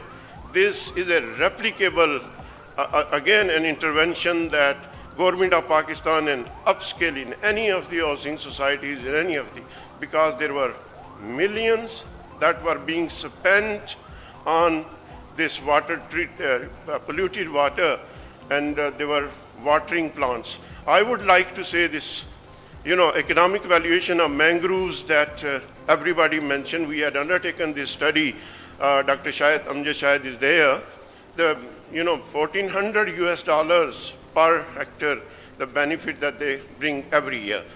This reversal that has Irfan Tariq Sahab also mentioned about, we have a unique situation in which Pakistan is now witnessing reasonable increase in the vegetative cover of mangroves in Pakistan. So we have from 14,000 to 105 to 200, and this credit goes to, this is water treatment plant that I mentioned. The Pakistan Navy has done wonderful work, which I say that is going to be. Madam Minister, in your ministry, that we have this national coordinating body, which is chaired by the Secretary Ministry of Climate Change, and both provincial governments, ports, coastal development authorities, and all those relevant departments, including private sector, 26 institutions. This morning I heard Senator Syed Mujahid, he said we need to establish, we already have established since 2010. I think we need to make operational, there was not a single marine protected area. Again, credit goes to provincial governments, federal, and especially Ministry of Defense and Pakistan Navy, that we have Astola Island, one of the marine protected area, and IUCN has already undertaken those benchmark studies, which I think are much less known.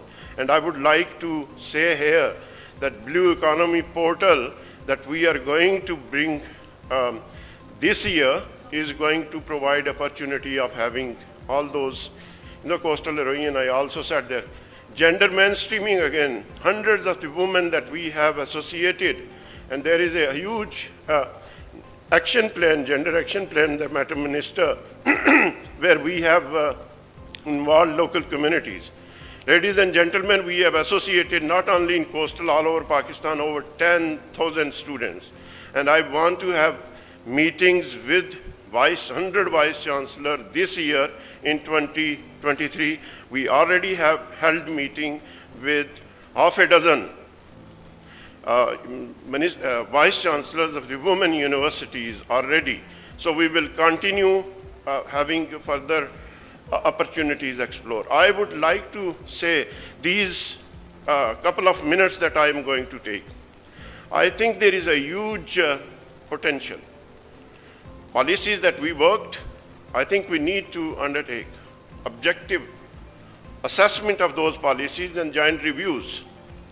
We need to come up with the gaps and then prepare an informed policy. Ministerial coordination forum is extremely important. I think Madam Minister has good exposure and she has the convening role. I would say that those other ministries need to be brought on board. Those institutions, especially donors, we mentioned about World Bank, Asian Development Bank, Islamic Development Bank, they all are doing work in isolation. I would suggest that we have this consortium established of the donors and then reporting to this coordinating body or the ministry so that we have this overall, the program. Finally, I would like to say the implementing agencies, the organizations, they need to be brought on board. And there are several ideas that today we have brought, but they all require actions, and these actions are listed. We cannot do alone. We need to have partnerships, sustainable development goals that we would like to have, climate, smart infrastructure. These points that I have shared, I think replication and upscale of Pakistan Navy's experience is extremely important. I say gratitude to NEMA, to Pakistan Navy, and to Maritime Ministry for organizing this wonderful workshop. Madam, our Honorable Foreign Ministers have said that's what a landmark. तो अब मैं अपने colleague से कह रहा था, मैंने कहा बताएं कोई सी मार्क भी कोई ऐसा लफ्ज़ है, कहते हैं इससे पहले तो नहीं, वो डिक्शनरी में तलाश कर रहे थे, तो मैंने कहा why don't we introduce what is sea mark conference that you have organized. Thank you very much this wonderful opportunity that I have. Thank you. Thank you very much, Mr. Mahmood Akhtar Chima. What a talk coming from the heart, talking with conviction, so what he is doing, and also told us the success story of involvement of IUCN with Pakistan Navy, with Sindh government, with Balochistan government, and getting to where we got. Originally, Pakistan, as he said, was at the 4th or 5th largest mangroves in the world. But over a period of time, by cutting off the mangroves and sometime really being misused for certain other selling of this wood, and of course, those who are local, they have the right to cut those for their firewood purposes. But the success story at the end of the day was that IUCN worked with Pakistan Navy, and Pakistan Navy originally contributed to 1 million trees, sapling of the mangroves, and subsequently 2 million. So as it stands today, Pakistan Navy has added 7.6 million mangrove tree to this area, and scientifically prioritise करने के लिए tourism को हमने एक mega segment बना रहे हैं। Safety and security का जो इशू है, इसको हमें भी तक ना Maritime Security Agency are ensuring those aspects that these are not cut and protected, and valuable contribution by them. Mr. Mahmood also mentioned the need of a joint committee or working from a center with World Bank, Asian Development Bank, Islamic Bank, etc., which is really need of the hour, and nobody else but the Madam Minister is very close to her heart, and I'm sure at the end of this seminar, on conclusion of this session, we will hear much more good things, as the government has been able to convince the world leaders to create a fund for those who are affected by the climate change, because this climate change has no boundary of rich or poor, east or west, north or south countries. Thank you very much, sir.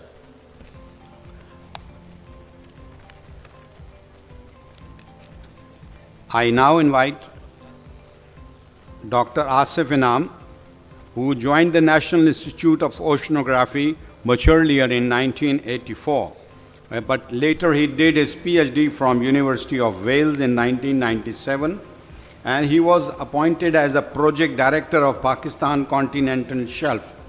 ये जो continental shelf बना है 50,000 square kilometer का, Dr. Inam also played a pivotal role into that, and really all hats off to him.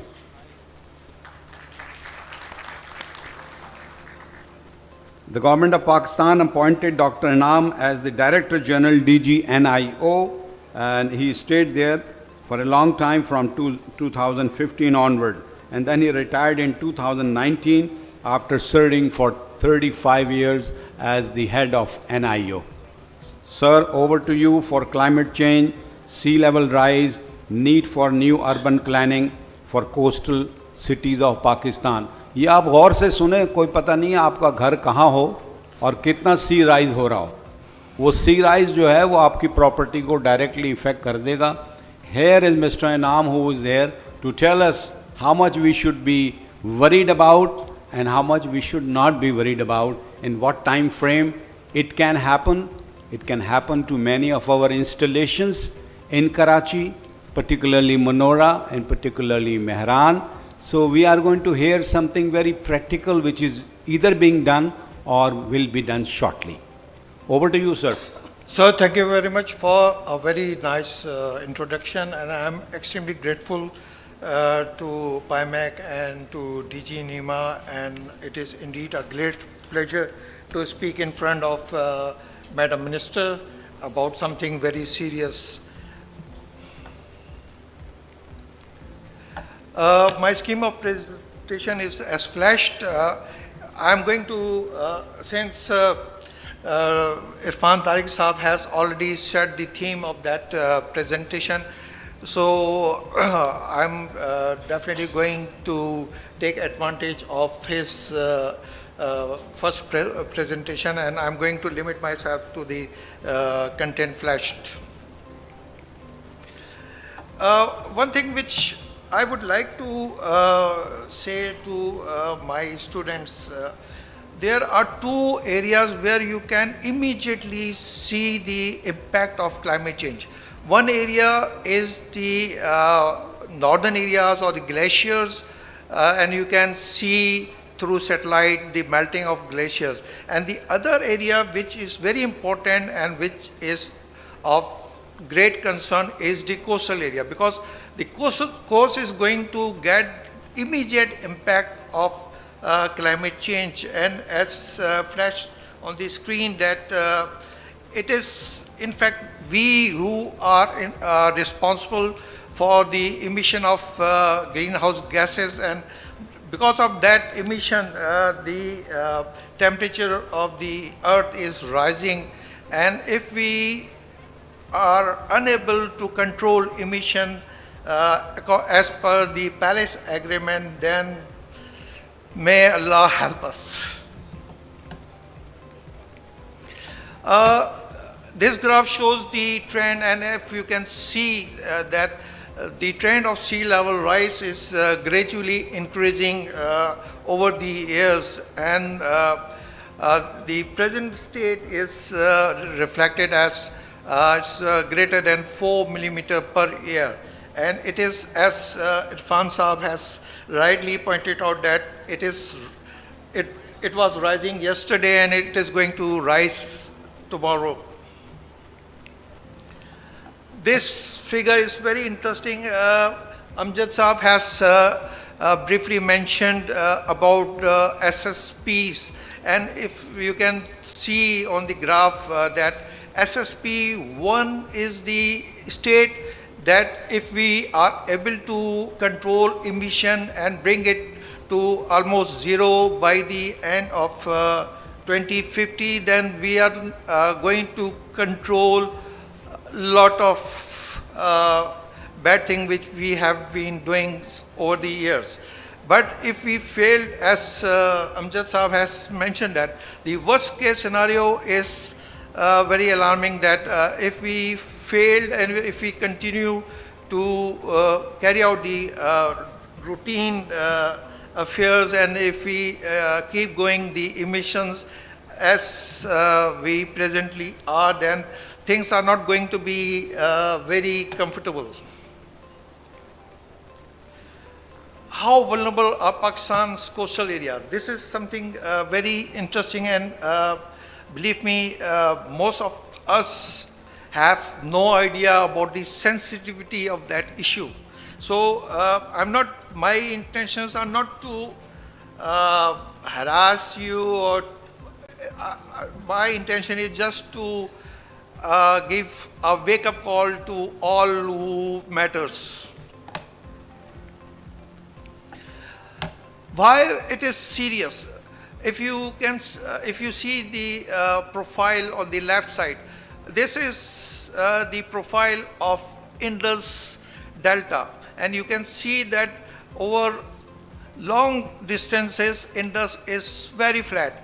So what does that mean? It means that even a minute rise in sea level would intrude into large distances, and this is extremely alarming. And if you can see a topographic map on the right side of the screen, you can see that all the pink shades shown on the delta are already under sea levels.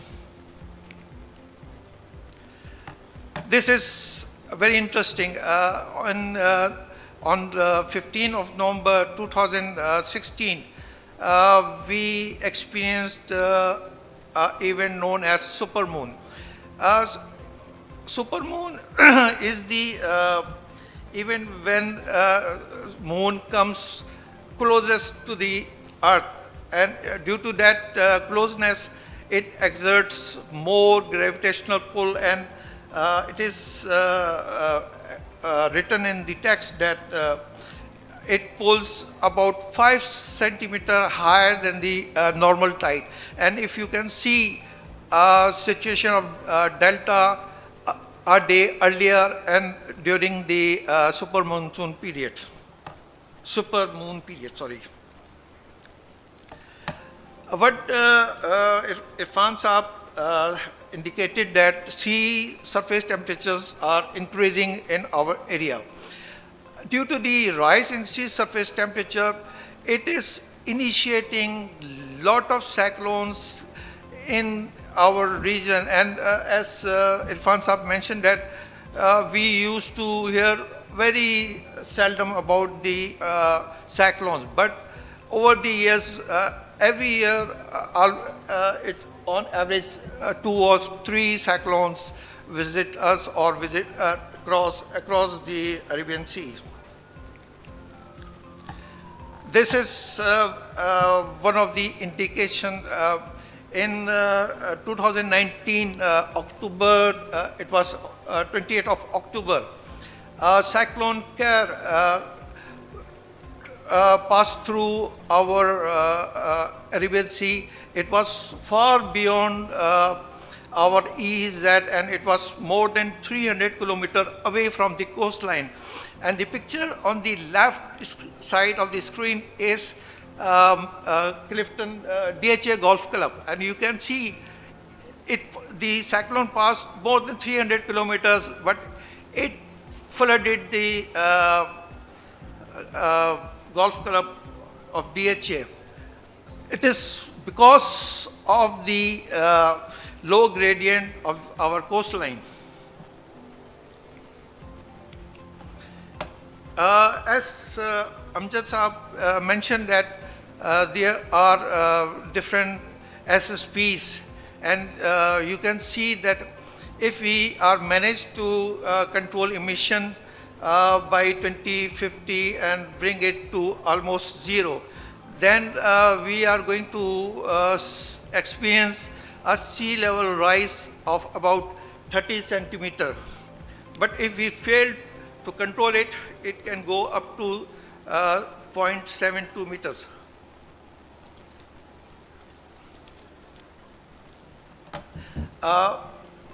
In the following slides, what I did, I extracted data from this chart, and if you go, I'm going to show you the website of that chart.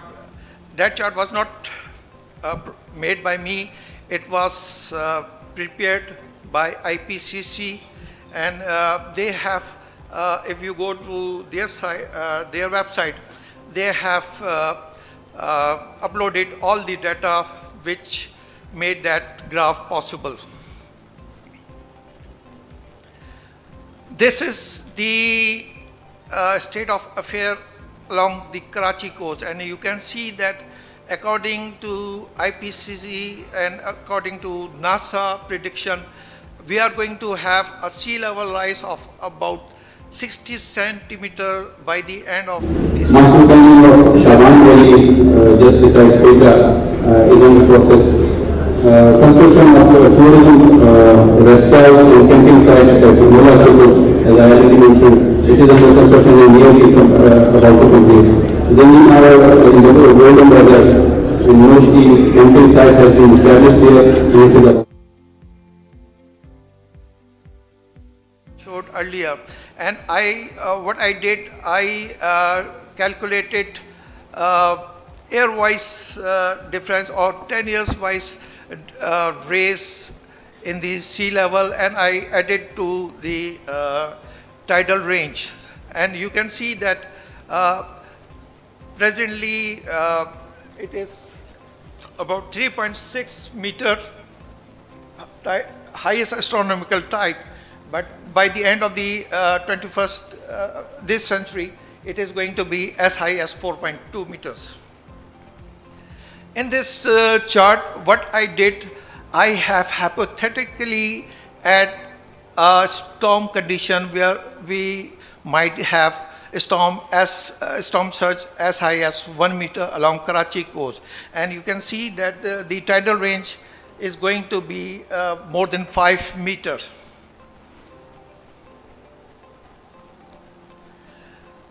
This figure shows that there are a number of serious incidents that can happen to any coast with reference to sea level rise. And it starts from submergence of land till the impeded drainage. And I'm going to show you some of the examples from the Karachi coast. You can see on the left, this is 𝐏𝐈𝐕𝐄, which is almost on the coastline. And on the right, this is 𝐾𝐈𝐕𝐄 thermal power station. And the proximity of sea and the expected rise of sea level about 5 meters, you can imagine what is going to happen.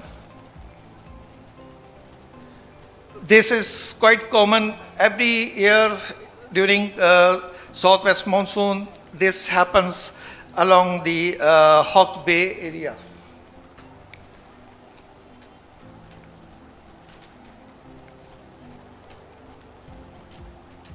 Atif, sorry.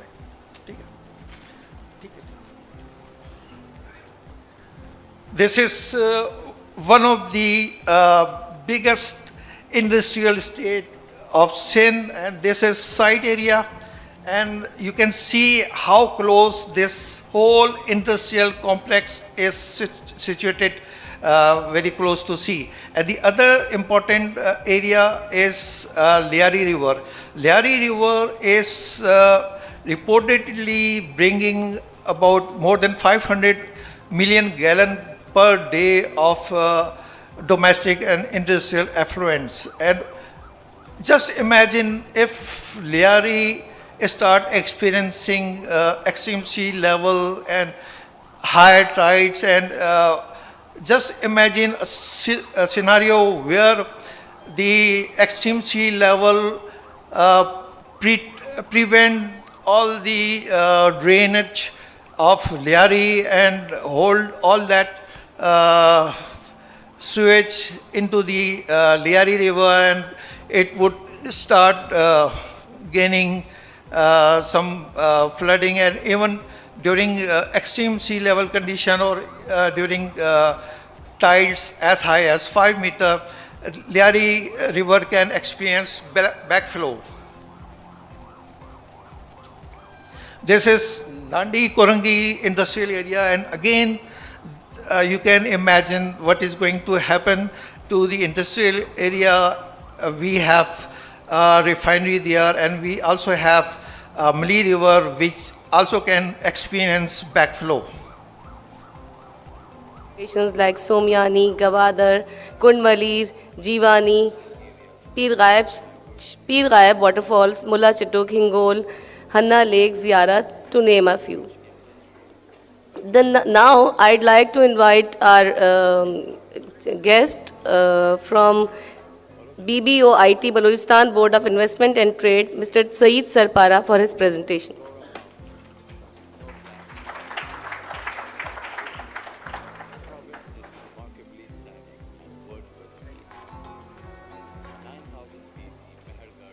archaeological site, which is located in Balochistan, is a precursor of Indus Valley civilization. And let the seawater intrude into the area, urban area.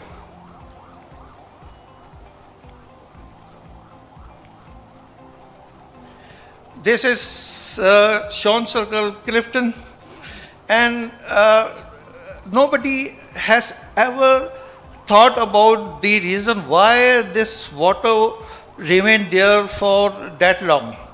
And believe me, one of the main reasons for the water that hold back was the high tide, because this stormy weather coincides with high sea conditions. So this can happen.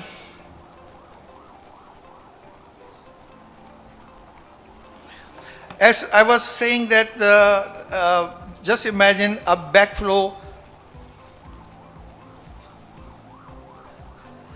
Look at my student, she is asking me to wind it up. She's just doing the right job. Just imagine a scenario when Lyari is going to experience backflow.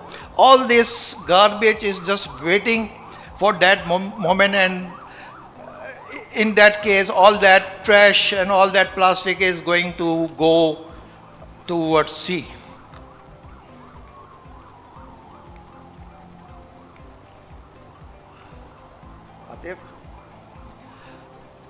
This is something very interesting, and if I have tried to relate sea level rise with the challenges of decade of the ocean, as you must be aware of the fact that United Nations has declared the period between 2021 to 2030 as the decade of ocean science for sustainable development, and they have identified 10 different challenges, and you can see all those or most of the challenges are directly related, or they are going to be impacted by the sea level rise.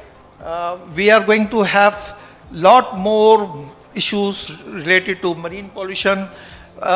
Because of the coastal erosion, we are going to have high turbidity condition, and that is going to impact the biodiversity, and it is also going to damage the fish catch, sustainability of fish resources, and there are many different reasons. But since I am asked to conclude, so let me go through quickly. These are some of the responses we need to take. Some of them, just briefly, there are engineering solutions for almost everything. But can we afford that solution? This is something very important to understand. These are different options.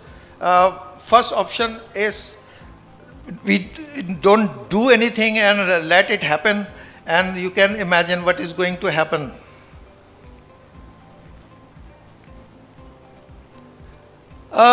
We have not yet started any protection work, but countries, some of the countries, they have already experiencing issues related to sea level rise, and they have started securing their assets on the coast, and these are the some of the details of expenditure, and the figure and the estimated cost looks very high, but believe me, it is much cheaper to build something instead of rebuilding something.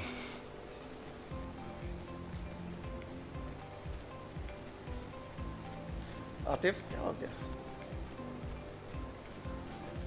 हाँ?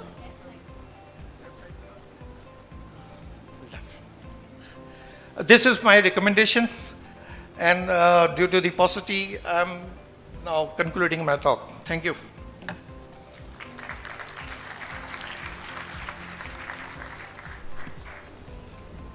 Ladies and gentlemen, as you realize that this was a tough subject to talk on, and at the same time has a lot of things which primarily scare us, and he was very successful in giving us the alarm bell and giving us a wake-up call, and those particularly living in the coastal area of Clifton, DHA, and the industrial areas of Korangi and site, etc., etc. Definitely there is a need which he very amply highlighted to know it about, and nothing to worry, because the 0.7 meter rise in the ocean will be only after 70 years. we have plenty of time. If we can take those solution as he very amply and rightly highlighted, these are not cost exorbitant, but they are cost effective. And when you take into account the loss which can happen, and I will borrow words of our London speaker earlier, who said this is disaster in the making which is irreversible. Rather, multiple disaster in making which is not reversible. So this is a wake-up call, and this is something which every one of us is affected, because it affects the food chain. In the ultimate analysis, what starts from the warming up of the ocean, the acidification of the ocean, the melting of the glacier and the floods and then cyclones and willy-willies, this eventually will have effect on food chain and security of food. So strategy on the food has to take place priority. I take this opportunity to thank all the worthy speakers. What a pleasure it was to listen to you. So much of learned talk we had, and so much will follow.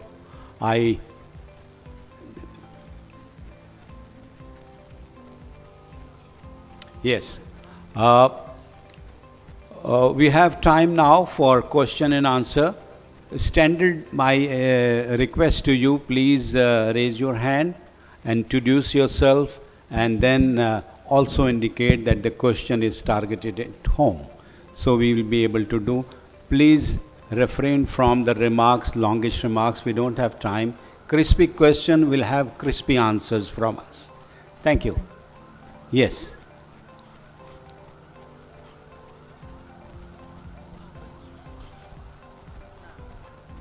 Hello. Assalamu alaikum. My name is Mohammad Rajpar. I am from the ports and shipping industry. One comment and one question. The comment is that I really feel the speakers were excellent, and these are the hidden treasures of Pakistan. So my compliments to all of them, and especially to Nima for selecting the topic, and a very important topic, and selecting the right speakers. Question to the Honorable Minister. Given your recent success in Egypt at the COP summit, where you managed to get the West or the developed countries to commit a lot of money to Pakistan, some of the projects highlighted by the last speaker in terms of building breakwaters, retention walls, and protection, millions or tens of millions of dollars, do you think some of those funds could be diverted for those projects?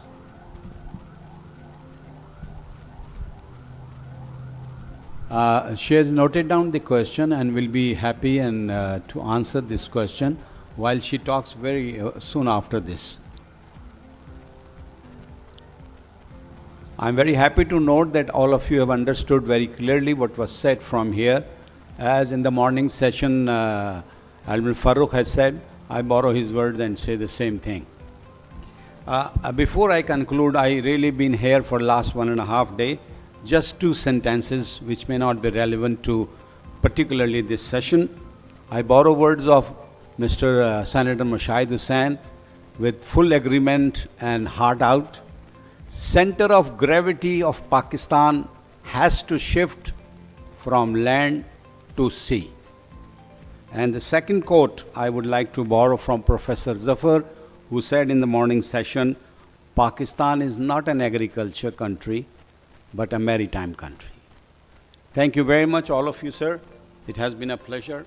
And now may I request the chief guest, Senator Sharif Rahman, Minister of Climate Change, to kindly say a few words and conclude this session.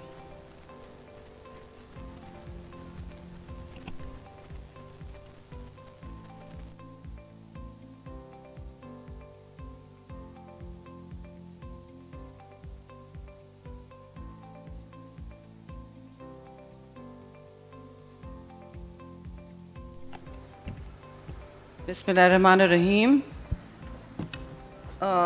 First of all, let me thank Vice Admiral Ahmed Saeed, retired Director General NEMA, and Commodore Ubaidullah, distinguished speakers at the Presidium, Excellencies, friends and colleagues, as well as members of the international community, maritime community and the navies that are present here. I believe 50 countries are participating in this very impressive conference, or rather convening. And we have before us a situation where the navies of the world are committed not just to waging conflict or creating boundaries for territorial protection, but are actually advancing the cause of peace. So to the Aman initiative, my extreme compliments. This is the second time I've done this, and I'm always heartened in the future of humanity when I see militaries, and specifically the navies, of so many countries that are often at odds with each other, come together to work together to protect our seas from contraband, from piracy and other predations. So my compliments to all in the spirit of working together. That collaboration, ladies and gentlemen, is the only future for mankind and womankind, of course. But it is the only future because, not because I'm the climate minister, but because I see climate threats and risks as the primary shock and danger to human and national security as we know it. There are traditional threats that I'm sure have been discussed, but this is classified, climate change, as a non-traditional threat, as you know. Yet it is becoming the most pressing concern of the 21st century. You saw excellent speakers making scholarly projections, science-based projections into the future of what are known as slow onset events. Now, they are classified and rated in climate science to the end of the century. The Paris Accord also talks about that, keeping 1.5 alive, the goal of keeping 1.5 alive. Well, let me just ring an alarm bell here, and I'm not going to apologize for it, because those who take action do so based on verifiable knowledge and information that can actually trigger serious responses. Now, we are still, as a human race, responding to climate change. We are not ahead of the curve at all. We are only responding. Now, militaries know what only responding and proactivity means, don't you? You all know that. Scientists should also know that. And I feel now it is high time that all our communities understood that. We are responding, but we are not responding at all, by far, to be able to save what is left of our planet, what is left of the terra firma, and principally the oceans of the world. Now, I haven't started with Pakistan. It is my principal focus, of course, and I will end with that. But I want to start with one thing. Pakistan this year, in 2022, experienced the worst flood, a monsoon on steroids, as the UN Secretary General called it, the worst flooding of the century. Even Pakistanis did not understand that that was the case. The level, the scale, the magnitude we had of this disaster, of this catastrophe, impacted 33 million people. Now, 33 million people is the size, combined size of populations of 3 medium-sized European countries. 3 countries together. If you can imagine the scale, that is the context. And when I speak about scale, I say it to remind everybody that climate change is real, it is coming at us now, and it will not keep to the time scales and projections we are talking about. Remember these words. It is a dangerous decade, not the end of the century. That will be too late for countries on the ground zero and on the front line of global warming. As 2022 showed us, we in Pakistan and many other countries close to the equator and various other currents that comprise how storms impact each country, or droughts and floods, droughts and floods. That is a classic indicator of climate change, and Pakistan experienced all of them in 2022. It started with 4 heat waves. We went into 53.7 degrees in parts of southern Sindh. Now that's not a temperature known. That is not a temperature at which marine life or even human life can prosper. Okay? That is what is known as real impacts of global warming on the ground here and now. So this is a dangerous decade for us because it is an accelerated decade of global warming. We are going to experience it disproportionately. The vulnerable countries, the Horn of Africa, small islands which are already sinking, the Maldives, for instance, will sink in 8 years, according to their climate minister. I would be very angry if I was her, and the whole world would have heard about it by now. But they need to hear about the fact that sea level is much higher. Yesterday's reports, and this is the thing about climate change, the reports coming fast and fresh and informing us of this accelerated pace of change are much faster than what we saw. Sea level will be rising faster than what we saw. Why? Because we are not on the 1.5 trajectory that Paris promised us, or we promised ourselves. Now, we are at the rate we are going, the trajectory we are going, anywhere close to 2.8 degrees at the turn of the century, or even 3 degrees. By then, we in the front line, the ground zero experiencers of vulnerable countries will have felt the burn much faster. So understand this, climate impacts are not even all over the world.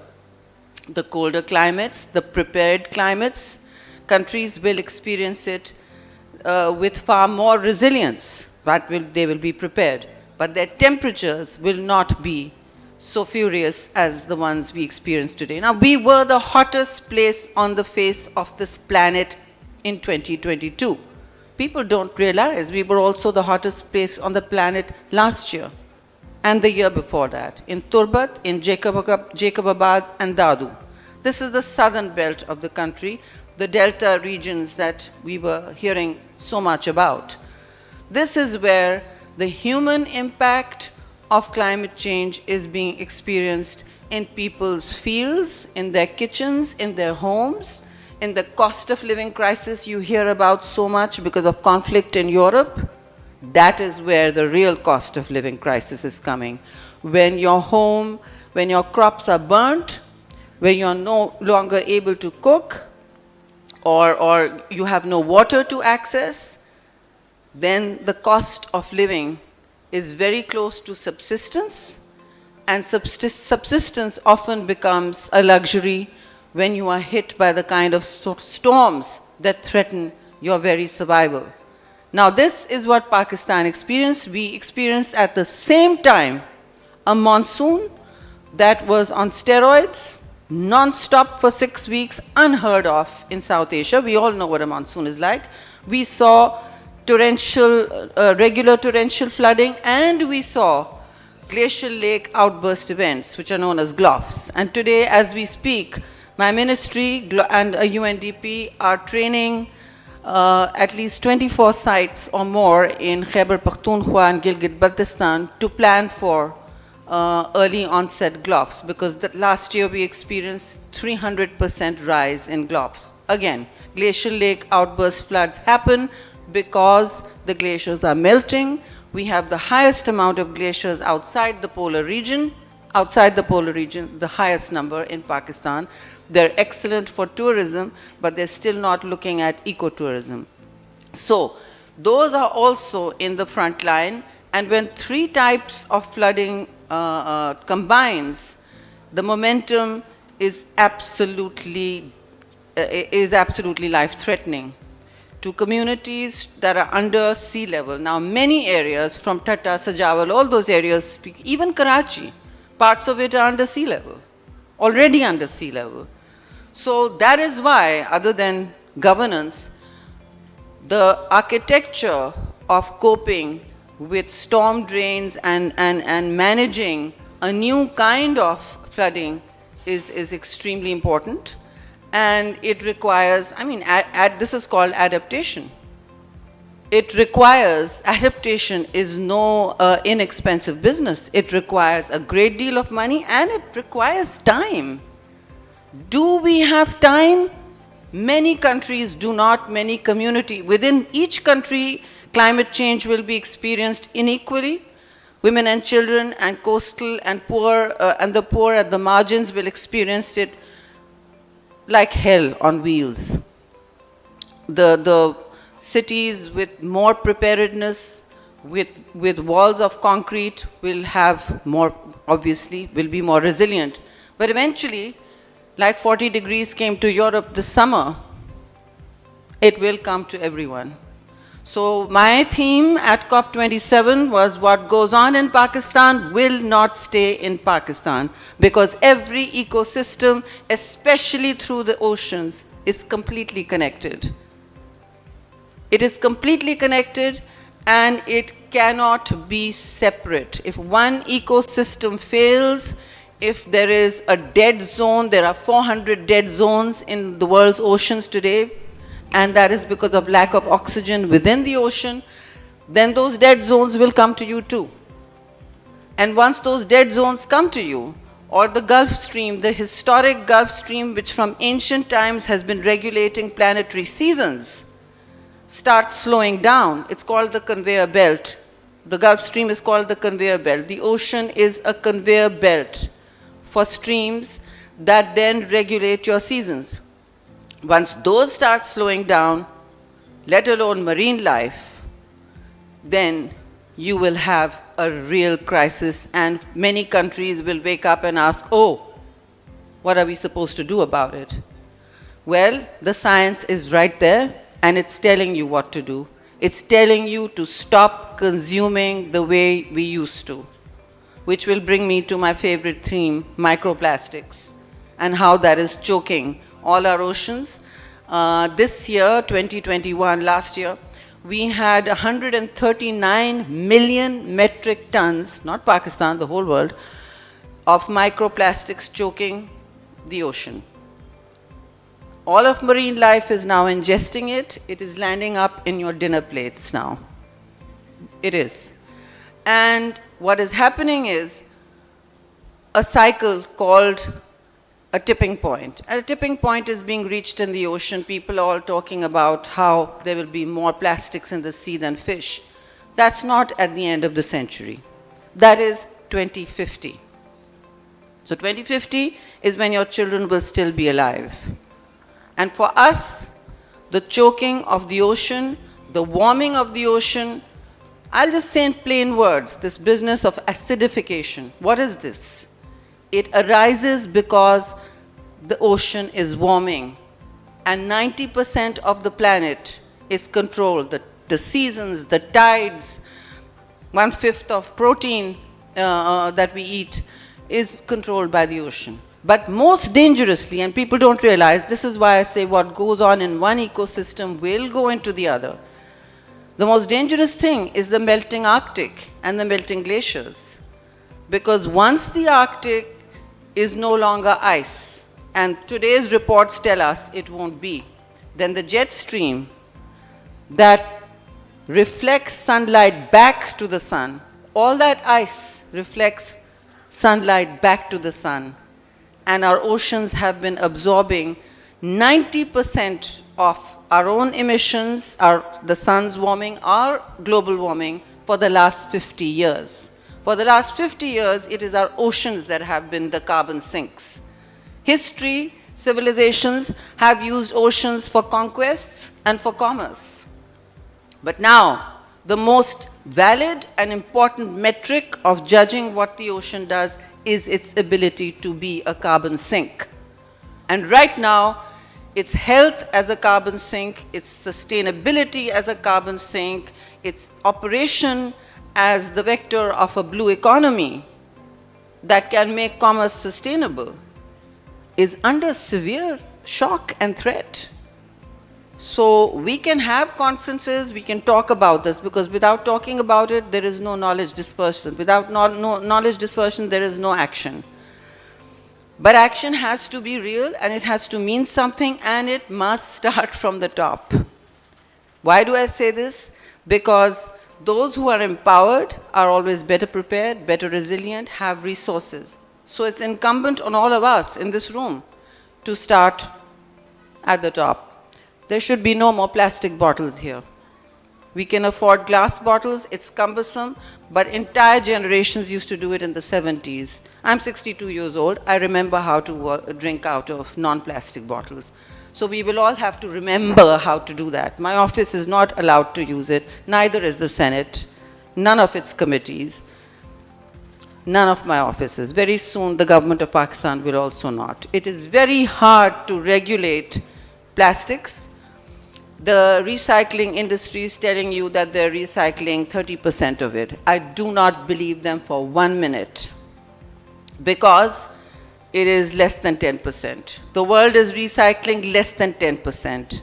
And I mentioned the 139 million metric tons figure because it is growing higher and higher every year. And it is virgin polymer, virgin plastics, not recycled, not anything but single-use plastic.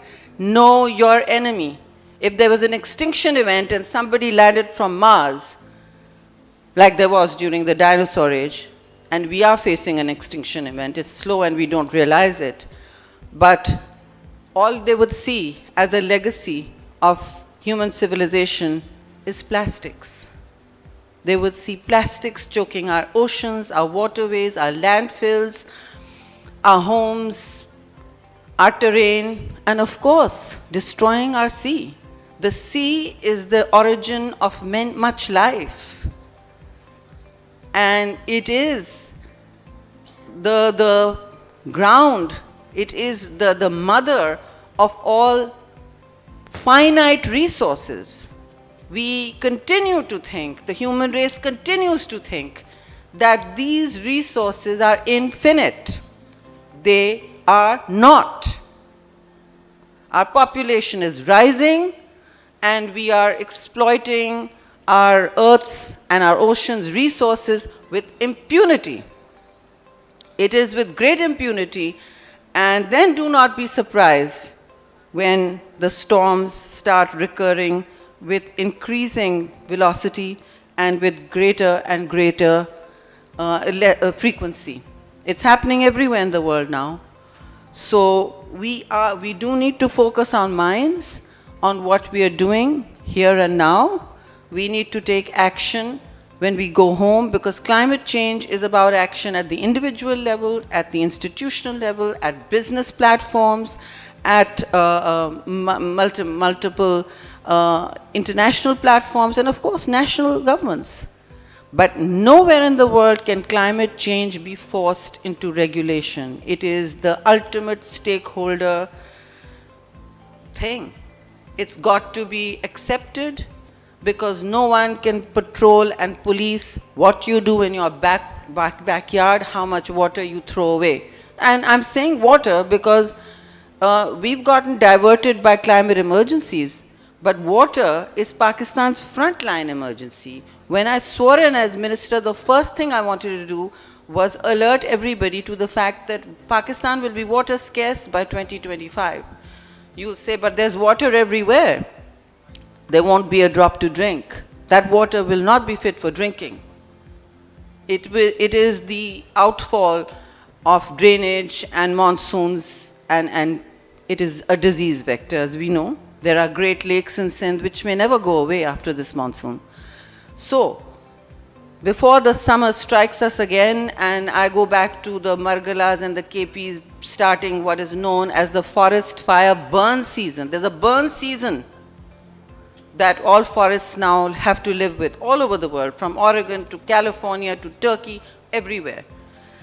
And we either understand that this is because of human activity, or we turn our face away and say, all right, we don't know what to do. Well, let me tell you what countries like Pakistan have to do, and navies like yourselves have to do.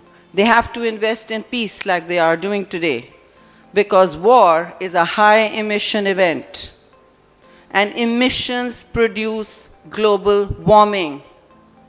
Not the sun on its own, not nature on its own. Emissions, human emissions, produce global warming. And war is a very big emitter, and it is the only thing that has not been calculated by any industry. Every other human activity is under a calculus for its emissions, but war is not.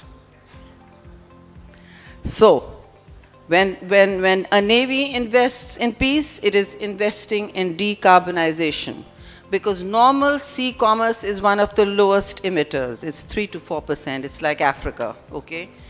So Africa is a low emitter. Pakistan is the lowest emitter. We are not responsible for global warming. For once, we are not responsible for it. But we are in its front line. So what do? We can't change, we can't stop other countries or big corporations from emissions. We start to change our own lifestyles, and we start focusing on adaptation.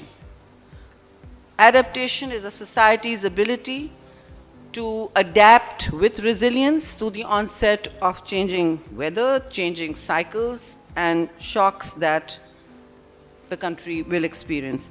So we are facing our most formidable economic challenge since in 75 years.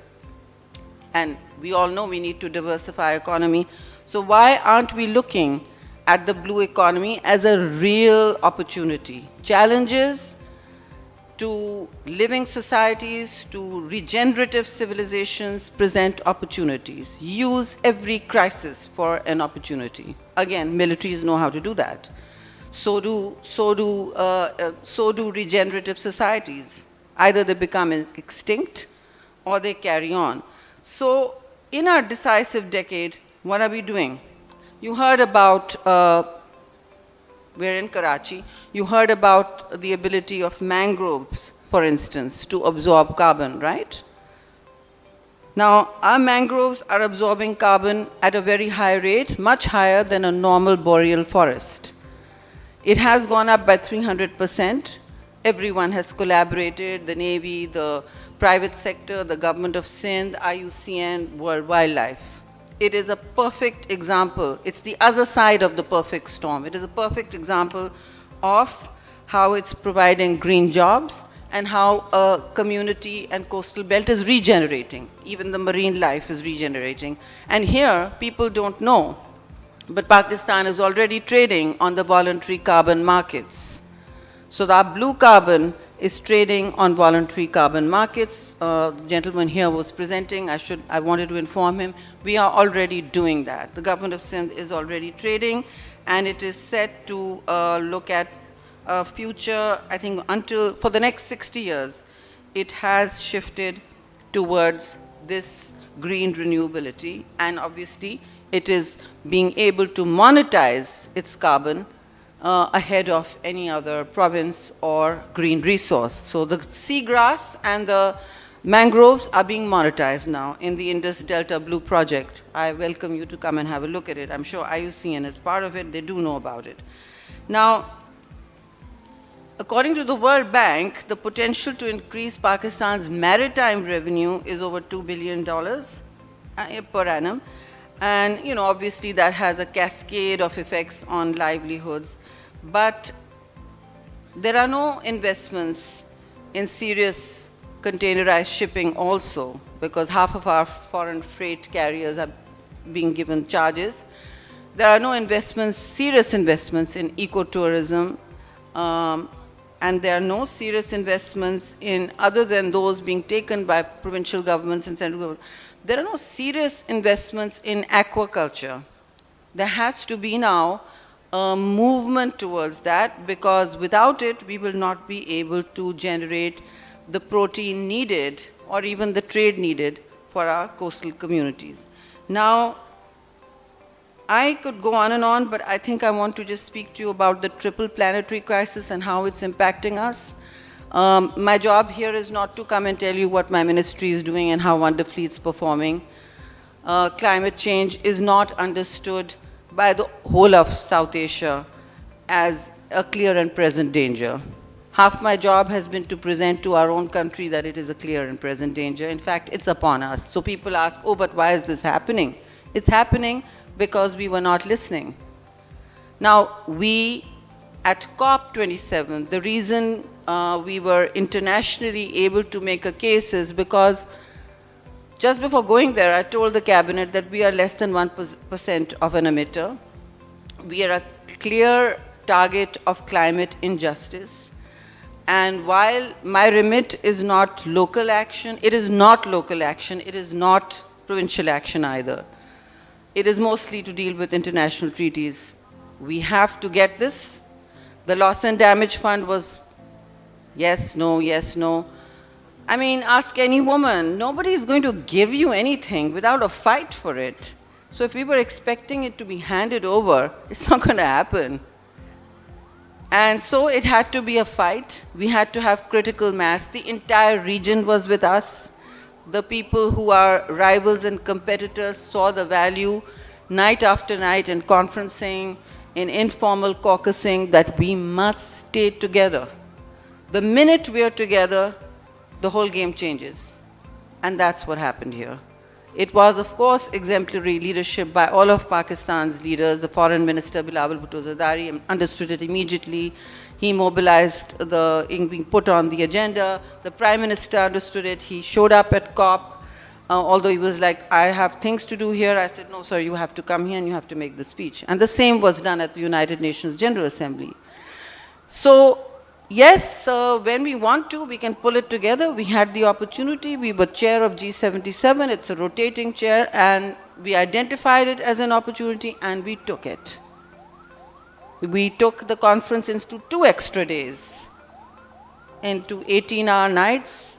We just stayed on, one person from each country, and just stayed on. I made the whole region change their flights. They did. I won't take the names of the countries. Some are clear rivals. But they all changed their flights. They all, those climate ministers saw the point. And they made it happen. Now the loss and damage fund is like the adaptation fund and the other fund of $100 billion created 10 years ago. Do not expect money from it. I wrote in an article before going to COP, it was published widely, that it's not some pot of gold. The COP27 is not a fundraising forum. But given what we experienced in Pakistan, it was very much our right to take all, with our development partners, to go to Geneva, to the climate resilience. We did a roadshow there called the Climate Resilience Conference. And everybody told us, you won't even get the $4 billion you're asking for. I said 50% Pakistan will give, 50% we want out of the 16 billion projected for rebuilding, only flood rebuilding. Then we took it there and we raised more. We got 9 billion from the international community. So it's a question of how you come together and how you advocate at the right forum for the right challenge to be overcome. And lastly, I'm just going to finish. I do want to tell you that just before this flooding happened, I think it was my 3rd month in the government, we had identified what is known as the Living Indus Initiative, and we pitched it at Geneva also. It is the largest coastal initiative, river initiative, and groundwater initiative in many parts of this world right now. It ranges from $11 billion to $17 billion, and it has a living menu of 25 interventions where communities, countries, investors, private investors, as well as MDBs and bilateral donors, anybody can actually invest. So 15 of those are flood resilience interventions. For instance, one intervention is about just dealing with agriculture. One is about community-based ponds. The other is plastic-free cities along the Indus, because as you know, the Indus is the jugular vein of the country. It runs from each province right down to the Delta, and it supports 90% of our livelihoods, not just agriculture now, directly or indirectly. And the good news is Pakistan has the largest man-made irrigation system in the world, in the Punjab, and it has, some of it has been replicated in the plains of the Sindh. But since topography is entirely different, it's almost saline now, it's under stress and trauma by the flooding, by the triple flood, and it needs a break. 8 million people are still impacted. 8 million is a huge number. Our cities don't even know about this. And they're living there, hand to mouth, with their futures wiped out. So the living in this came at the right time, but it got swamped out by, of course, the needs of the Great Flood. And there is a fiscal constraint. The living in this will pitched at Davos also. It is getting a lot of responses, but there is only so much climate finance to go around, or even development finance, because now development is linked to climate. And so another time I'll be happy to give you a presentation on the entire living in this. It is what I call the axis of adaptation for Pakistan. It presents an opportunity, it has a framework, and it involves communities as well as international and private donors. So that's the framework for adaptation. It's all drawn up. It is now going to be projectized with a grant from the UN Environment Agency, where I'm elected vice president.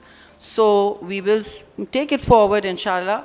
But what I would urge everybody to do is to look at your own lifestyles. If we don't do that, all this will be meaningless. Go home, look at your lifestyle, go home and go to your office and look at what you consume, because we are overusing our resources, including the water. These actions have to be taken now, and they have to be taken by all of us. Thank you very much for your time.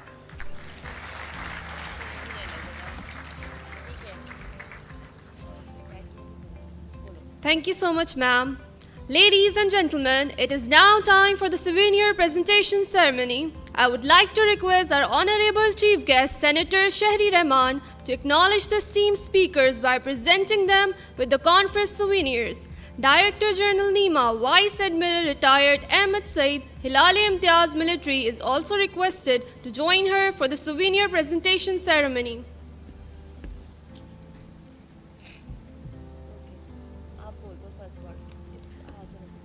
I would like to request Commodore Retired Syed Mohammad Ubaidullah, 𝐷𝐴 Military, to receive his souvenir from the chief guest.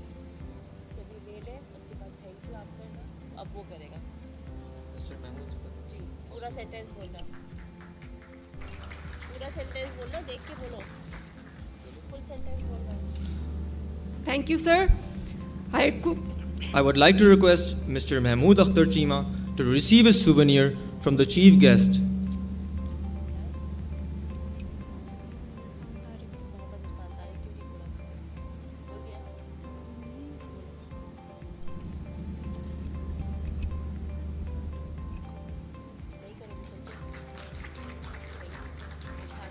Thank you, sir. I request Mohammad Irfan Tariq to receive his souvenir from the chief guest.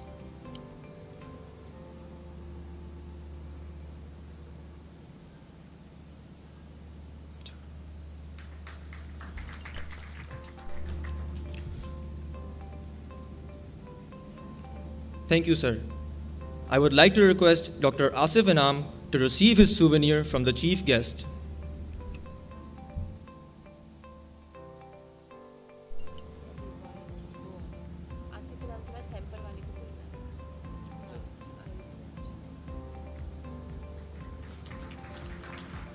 Thank you, sir. I request Mr. Muhammad Amjad to receive his hamper from the chief guest.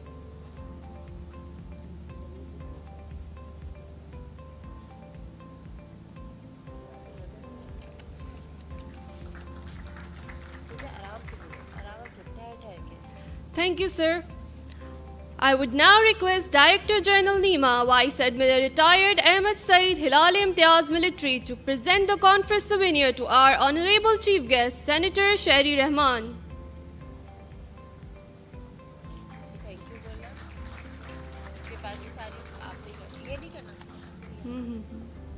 Thank you, sir. Photograph का बोलो. Thank you, ma'am.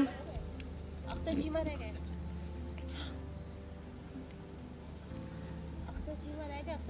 I request Mr.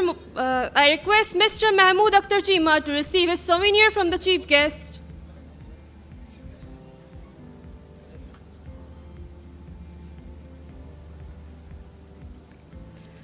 Thank you, ma'am. Speakers of this session are requested to join the chief guest for the group photograph.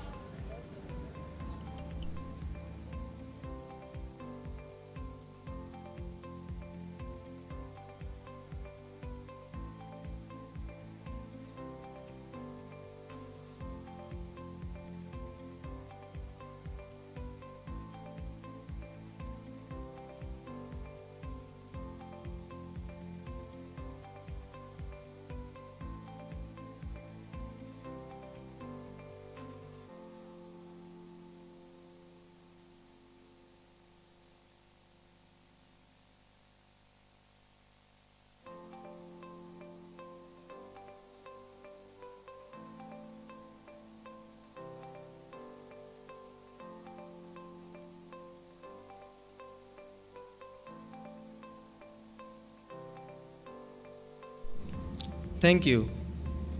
Dear guests, it is now time for a 5-minute stretch break.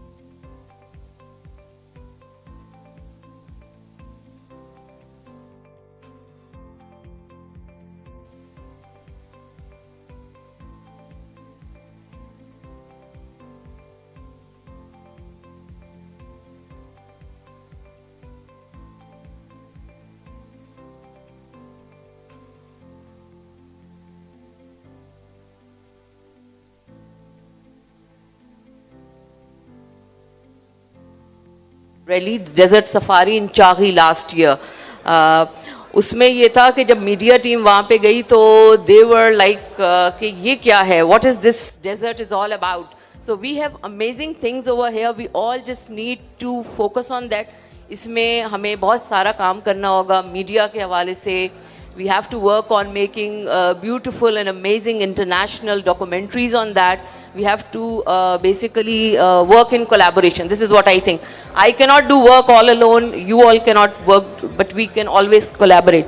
Lastly, मैं ये कहना चाहूँगी कि हमारे जितने भी लोग आज यहाँ जमा हैं, जब हम वापस जाएँ तो we should be thinking कि what is the next point of meeting? हम कहाँ मिल रहे हैं और हम किस कॉन्फ्रेंस में या सेमिनार में मिल रहे हैं जिसमें हम मज़ीद इन बातों को आगे बढ़ाएं. And again, tourism policy we are waiting for and we want to contribute on that. Thank you so much. It is now time for a 5-minute stretch break. Thank you. Sir. In addition to what has been said by the madam, I just forward that we need to diversify the tourism also. Geotourism is there. She was talking about the desert. She was talking about the high mountains. She was talking about it's all geology. It's geotourism. And geoparks are there. So ultimately they can be changed. But as a geotourism, it is a lot of academic worth and international worth, and then UNESCO also pays attention. Thank you. Thank you so much. I will add one more thing. Last year we did a mining tourism also in Chagi. We have been doing mining over there.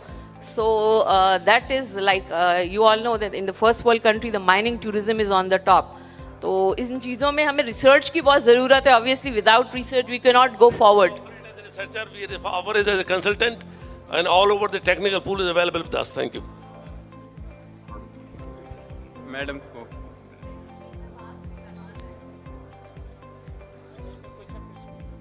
Thank you. Actually, I have very simple 2 or 3 questions. مجھ سے پہلے chair جو ہے اس کے آپ نے مجھ سے پوچھ لیا تھا کویسچن, بٹ ایک آسان سا سوال ہے کہ because beaches are good for sky gazing, people are reluctant to go there because of infrastructure and other facilities. تو اس کے بارے میں کیا ہو رہا ہے کہ اسکائی گیزنگ ایک بڑا انٹرسٹنگ وہ ہوتا ہے کہ لوگ جانا چاہتے ہیں مگر اور کچھ وجوہات ہوتی ہیں, they are reluctant to go. Secondly Ziarat juniper forest are not much known, تو اس کے لیے آپ لوگ کیا کر رہے ہیں کہ آئی تھنک اگر ہم اس کو ڈیولپ کریں, پروٹیکٹ کریں پراپرلی تو ٹریکنگ کے لیے بھی بہت اچھا ہے اور اس کو پروٹیکٹ ہونا چاہیے, وہ ایک امپورٹنٹ جگہ پر ہے.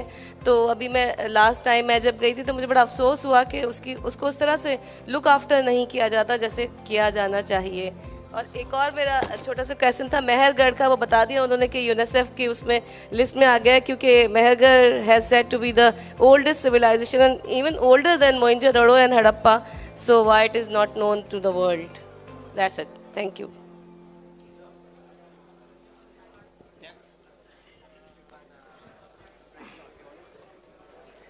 السلام علیکم.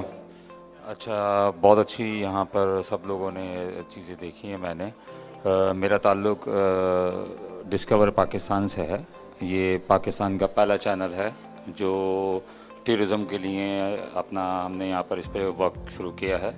اور بہت ٹف ہے کیونکہ ظاہر بات یہ ہے کہ کمرشل یا نیوز ٹائپ کے چینلز کو تو لوگ پروموٹ کرتے ہیں اپنا بزنس کے تھرو اور باقی چیزوں کے تھرو, لیکن ٹورزم کے اندر لوگوں کو اتنا زیادہ کمرشلی رجحان نہیں ہوتا ہے. ہاں, آئی بالز بہت اچھے ہوتے ہیں اور آئی بالز کے حوالے سے بھی یہ کہہ سکتے ہیں کہ یہ پاکستان کا واحد چینل ہے. بڑے فخر سے میں کہہ سکتا ہوں کہ جو پاکستان کا سافٹ امیج پاکستان کے اندر اور پاکستان کے باہر دکھا رہا ہے, اور ہمارے بہت اچھے آئی بالز ہیں. میں ڈسکور پاکستان کے پلیٹ فارم سے اتنے بڑے ظاہر بات ہے, ابھی ہم نے گلگت بلتستان میں بھی کافی کام کیا ہے, کشمیر میں کر رہے ہیں, سندھ کے اندر ہم نے کافی کیا ہے اور بہت کچھ کرنے کو ہے, بلوچستان میں بھی ہم نے کیا ہے. لیکن بلوچستان میں جس طریقے سے کرنا چاہیے اور جو میرے لیے, میں آج تک کبھی بلوچستان نہیں گیا, لیکن میں نے یہ جو دیکھا ہے میرے لیے بہت حیرت زدہ بات ہے کہ اتنی خوبصورت, اتنی زیادہ یہاں پر ٹورزم آ سکتی ہے. اس کے لیے میں زیادہ ٹائم نہیں لوں گا, اس کے لیے ڈسکور پاکستان اپنا پارٹ پلے کر سکتا ہے آپ لوگوں کے ساتھ.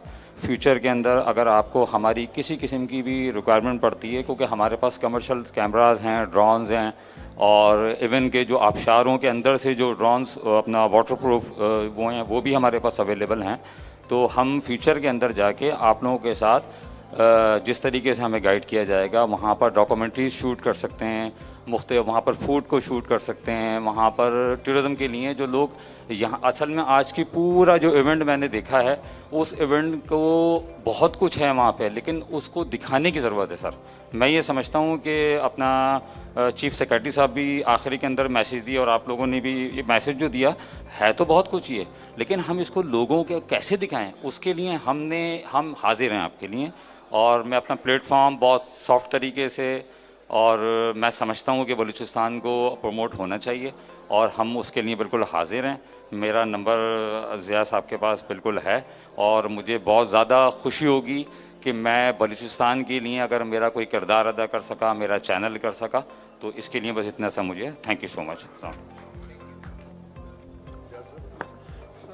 سر ضرور.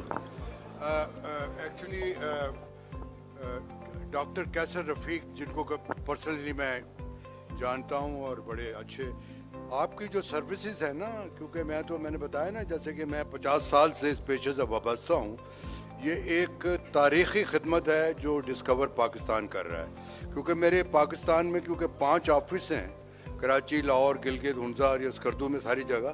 تو میں جو بڑا کلوزلی دیکھ رہا ہوں کہ آپ جو سائٹ کو پروموٹ کر رہے ہیں, not even the site, you are promoting the cuisine and the amazing food of Pakistan, and you are also promoting the production of Pakistan. تو آپ کے بیہاف, آپ تو زیادہ جانتے ہیں ڈسکور کو, مگر کیونکہ بہت پرانا اس پروفیشن میں ہوں کہ آپ کی جو خدمات ہیں ڈاکٹر کیسر Ladies and صاحب کی وہ gentlemen, بہت ہی you are requested to settle valuable down ہیں اور so the ہم ہر proceedings فورم پہ of اس this کو session can be started. جو ہے اس کا ذکر Thank بھی you. کرتے ہیں. جہاں ہم اسلام آباد جائیں یا لاہور جائیں کسی جگہ بھی جائیں تو آئی ریئلی اپریشیٹ. اور ہم یہ چاہیں گے کہ جتنا کام آپ نے ان علاقوں میں کیا ہے گلگت بلتستان میں انٹیریئر سندھ میں اتنا ہی کام آپ بلوچستان گورنمنٹ کی مدد سے بلوچستان میں بھی کریں. کیونکہ بلوچستان اور اسپیشلی میں آپ کو کہوں گا کہ یہ جو ہماری گرین اکانومی ہے جس کو ہم میرین ٹورزم کہتے ہیں اس کے اوپر پہلے ہمیں اوپننگ میں اس کے اوپر کام کرنا چاہیے. ہم انٹیریئر جگہوں پہ جانے کا بجائے جیسے کہ چیف سیکرٹری نے کہا کہ اس کوسٹ لائن کو ہم پرموٹ کریں کہ کئی دنیا کے ممالک ایسے ہیں جن کے پاس اوشن نہیں ہے. یہ اللہ کی ایک نعمت ہوتی ہے پروردگار کی. ہم نے اس کو کیش ہی نہیں کیا. میں تو بار بار آپ سے تاکید کر رہا ہوں کہ 3.5 کروڑ کا مارکیٹ آپ کے سامنے پڑی ہے جس کا نام کراچی ہے. اگر صرف اس کو ہی آپ مارکیٹ کر لیں اور اس کو آپ کیپچر کر لیں تو آپ کو کسی باہر کے ٹورسٹ کی ضرورت ہی نہیں ہے. مین چیز جو میں بلوچستان گورنمنٹ سے ریکویسٹ کئی سالوں سے کر رہا ہوں وہ یہ ہے انفراسٹرکچر. روڈ بن گیا, روڈ کے اوپر ٹوائلٹ نہیں ہے, روڈ پہ پیٹرول پمپ نہیں ہے, روڈ کے اوپر کوئی فرسٹ ایڈ کوئی جگہ نہیں ہے. اگر خدا نخواستہ کوئی ٹریجڈی کوئی چیز ہو جاتی ہے یا سیکورٹی ہے تو آپ جب ڈرائیو کر رہے ہوتے ہیں تو مائل اور مائل آپ کو کوئی چیز نظر نہیں آتی اور آپ فیل کرتے ہیں کہ اگر اس اسٹیٹ پہ میری گاڑی پنچر ہو جائے, اس اسٹیٹ پہ میرے ساتھ کوئی حادثہ ہو جائے تو how can I take the help from اینی باڈی.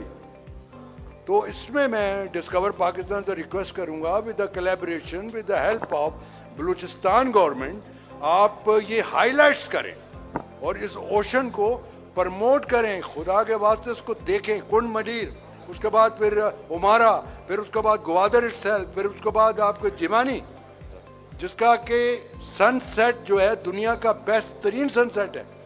وہاں جو وکٹوریا ہٹ ہے وہاں کوئین وکٹوریا بیٹھ کے سن سیٹ دیکھا کرتی تھی. وکٹوریا ہٹ جو ہے اس کو پبلک کے لیے نہیں کھولا ہوا, وہ آرمی کے انڈر میں. تو میں تو 1-2 دفعہ گیا ہوں اسپیشلی پرمیشن لے کے, مگر وہ بھی ایک تاریخی جگہ ہے. میرے خیال سے وہاں بھی آپ ابھی تک نہیں پہنچے. آپ کو وہاں وکٹوریا ہٹ کے اوپر جانا چاہیے, اس کا جو سن سیٹ ہے اس کو دیکھنا چاہیے. پھر ہماری جو فشری ہے اس کو پرموٹ کریں. کتنی قسم کی فشز ہمارے پاس ہیں اور کتنی یہ فشز ہیں جو کہ مختلف ممالک میں ہم ایکسپورٹ کرتے ہیں اور کس قسم کی وہاں ہماری فیکٹریز ہیں.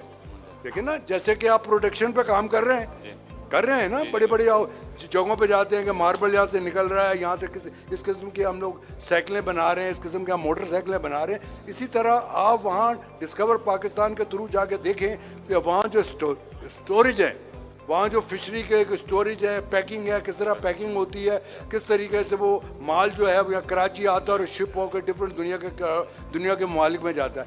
تو ڈسکور پاکستان کے لیے مجھے گزارش ہے کہ جیسے اور سائٹ کو انہوں نے پرموٹ کیا ہے تو ان کو بہت ضرورت ہے کہ بلوچستان کے اوپر بھی نظر رکھیں اور اس کی پروموشن کریں. Thank you. بالکل آپ نے صحیح مشورہ دیا ہے اور آلریڈی ابھی ہم کام کر رہے ہیں. ابھی کراچی پورٹ کے اوپر بھی ہماری کچھ ورکنگ چل رہی ہے. بلوچستان کے اندر معذرت کے ساتھ میری شاید کسی کو بات بری لگے, ہم کافی عرصے سے 1.5-2 سال سے یہ ورکنگ کر رہے ہیں نا. ہم کافی ڈفرینٹ طریقے سے اپروچ بھی ہم نے کیا ہے. اس دفعہ ذرا ضیاء صاحب نے ہمیں بہت زیادہ ریگارڈ دی ہے اور چیزیں دی ہیں, لیکن وہاں پر اصل میں ہم شوٹ تو کر سکتے ہیں سر, لیکن وہاں پر کیونکہ ہماری شوٹس جو ہوتی ہیں وہ دن میں بھی ہوتی ہیں اور رات کے اندر بھی شوٹس ہوتی ہیں. ایک تو وہاں سیکیورٹی کا ایک ایشو ہو سکتا ہے, ظاہر بات ہے وہاں ہماری پروڈکشن ٹیم اس میں میل بھی ہیں فیمیل بھی ہیں, تو وہ جب وہ نکلتی ہیں تو ایک سب سے جو مطلب جو دماغ کے اندر لوگوں کے بیٹھا ہوا ایک تو سیکیورٹی کا ایشو ہے وہاں پر. اچھا دوسری اس کے بعد دوسری چیز اس قسم کی فیوچر کے اندر جب ہماری یہ ایکٹیویٹیز ہو رہی ہیں, ابھی اپنا عبدالعزیز صاحب بھی یہاں پر اپنا فرما کے گئے تھے, تو میری ریکویسٹ ہوگی کہ فیوچر ہمیں تھوڑا سا پہلے بتا دیا جائے, 15-20 دن پہلے, تاکہ ہم ایک اس کا پرومو بنا کے اور ہم اس کو پروموٹ کریں کہ بھئی ابھی ہم گلگت بلتستان کے اندر کر رہے ہیں, جو آپ دیکھ رہے ہیں آئس کی جو ساری وہ ہو رہی ہے اس کے اندر ہم میڈیا پارٹنر ہیں بہت چیزوں میں, تو ضروری نہیں ہے کہ اپنا کہ ہم ساری چیزوں کو کمرشلی کر رہے ہوں. تو ہمیں 15-20 دن پہلے پتہ چل جاتا تو ہم ایک پرومو کریٹ کروا کے آپ لوگوں سے اپروو کروا کے ڈیٹس ڈال کے اور اس کی ہائپ بناتے, تو یہاں پر نمبرز آف انویسٹر بھی آپ کو نظر آتے, یہاں پر نمبرز آف آئی بالز بھی نظر آتے, اور بہت اپنا اس کے اندر بھی یہ کہ ہم آپ کے میڈیا پارٹنر بھی ہوتے. یہ چھوٹی سی چیزیں ہیں, مزید اس کے अंदर बैठ के जैसा 𝐷𝗅𝐿𝐴 हमें हुक्म किया जाएगा तो हम consented to be बिल्कुल the हाजिर हैं। honorable chief तो guest in this ये है बस session. मेरी छोटी इल्तिजा। Thank you so much. Thank you sir. The honorable chief guest over will to be you joining us in Zulfikar a few Malik minutes. Sahab. Sir आप क्वेश्चन आंसर्स के हवाले से ओवरऑल सेमिनार के हवाले से सर मैं एक छोटी सी ब्रीफ आपको दे देता हूँ। Admiral retired 𝐼𝐴 Ahmed Hilali Imtiaz Military Sitara 15 years abroad and 20 years in Pakistan. I work for Ashok Group and we are owners and operators of Marriott hotels and Pearl Continental hotels in Pakistan.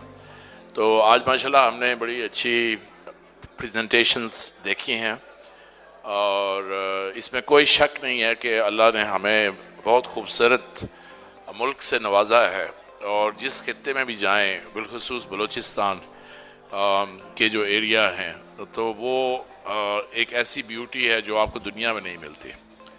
अब हम आपको छोटी सी अपनी एक story सुनाते हैं। हमारे group को आज से 20 साल पहले तकरीबन हमारे चेयरमैन को इसी तरह की ब्रीफिंग दी गई कि जनाब अब तो गवादर जो है वो एक मिडल ईस्ट का शहर बनने जा रहा है, तो आप लोगों को जनाब हम फैसिलिटेट करते हैं, आप आइए, आप एक होटल बनाइए, चूँकि वहाँ पे होटल की जगह नहीं है।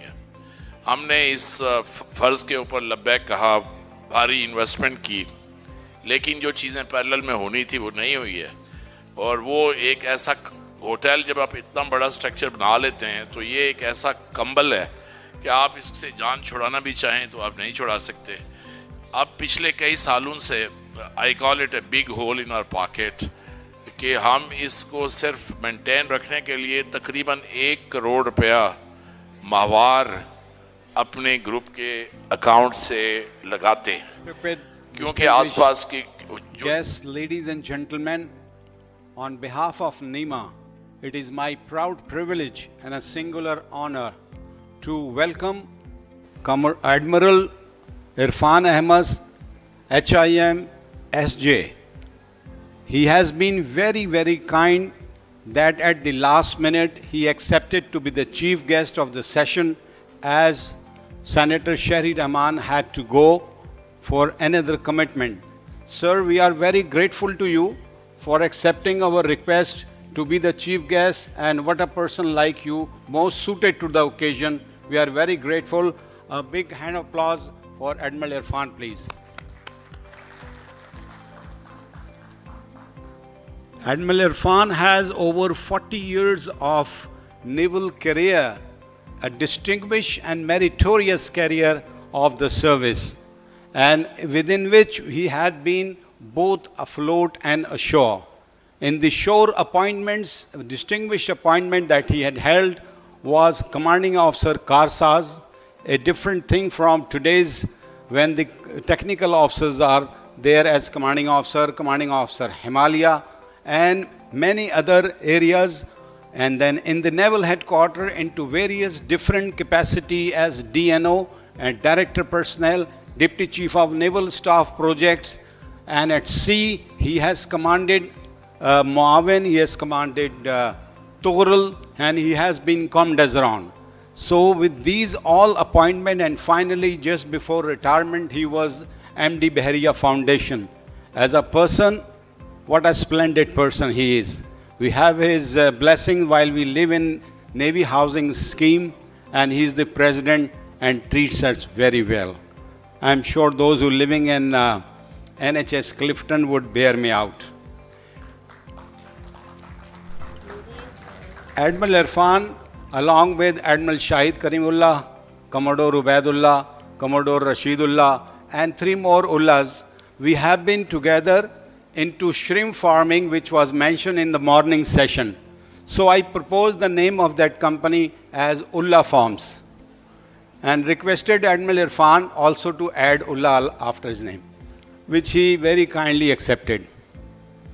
Admiral has so decorated, but particularly I would like to mention he took part in 1971 war, and to acknowledge his services and his valiant work, he was awarded Sitara Jurat.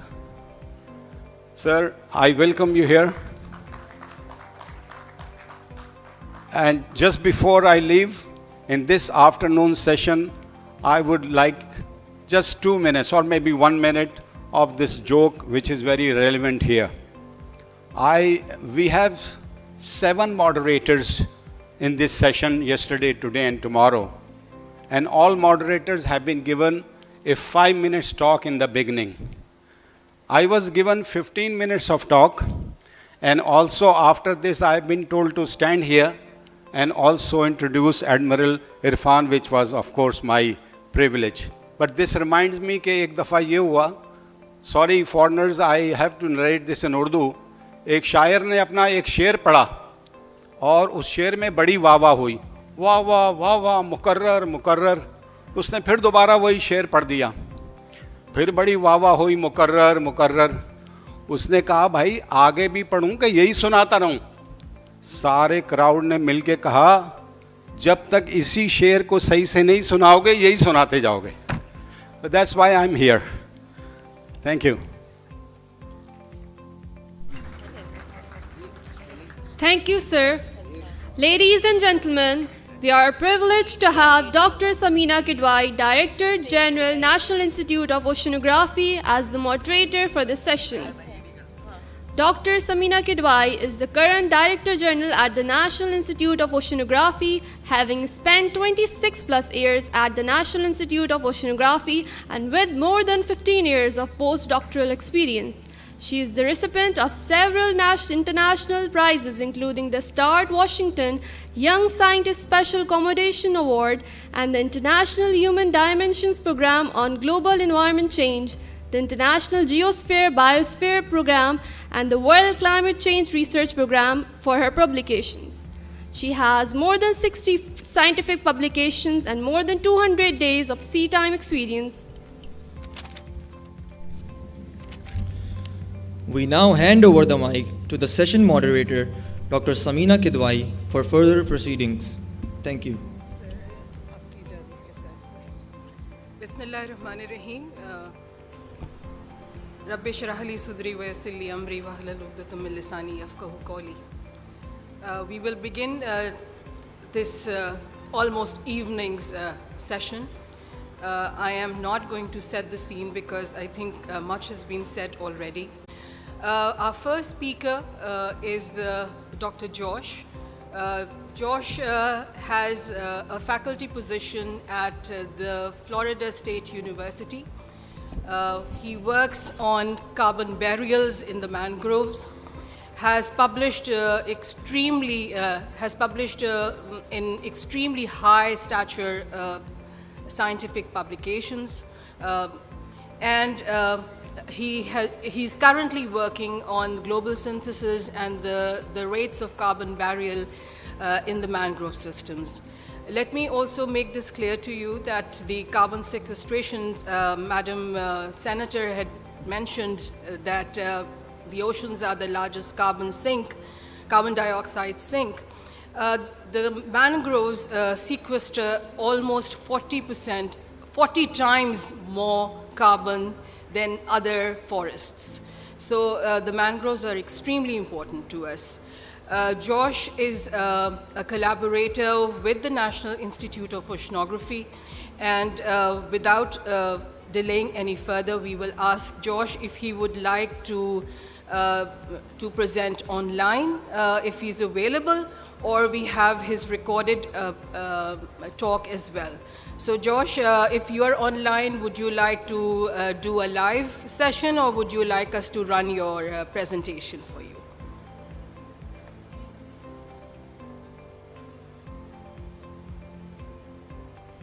I think for the state of the internet connection, I think it would be best to go with the recorded talk because I'm having some spotty connection. All right, we will run Josh's presentation for you, but he will remain online with us for those of us who would be interested in taking questions later. So can we have the presentation run, please? And we will try and make sure that the presentation times don't exceed the time that is allocated to them, so that you don't have to wait extra long for this session. So can you please run his presentation?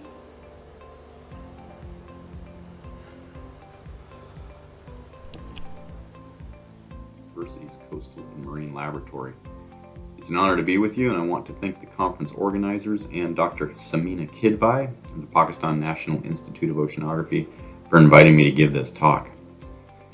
The objective of my presentation is to talk about things that we do and don't know about mangroves and soil carbon. And ultimately, what I'd like to share today are some significant opportunities that I see in Pakistan for research, conservation, and mitigation against global climate change. Much of the work that I'll be presenting today is from this paper that my postdoc, Dr. Haviland Steinmuller, and I published last year in Geophysical Research Letters. And I'll provide my email address at the end of this talk, and if anyone's interested in a copy of the paper, I'd be happy to send it to you.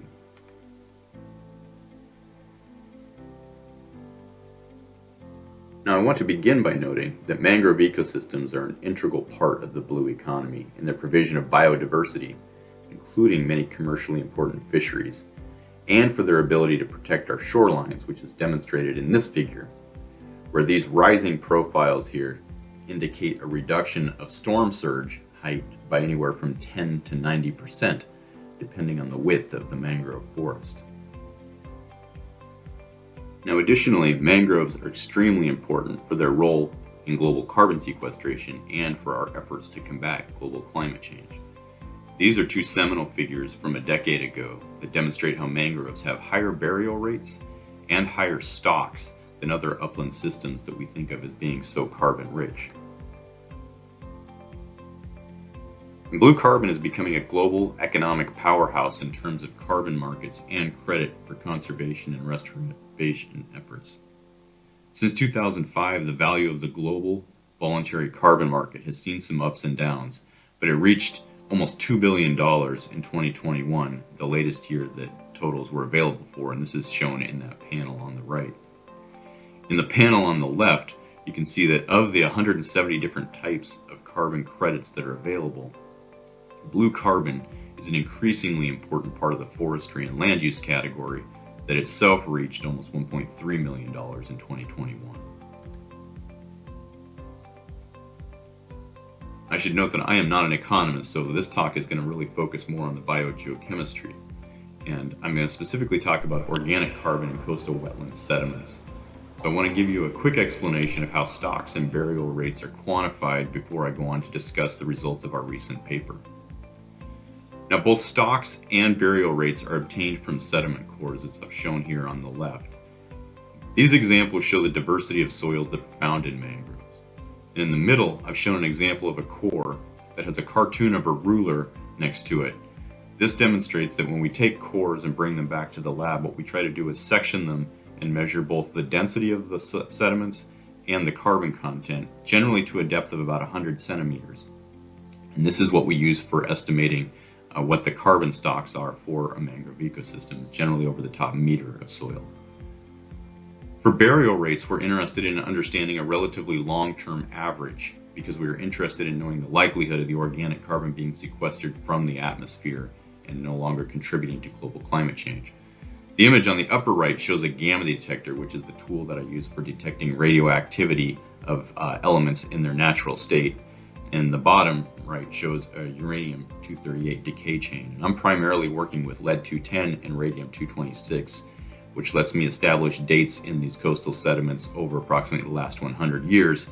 And so if I can establish dates for different depths of a core, then I can go in and I can calculate how much carbon has accumulated since those dates, which is also known as a burial rate. Now, in the slides that follow, I'm going to present results from a literature review where we compiled recorded data from the peer-reviewed literature about carbon burial rates that followed these methods. On this slide is where I start to share some of the things that we know about mangrove carbon burial. This is a histogram from the literature that reports 100-year scale burial rates of carbon in mangroves.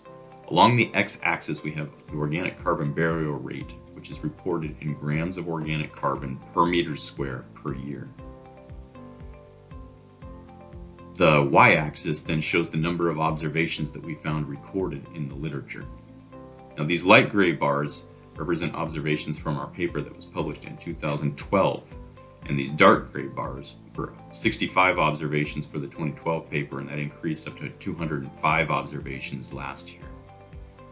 The first thing I want to convey from this data is just that there is a really wide range of carbon burial rates that can be found in mangroves around the world. And so, even though on that earlier slide I showed that mangroves have very high burial rates on average, I want to make it clear that there are some systems where mangroves in their natural habitat are not burying very high rates. They're burying quite low, as you can see from this range, from 2 all the way up to 1,749 grams of carbon per meter square per year. Secondly, I want to point out that these data have a pretty heavy right skew. So there's some high values pushing it out to the right. And so calculating an average of this data set would be incorrect if we just used an arithmetic mean. But what we did is used a transformed mean using a 4th root transformation of the data and come up with a value of 139 grams of carbon per meter square per year, representing mangroves globally. The numbers there in the parentheses then represent the 95% confidence interval. One of the advancements in our paper is that we didn't just treat all mangroves as the same. Instead, we utilized a recently developed global spatially explicit typology that was published by Worthington et al. In 2020.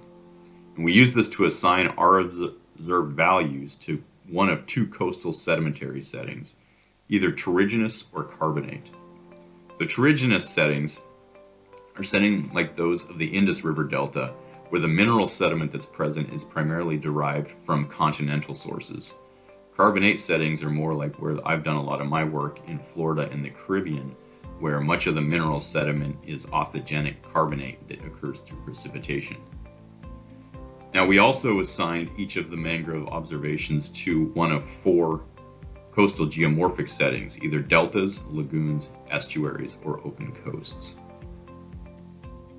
Here I'm showing data from that earlier histogram, but now it's broken out by sedimentary and geomorphic setting.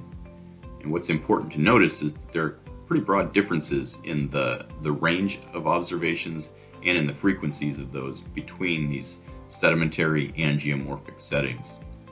Probably the most important difference that I want you to take away from this slide is that there are very significant differences between the average burial rates for terrigenous settings, again like those of the Indus River, which are draining continents, versus those in carbonate settings, which are almost a third lower overall. So 160 grams per meter square versus 103 grams of carbon per meter square.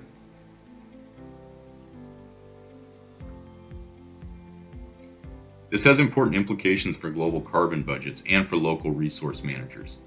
Instead of just focusing on a single burial rate as representative of mangrove globally, our data show that there are large differences among mangrove settings. Now, this plot is no longer reporting carbon burial on a local scale, but is instead scaled to global area of each sedimentary and geomorphic setting to produce rates that are now representative of teragrams of organic carbon per year. And the key point here is that deltas are burying carbon much more rapidly each year than mangroves in other environments. This is globally. But the thing that's important to notice as well is that these error bars are still quite large, and that represents continued research that we need to do in deltas to improve our understanding of the sources and controls on carbon burial in these locations. This map shows all 205 locations of mangrove carbon burial that are recorded in the literature. The colors again indicate that there's a wide range of rates, but what's really surprising is the aspect of this figure that shows how many global locations are missing any observations. Now, this includes Pakistan. To the best of my knowledge, there are no values recorded for either the deltaic or the lagoonal mangroves of Pakistan for the burial rates. And so to me, this represents a big opportunity. Thus far, I've been talking mostly about burial rates, but I want to turn our attention for a little bit to the stocks of soil carbon, because there are estimates of soil carbon stocks that have been published for the Indus River Delta. This estimate of 180 megagrams of carbon per hectare has been upscaled, however, from a paper that was published in 1992, and that was using only 3 sediment cores that were only 20 centimeters deep. So while it's nice to have some numbers available, we should keep in mind that these are very small numbers. There's only 3 observations and they're from very short cores. So they have had to extrapolate both laterally within the wetlands, and they've had to extrapolate from 20 centimeters down to a meter. So there's many uncertainties that are associated with that estimate. So I want to conclude my talk by suggesting that now is a great time to capitalize on the data gaps that I've identified in this talk.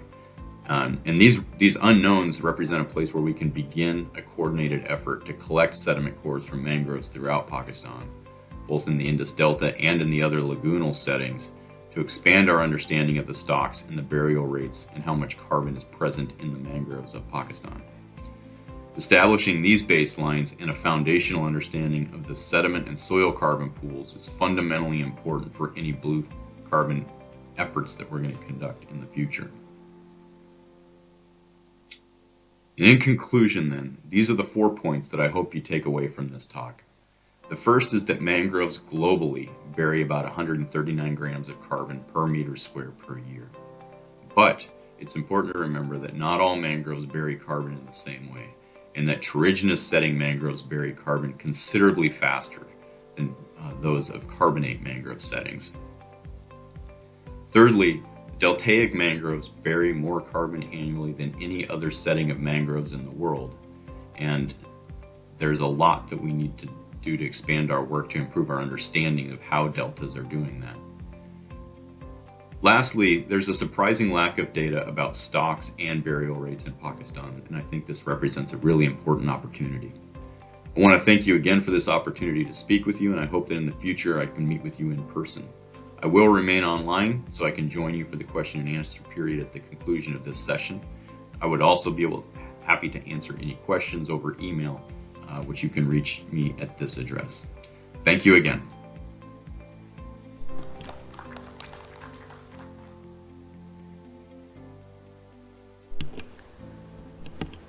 Thank you, Josh, for that wonderful and concise presentation.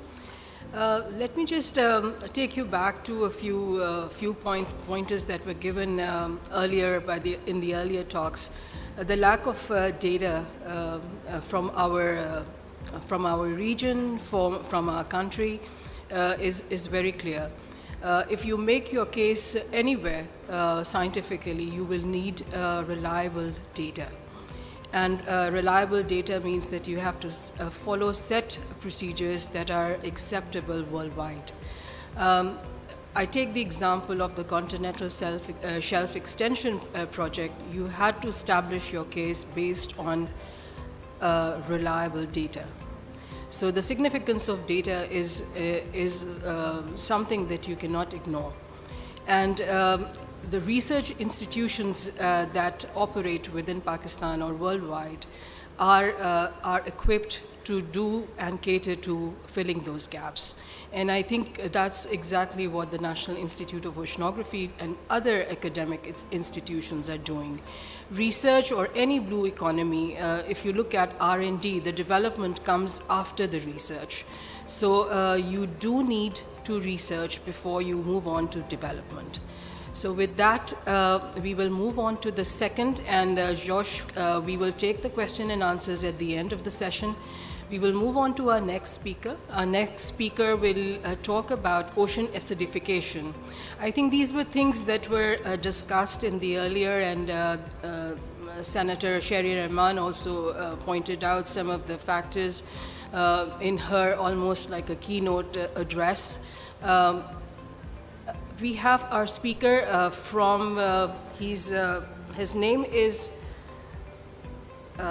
Dr. Abid Ar-Rahman Al-Hassoun. Now, Dr. Abid is originally from Lebanon. He got his PhD in France and now works in GeoMar, Germany.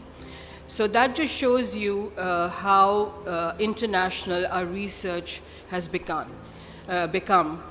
These are all issues that are being globally addressed. They are all issues that are relevant to every country. And like oceans have no boundaries, these issues have no boundaries, and so does research. So with that, Abid, it's over to you. Thanks very much for coming online and talking to us. So let's take your presentation. Abid is going to talk about monitoring climate change, consequences in the blue economy, the ocean acidification as an example. So Dr. Abid, it's to you now. Welcome. Thank you so much, Dr. Samina, and thank you for inviting me for this very interesting event. It was very interesting to hear Josh and the other speakers as well. So I'm here, I'm Lebanese. I'm a Lebanese researcher, and I'm working at 𝐏𝐈𝐈𝐄𝐻 in Kiel. As you've said, this is just to show and to reflect that actually what we are dealing with, what we are studying is something global, it's international, and we need all to be involved in. So I'm gonna talk about ocean acidification and why is it really important to study this phenomenon, to better implement the blue economy. So first of all, I'm gonna talk about climate change. So I will not so much dig into that because many speakers have already tackled climate change in general and have correlated it with the human activities, as it was mentioned clearly in the IPCC reports in general. So our activities are the main causes of the ongoing climate change and its consequences, mainly industrial activities and activities related to plant powers, etc. And one of the main gases actually that we are emitting and is causing huge problems in the atmosphere, but also in the oceans, is the CO2 that's coming mainly from fossil fuel burning and other industrial processes, but also because of the land changes, terrestrial land changes as well. So if we're gonna compare a little bit the paleontological concentrations of CO2 in the atmosphere with regard to the current ones, we can see clearly that the current CO2 concentrations in the atmosphere are unprecedented, and they are super enormous compared to other to millions of years before, and that's why it is really urgent to act, because otherwise we are all somehow doomed. So how do we know that? Today's rate of increase is more than 100 times faster than the increase previously when the last ice age ended, and it's continuing. So there are actually many atmospheric monitoring stations to monitor the different greenhouse gases around the globe. One of the famous ones is in the US, in the Mauna Loa in Hawaii. And there it's clear how the trend is increasing. And unfortunately, the latest number is 420 ppm in February 2023 as we are talking. And comparing that to 280 ppm during the pre-industrial time, that's a huge increase. So this increase actually is causing so much warming, as we all know, warming in the atmosphere, but also in the sea, in the sea surface temperature. This is actually increasing the CO2 concentrations also in the ocean, because the ocean is functioning as the lungs of our planet in general. So not only the forest, but also the ocean. And this lung is taking more and more CO2 in it. And because of that, and after the absorption of the excessive CO2, there are many chemical reactions that are happening in the ocean. And because of that, the chemistry of the ocean is changing and the pH is decreasing, which is called ocean acidification. This is not only observed in one station, but in many areas around the world. So this is something global. Okay, and so that's the ocean acidification. So why we are interested in that? So in general, our marine ecosystems and the marine the different marine ecosystems are facing direct anthropogenic pressures, climate change related consequences, and this has actually many consequences and effects on marine biology. So first, we know the basic direct anthropogenic pressures like terrestrial runoff, nutrients input and pollution, but also the emission of CO2 that are causing many climate change related consequences like deoxygenation, warming, the change of the circulation patterns, the sea level rise that many speakers, many colleagues have already mentioned as well. And this is causing huge effects on modifications in the trophic relationships, impacts on biodiversity and nursery effects, etc. So ocean acidification specifically, because it's increasing the hydrogen ions in the sea, and this is causing huge damages on many marine groups that are actually relying on the presence of carbonate ions in order to build their shells and skeletons. Like, for example, foraminifera, like the mussels we eat, etc. And these are called like key species that are very important to build and to complement the marine trophic chain. So, and the projections are not really good because it's expected that we will have acidified water by an increase in the acidified water by 70% by the mid-century, so in 2050, and 130% by the end of the century. This is a huge. It's a huge, and it has many repercussions actually on our resources. Like, for example, in the Mediterranean, we are already seeing coral bleaching and other effects. So why is that important for a country like Pakistan? So Pakistan is an important maritime state.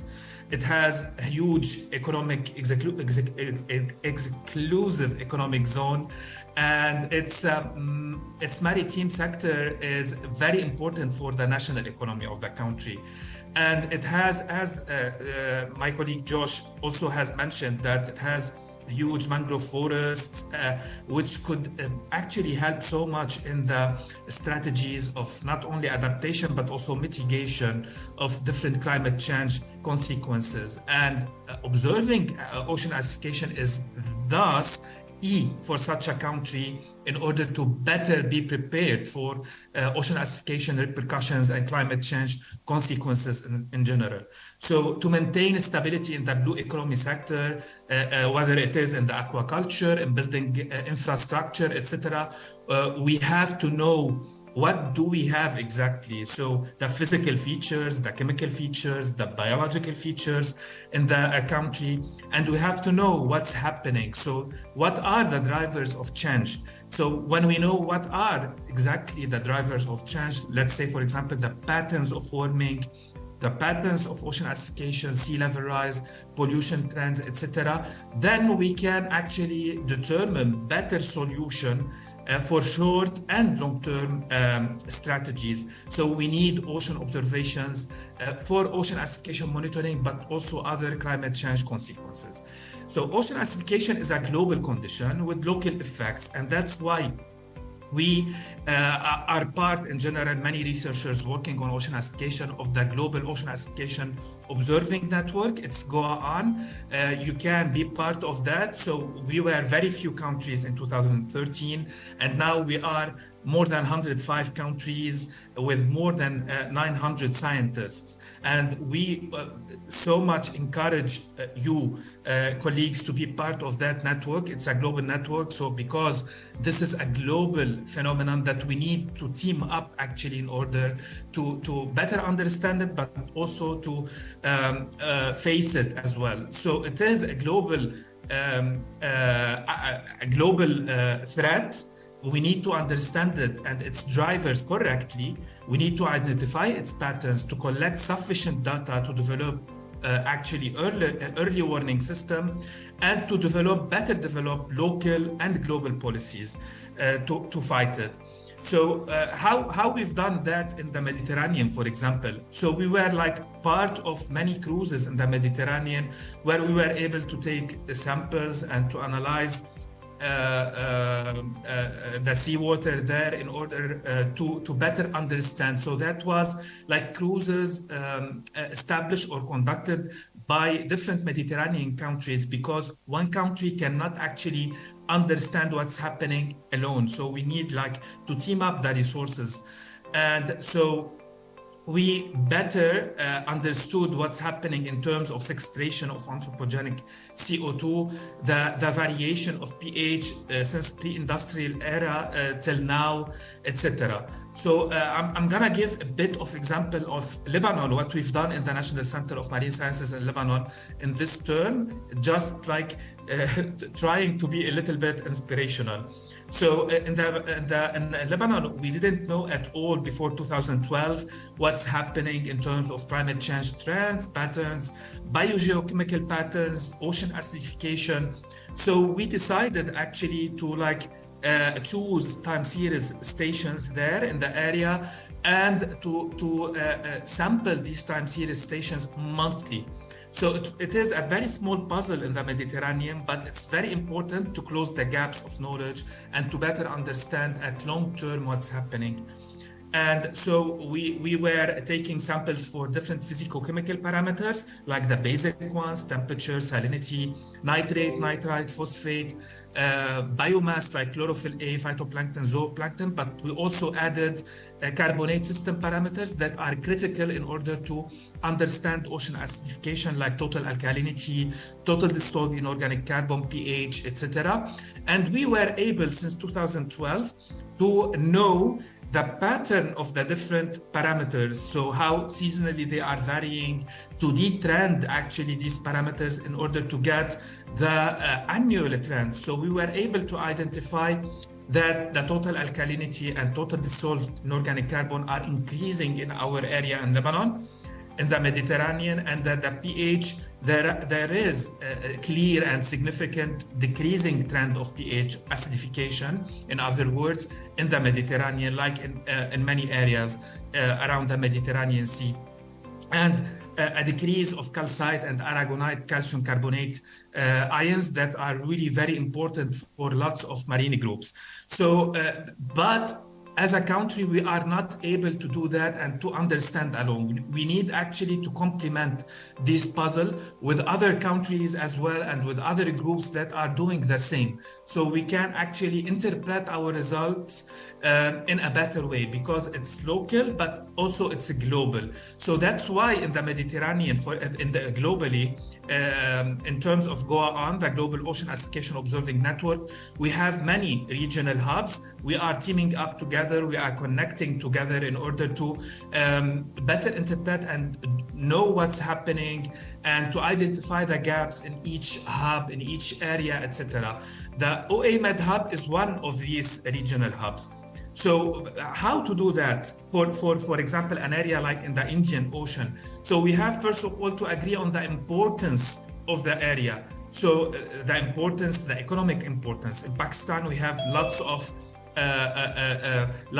interest and potentials in terms of a blue economy. So that's something really very important that can unite the colleagues there. But also we know that this area is under multiple pressures. And that's how actually we were able to construct like a hub that's formed of 14 countries, more than 82 scientists.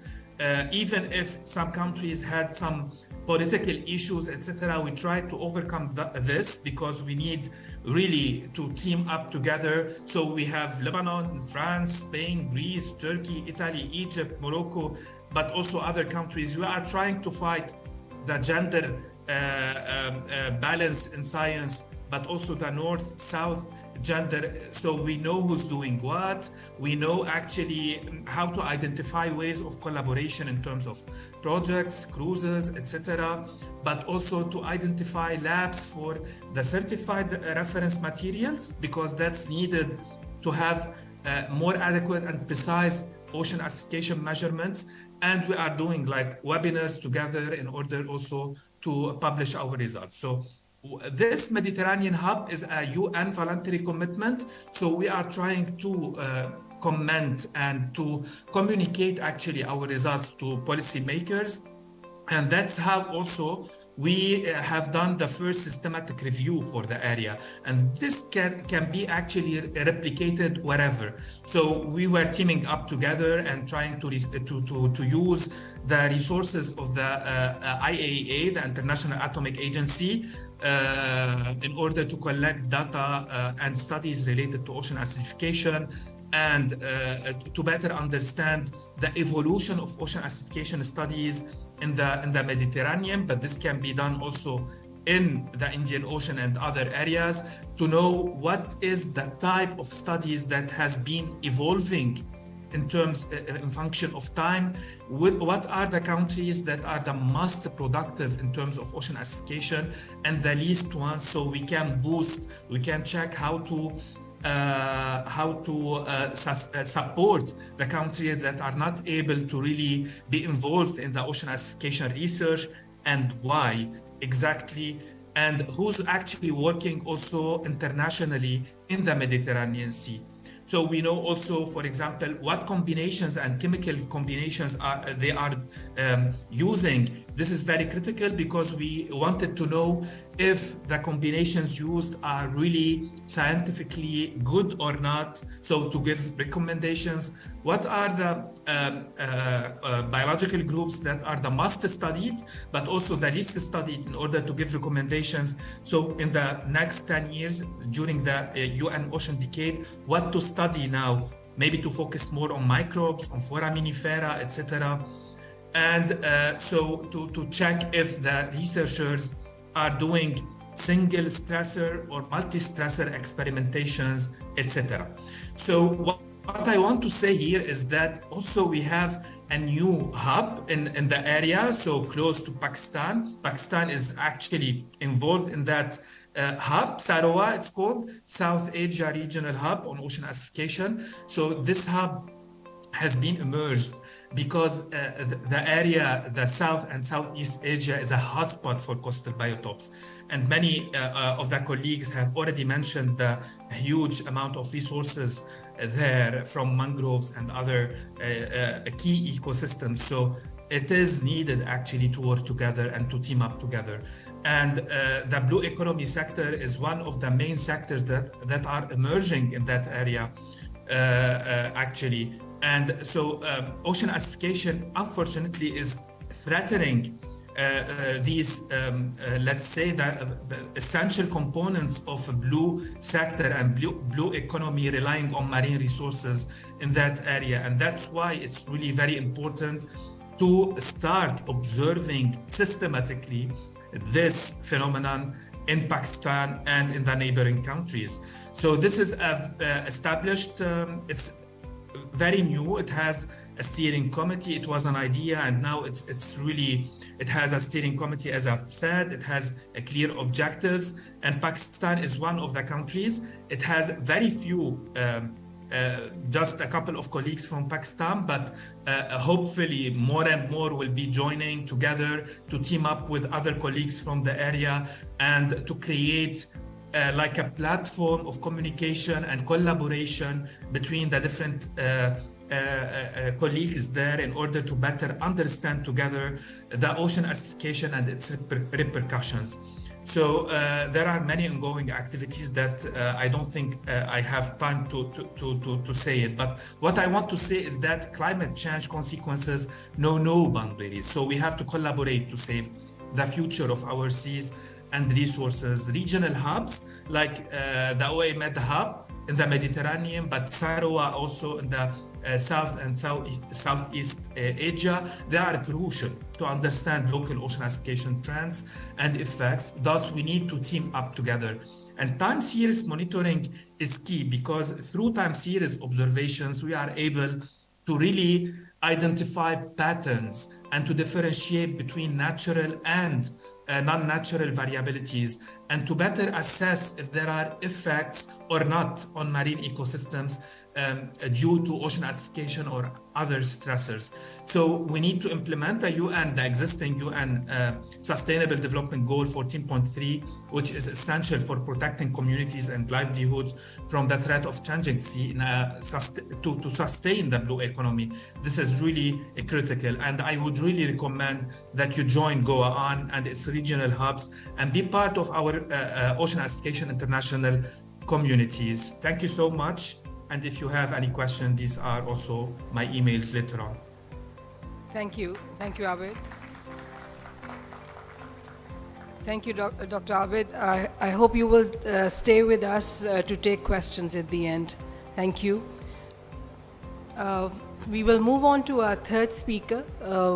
We have Professor Wu with us today. Professor Wu is a professor of biogeochemistry at the State Key Laboratories for Estuarine and Coastal and Estuarine Research. She works for the East China Normal University.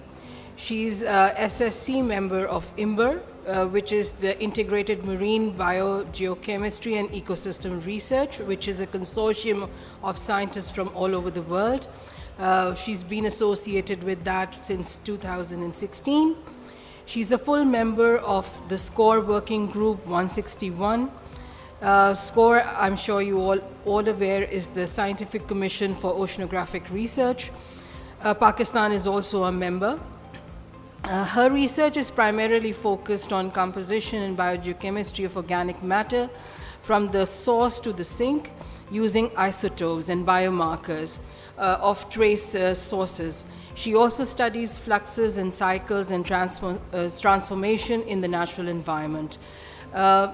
Professor Wu and her group, scientific group, has been associated with the National Institute of Oceanography since 2012, and we continue to work.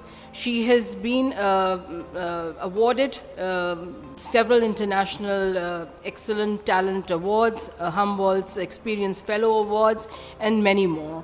We are very honored to have Professor Wu visiting us. This is her first trip to Pakistan. We hope this is going to continue and she's going to keep coming to Pakistan, and we will benefit from her experience and her expertise. I will now request her to please take the podium and talk to us. Thank you, Samina. I'm so excited, I would say. Respected chiefs, guests, and respected DG of NEMA, distinguished guests and officers, and ladies and gentlemen. It is my first trip to Pakistan, which I'm longing for a long time ago.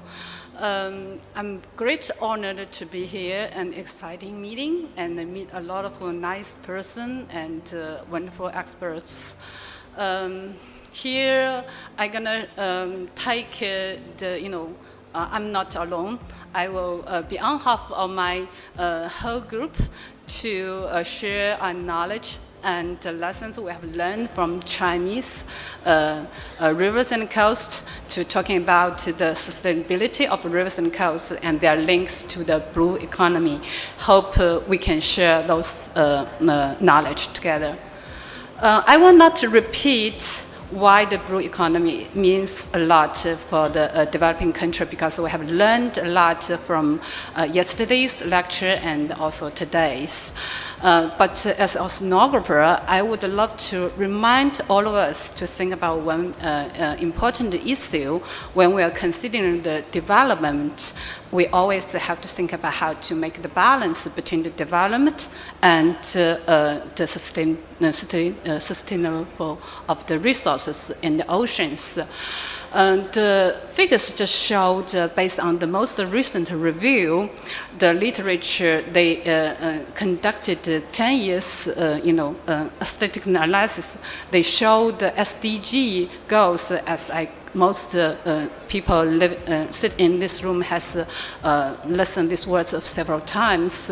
It's kind of, UN indicator of oceans implementation plan has been launched since 2021, which aims to make the ocean health and sustainability.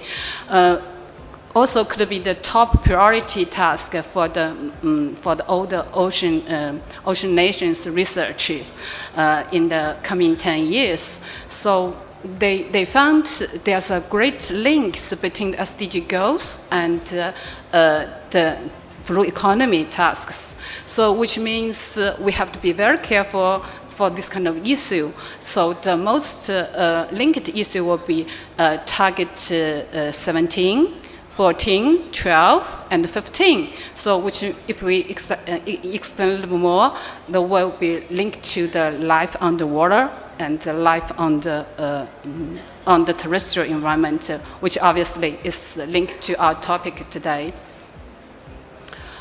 We have learned a lot, even benefit for the Senate's talks.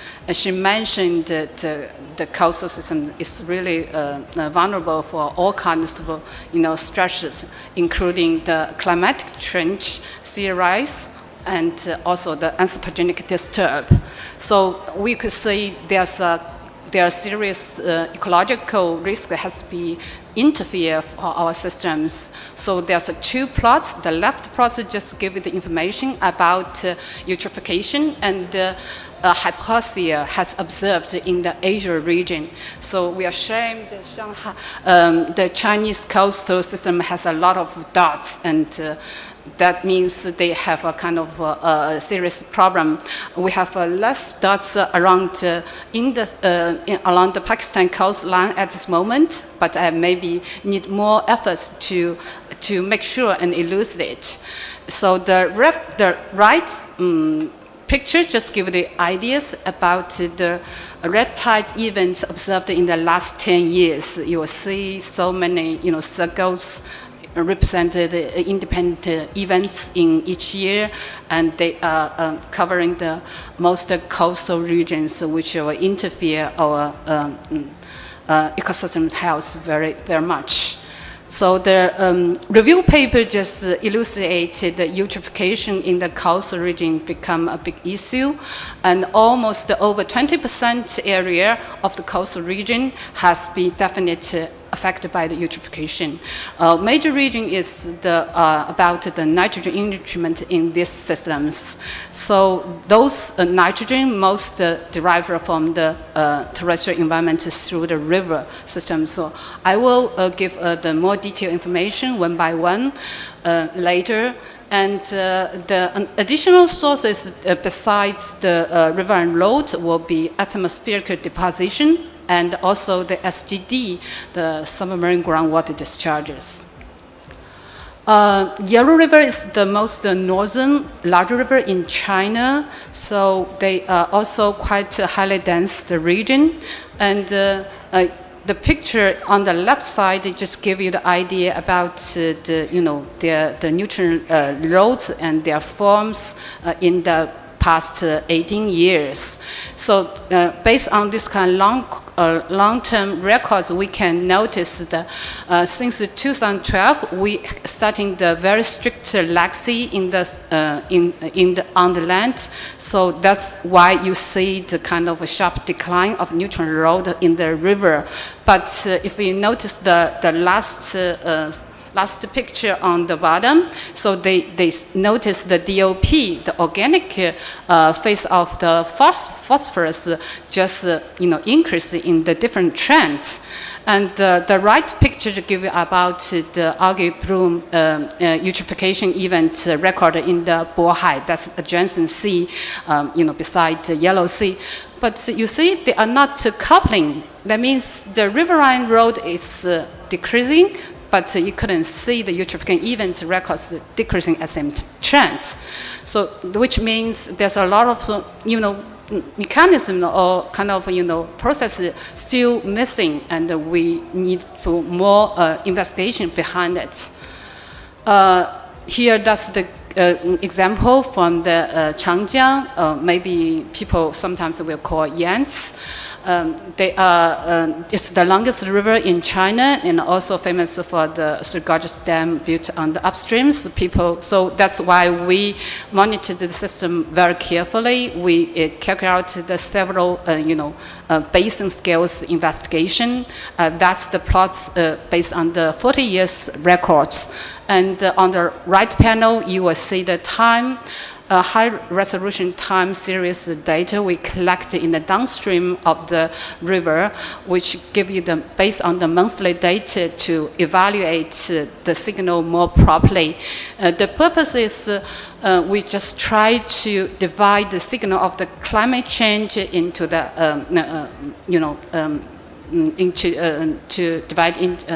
to beside the exogenous disturb. So we will see the nitrogen load has increased almost 4 to 5 folds in 40 years, and for phosphorus even severe will be 8 folds. But the dam effect seems not so significantly interfere the silica case. And we just calculated how the sub-region of the basin to interfere the different nutrients loading.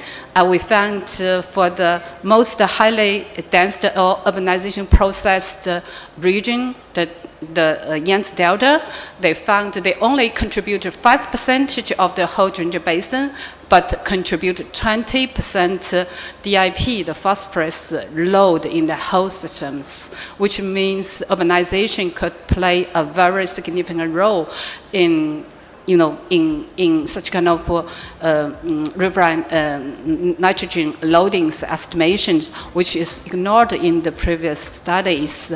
And the statistical analysis also elucidated there's a very limited role in climate change effect. And the major roles is become from the land use change and also the urbanization processes.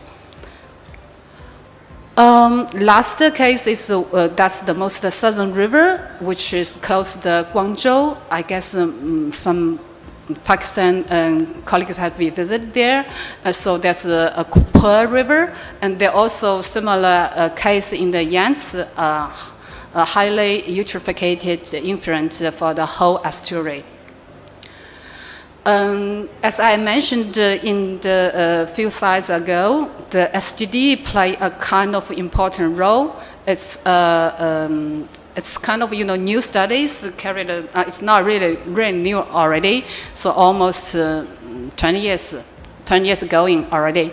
So we found, besides the riverine road, SGD plays a more and more important role for the riverine nutrients loading.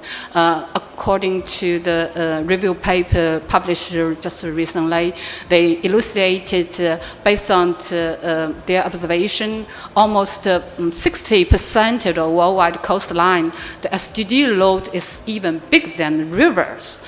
And especially they have a special form of their nutrients patterns, just like they will have enriched in ammonium and organic nutrients, which are more, more distinguished impact on the aquatic systems. So, based on those knowledge, we will see kind of, urgent action must be taken to reduce those nutrients loading from the terrestrial environment into the ocean. But before we, design such kind of management, we should keep one thing very clearly. In long term, we simply use the single system nutrient control discipline, but it will be not really work well. So the 4 plots we presented here is the nice paper published in Science by the American scientists. They mentioned that's the normal case. You will observe the phosphorus limitation in the riverside, and you will see the nitrogen limitation in the offshore region.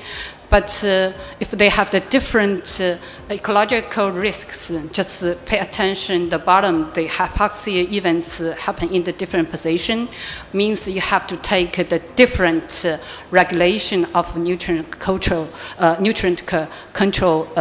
actions later. So, which means a more detailed and a decent study should be carried out.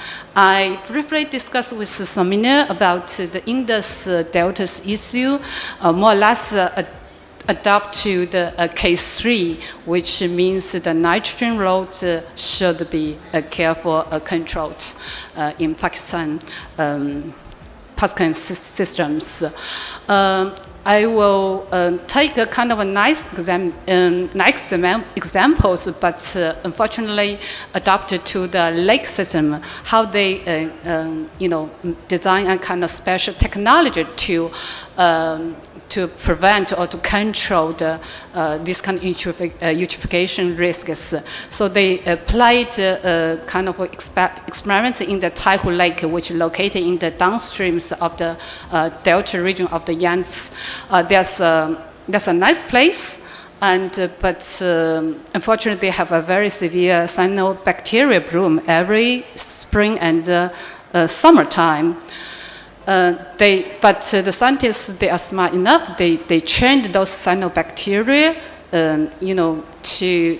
into the carbohydrate-rich material, then fermented them, and later they produced the ethanol, which are kind of biorefinery raw material. So could be a kind of idea, a way to develop a new technology to reduce such kind of risk.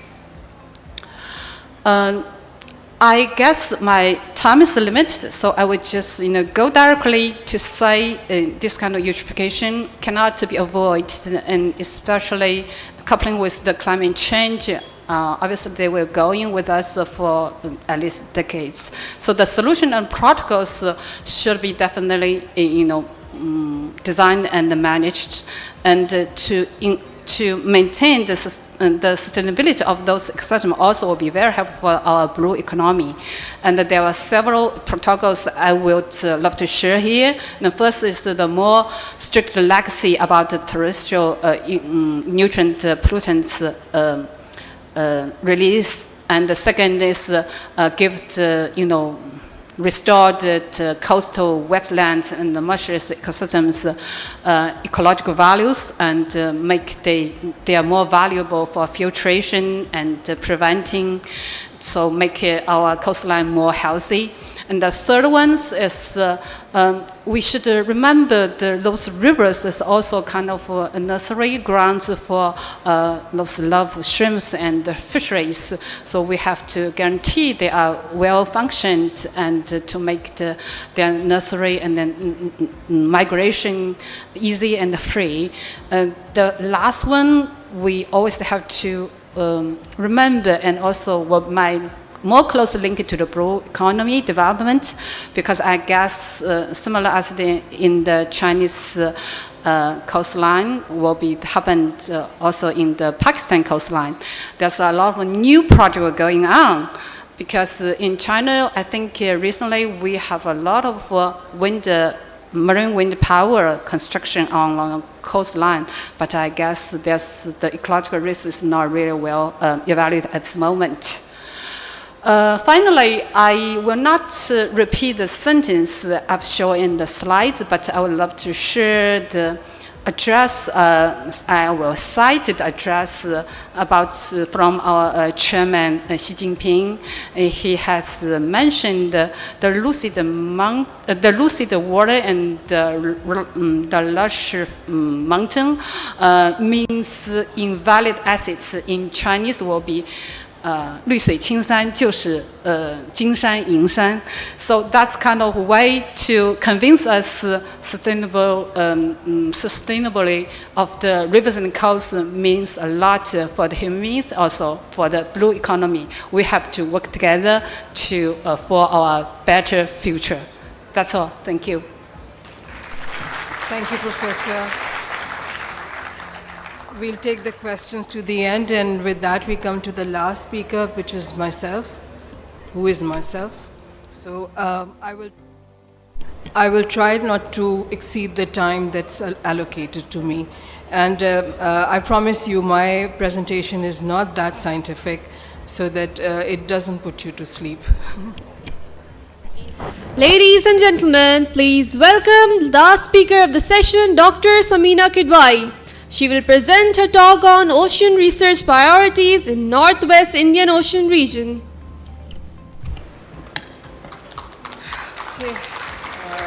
Can we have the presentation on, please?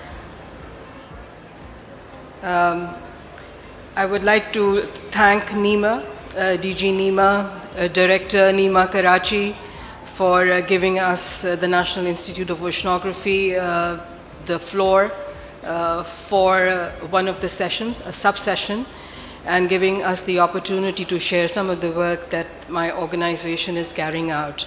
I think this should be a small window into some of the works that we are doing, and perhaps invite some of our national colleagues and international colleagues to come and collaborate with us. So you are most welcome to reach out to us either through our emails, or if you see us, myself or any of my colleagues, you can just catch me there and talk to me. So I'm quite open with that. So with that, we will begin my presentation today. We are going to look at the priorities for the Northwest Indian Ocean. You've looked at some of the some of the things that have been spoken about by our very valuable speakers yesterday and today, and for our session also. So I'm not going to go into a lot of details and how that contributes to the blue economy. And like I said, that the research has to come before the development. And you can only do sustainable development if you are knowledgeable about how your systems are going to react. So for the scope, we've all looked at how global oceans are all connected, and we look at what the region is about. We will also look at the ocean and human nexus, how the humanity is connected to the oceans. Then we will look out into how, what are the research drivers for the region, and what our organization is doing. Global oceans, there is a connection. I think Senator Sherry Rahman, she explained the conveyor belt very clearly to everyone.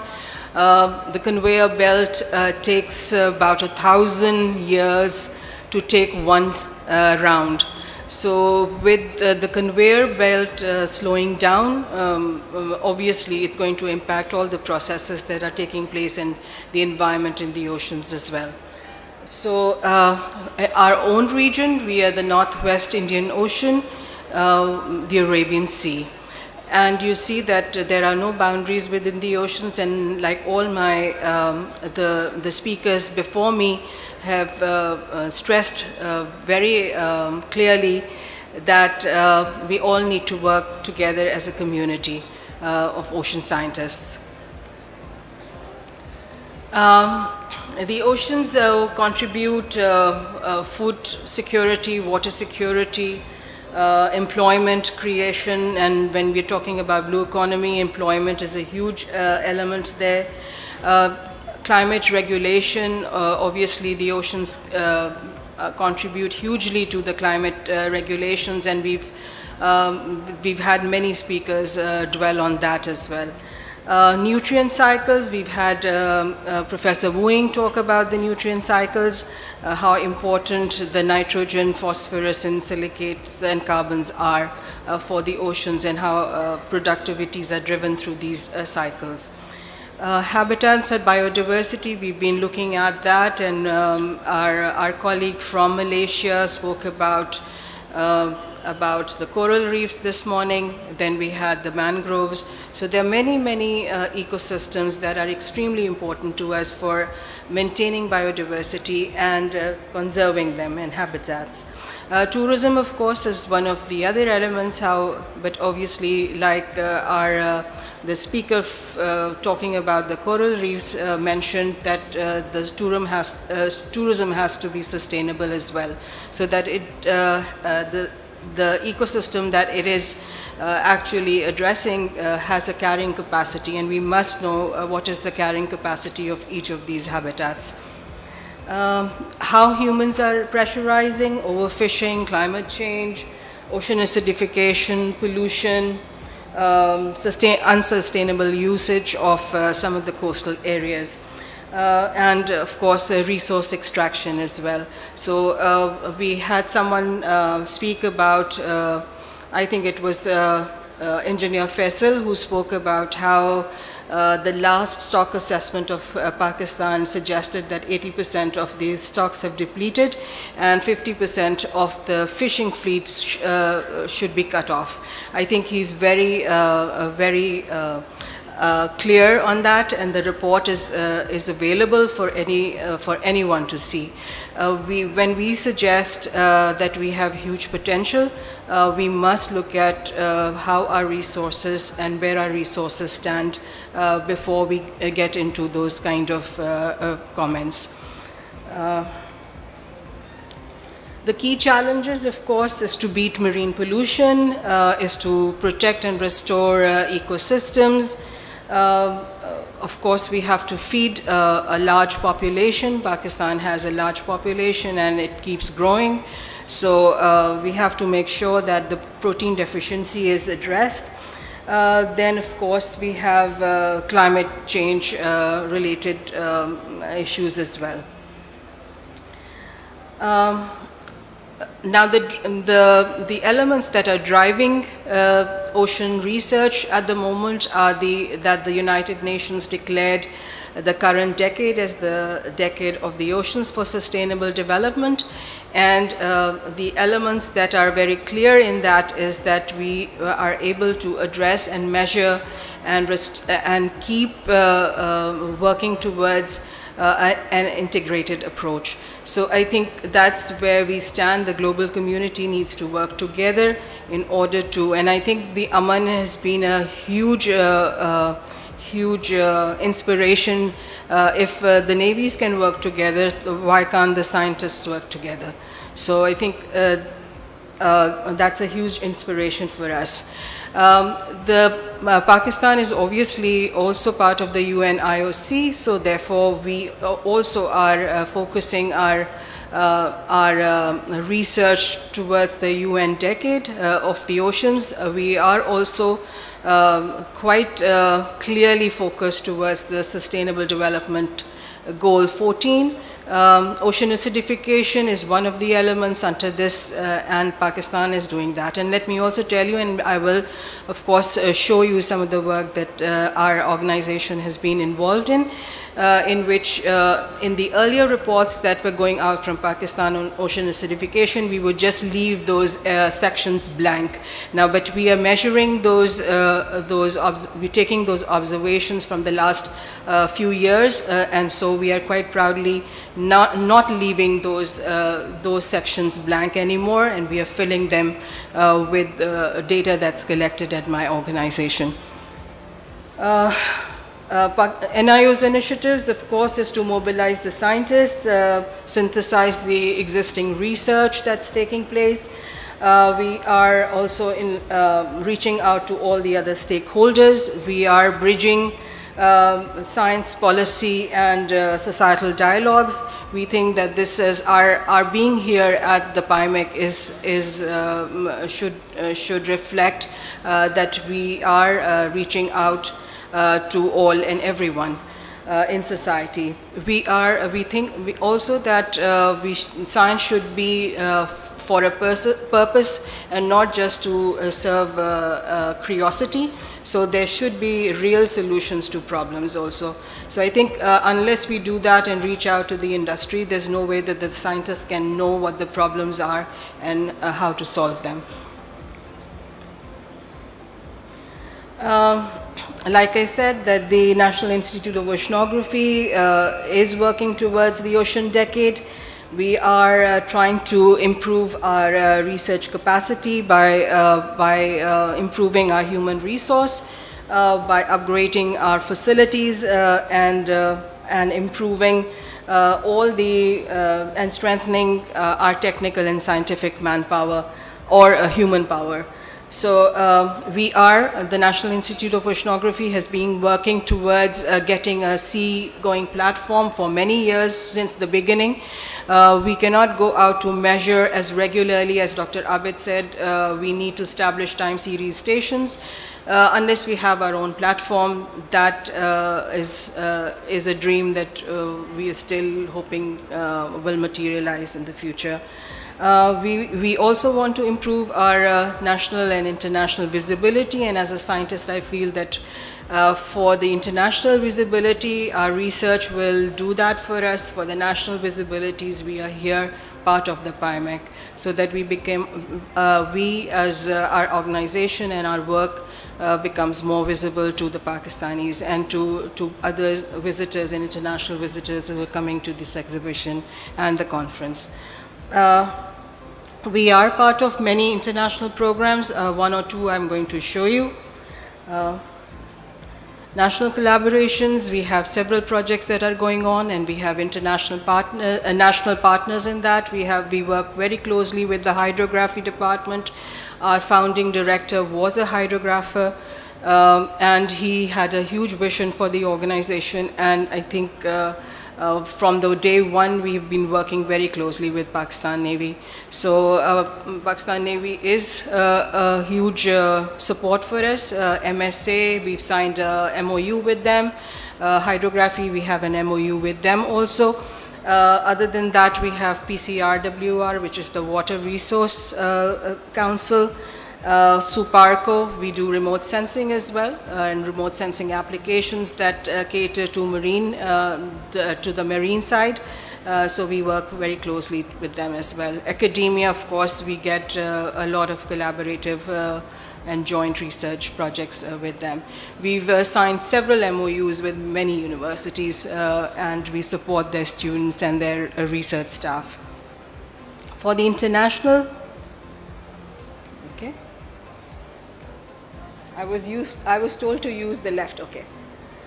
Okay, for the international collaborations, we have many international collaborations with China, with Germany, with the United States.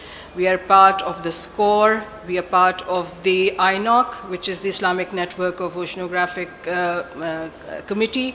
We are part of SCAR, which is the Scientific Committee for Antarctic Research. We are part of UNESCO IOC, Intergovernmental Oceanographic Commission. We are part of the subcommittee, which is covering IOCINDIO, Central Indian Ocean. We are also part of the Mega Delta program, which is a collaboration that we have with the state key laboratories of estuarine and coastal research, East Channel Normal University. Many international collaborations. Okay, I'm going to skip this because I've already said some things about this.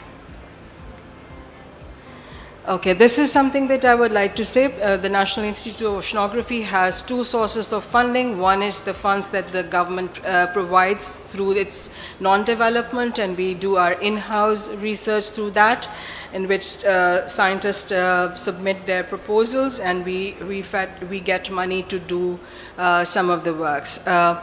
The other source is the PSDP, the Public Sector Development Projects, which is project-driven money that's provided to us. Let's go back. We are quite interested right now, and we're looking at and monitoring the Argo floats that are entering the Pakistani waters. And a couple of weeks ago, maybe last week, we had 4 Argo floats from France in our waters. And we are now tracking these Argo floats that are online in real time.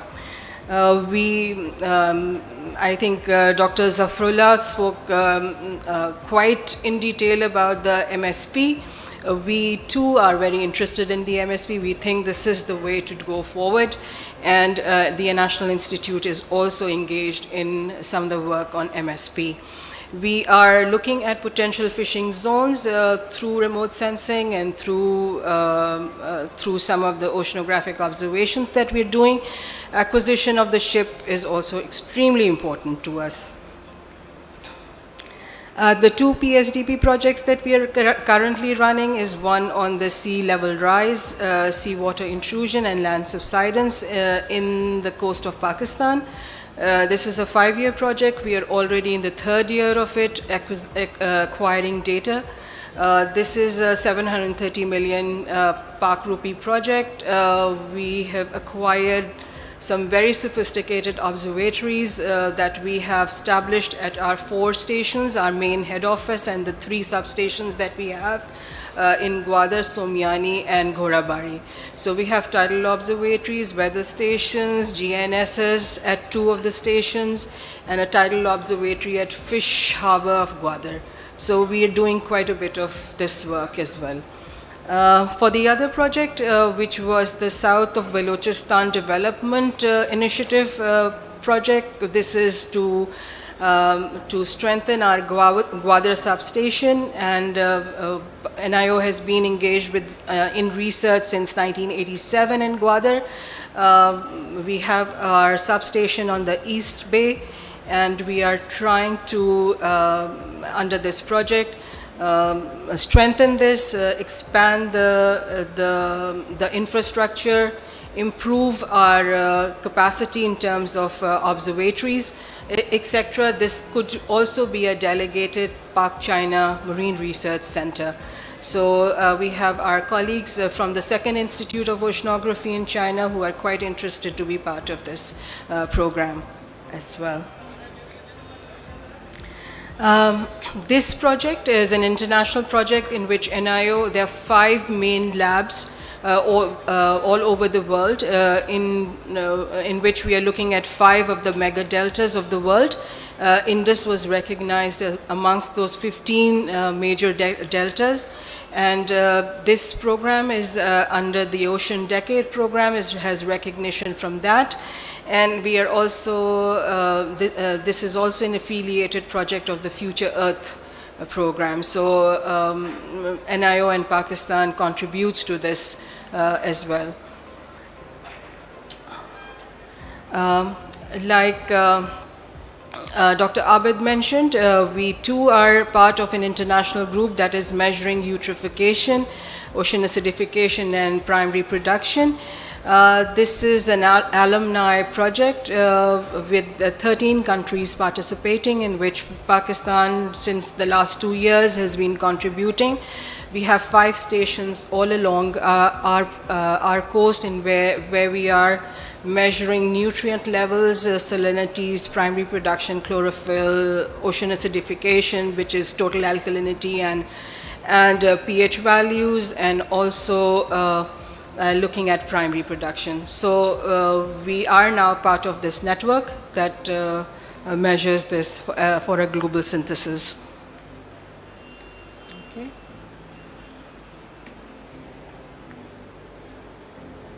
All right. Okay. NIO has a plan. Let's go back. NIO has a plan.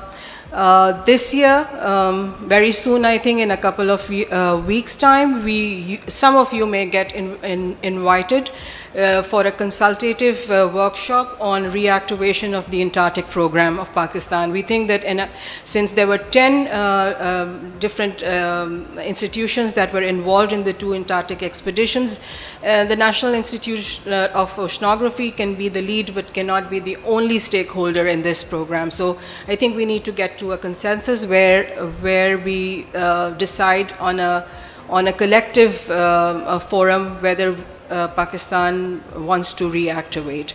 And if you reactivate, then you will have to go for a national policy, because then you will have to make a long-time commitment. Otherwise, you will end up with the 30-year gap that we are currently facing. So that's one thing. Our seawater intrusion project, very soon we will have our conference with more scientific papers published in and presented in that conference. We are also planning our research vessel project was submitted to the CPEC. 17 projects from the Ministry of Science and Technology were submitted. 3 were selected and shortlisted, and 2 of them were from NIO, and we decided that we would go with just one from NIO, which is the research vessel, because we cannot grow unless we have the vessel. There can be no oceanography if we don't have the platform. So I think that is something that we will take forward, inshallah ta'ala. And other than that, our remote sensing project, our Chinese colleagues are quite interested. Our ministry signed an MOU with them also to establish this remote sensing station, a receiving station, in Pakistan to carry out marine applications. So that's another thing in the pipeline. We are in December this year, inshallah ta'ala, if Allah ta'ala wills, we will be carrying out a winter school also for observational oceanography. For those of us who are interested, we'll go to. I am going to get. You don't need to give me that slip. Okay, and NIO has many plans, and this is something that I wanted to and needed to share with you. And with that, we will thank you very much for your attention and your patience. And I don't want to keep you and hold you anymore, because I think you've had a very long day. Thanks very much for your very kind hearing. For all my speakers,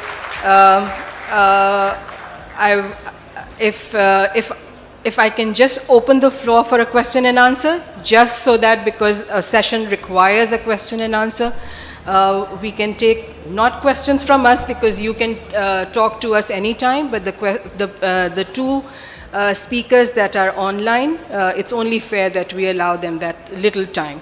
So 2 or 3 minutes, not long comments, question and answers for Josh and Abid.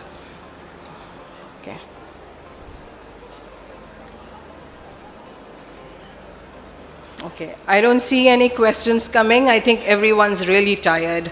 So no more questions, then we will conclude the session for today. Thanks so much for this opportunity, DG NEMA, Admiral Ahmed Said Saab, Director NEMA, 𝐿𝐲𝐻𝐵 Saab, and all his wonderful team who've been really cooperative to us and have borne with us. So thanks a lot. With that, I will now request our guest of honor to give us some closing remarks and conclude the day. Thank you, sir. Thank you. Bismillahirrahmanirrahim. Nahmaduhu wa nusalli ala rasulihil kareem. We come to the end of today's proceedings with the very, very highly technology-oriented presentations. I'm sure some of you must have understood. I haven't. So a lot of things that have to happen.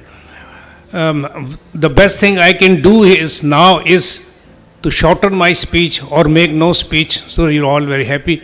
Since you've been in the morning, I'd like to praise my compliments to all those who are present at the so much of late hours of the day, having attended all the sessions here.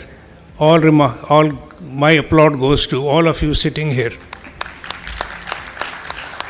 I was wondering as to why I have been made a chief guest today, and what I found was that since I was attending all the sessions and sitting in the front row, the DG NEMA thought I am the most keen person to be on the stage. Thanks a lot. I'll finish it with the research work that all you are doing, and I reminded me of a share from Allama Iqbal, and no meeting or no presentation is complete without his share. So those who are doing research work, the Allama at that time said, कोई काबिल हो तो हम शाने कई देते हैं, ढूंढने वालों को दुनिया भी नई देते हैं. So this all NEMA work is finding new resources, finding new knowledge, technology. I'd like to thank the DG and all the participants to have stayed back and listened to all of the presentations. Thank you very much. God bless you all. Thank you.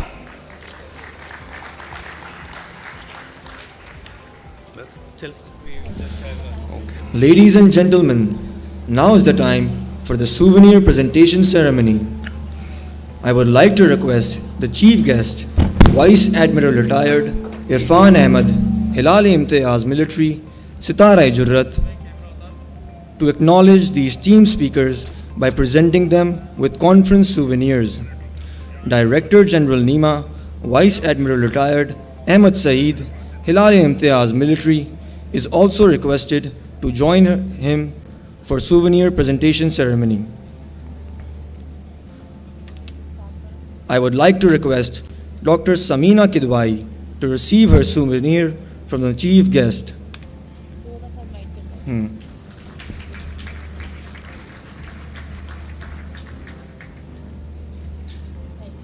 Thank you, ma'am.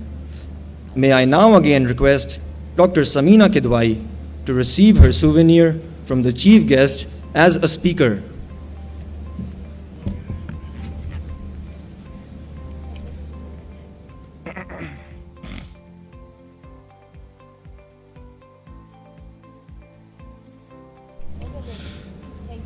Thank you, ma'am. I would like to request Dr. Ying Wu to receive her souvenir from the chief guest.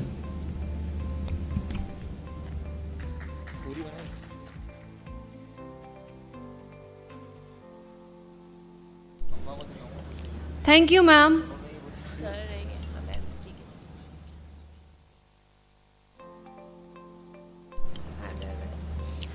I would now request Director General NEMA, Vice Admiral Ahmed Saeed 𝐏𝐈𝐕𝐄𝐲 military, to present the conference souvenir to our honorable chief guest, Vice Admiral Retired Irfan Ahmed, 𝐏𝐈𝐕𝐄𝐲 military, 𝗘𝘅𝗽છી.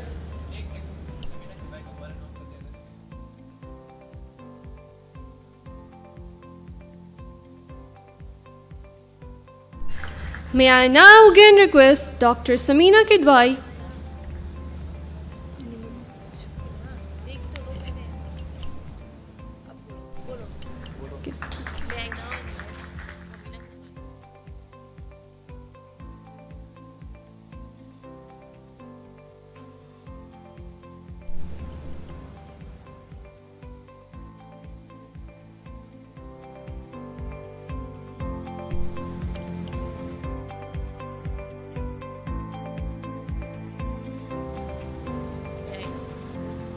May I now again request Dr. Samina Kidwai to receive her souvenir from the chief guest as a speaker.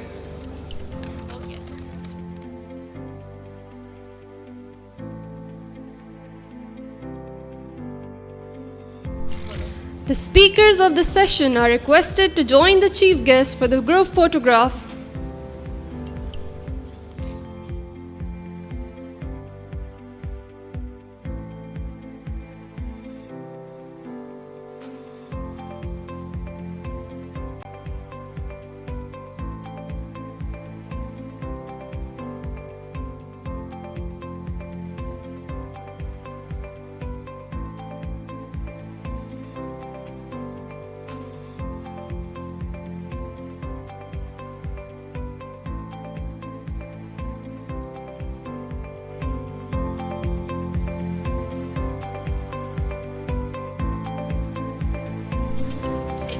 Thank you, sir. Thank you, ma'am. Dear guests, with this proceeding of day 2 of the conference comes to an end. Tomorrow, the conference will commence at 8:40 hours. All guests are requested to proceed towards the refreshment area for tea. Thank you and Allah Hafiz.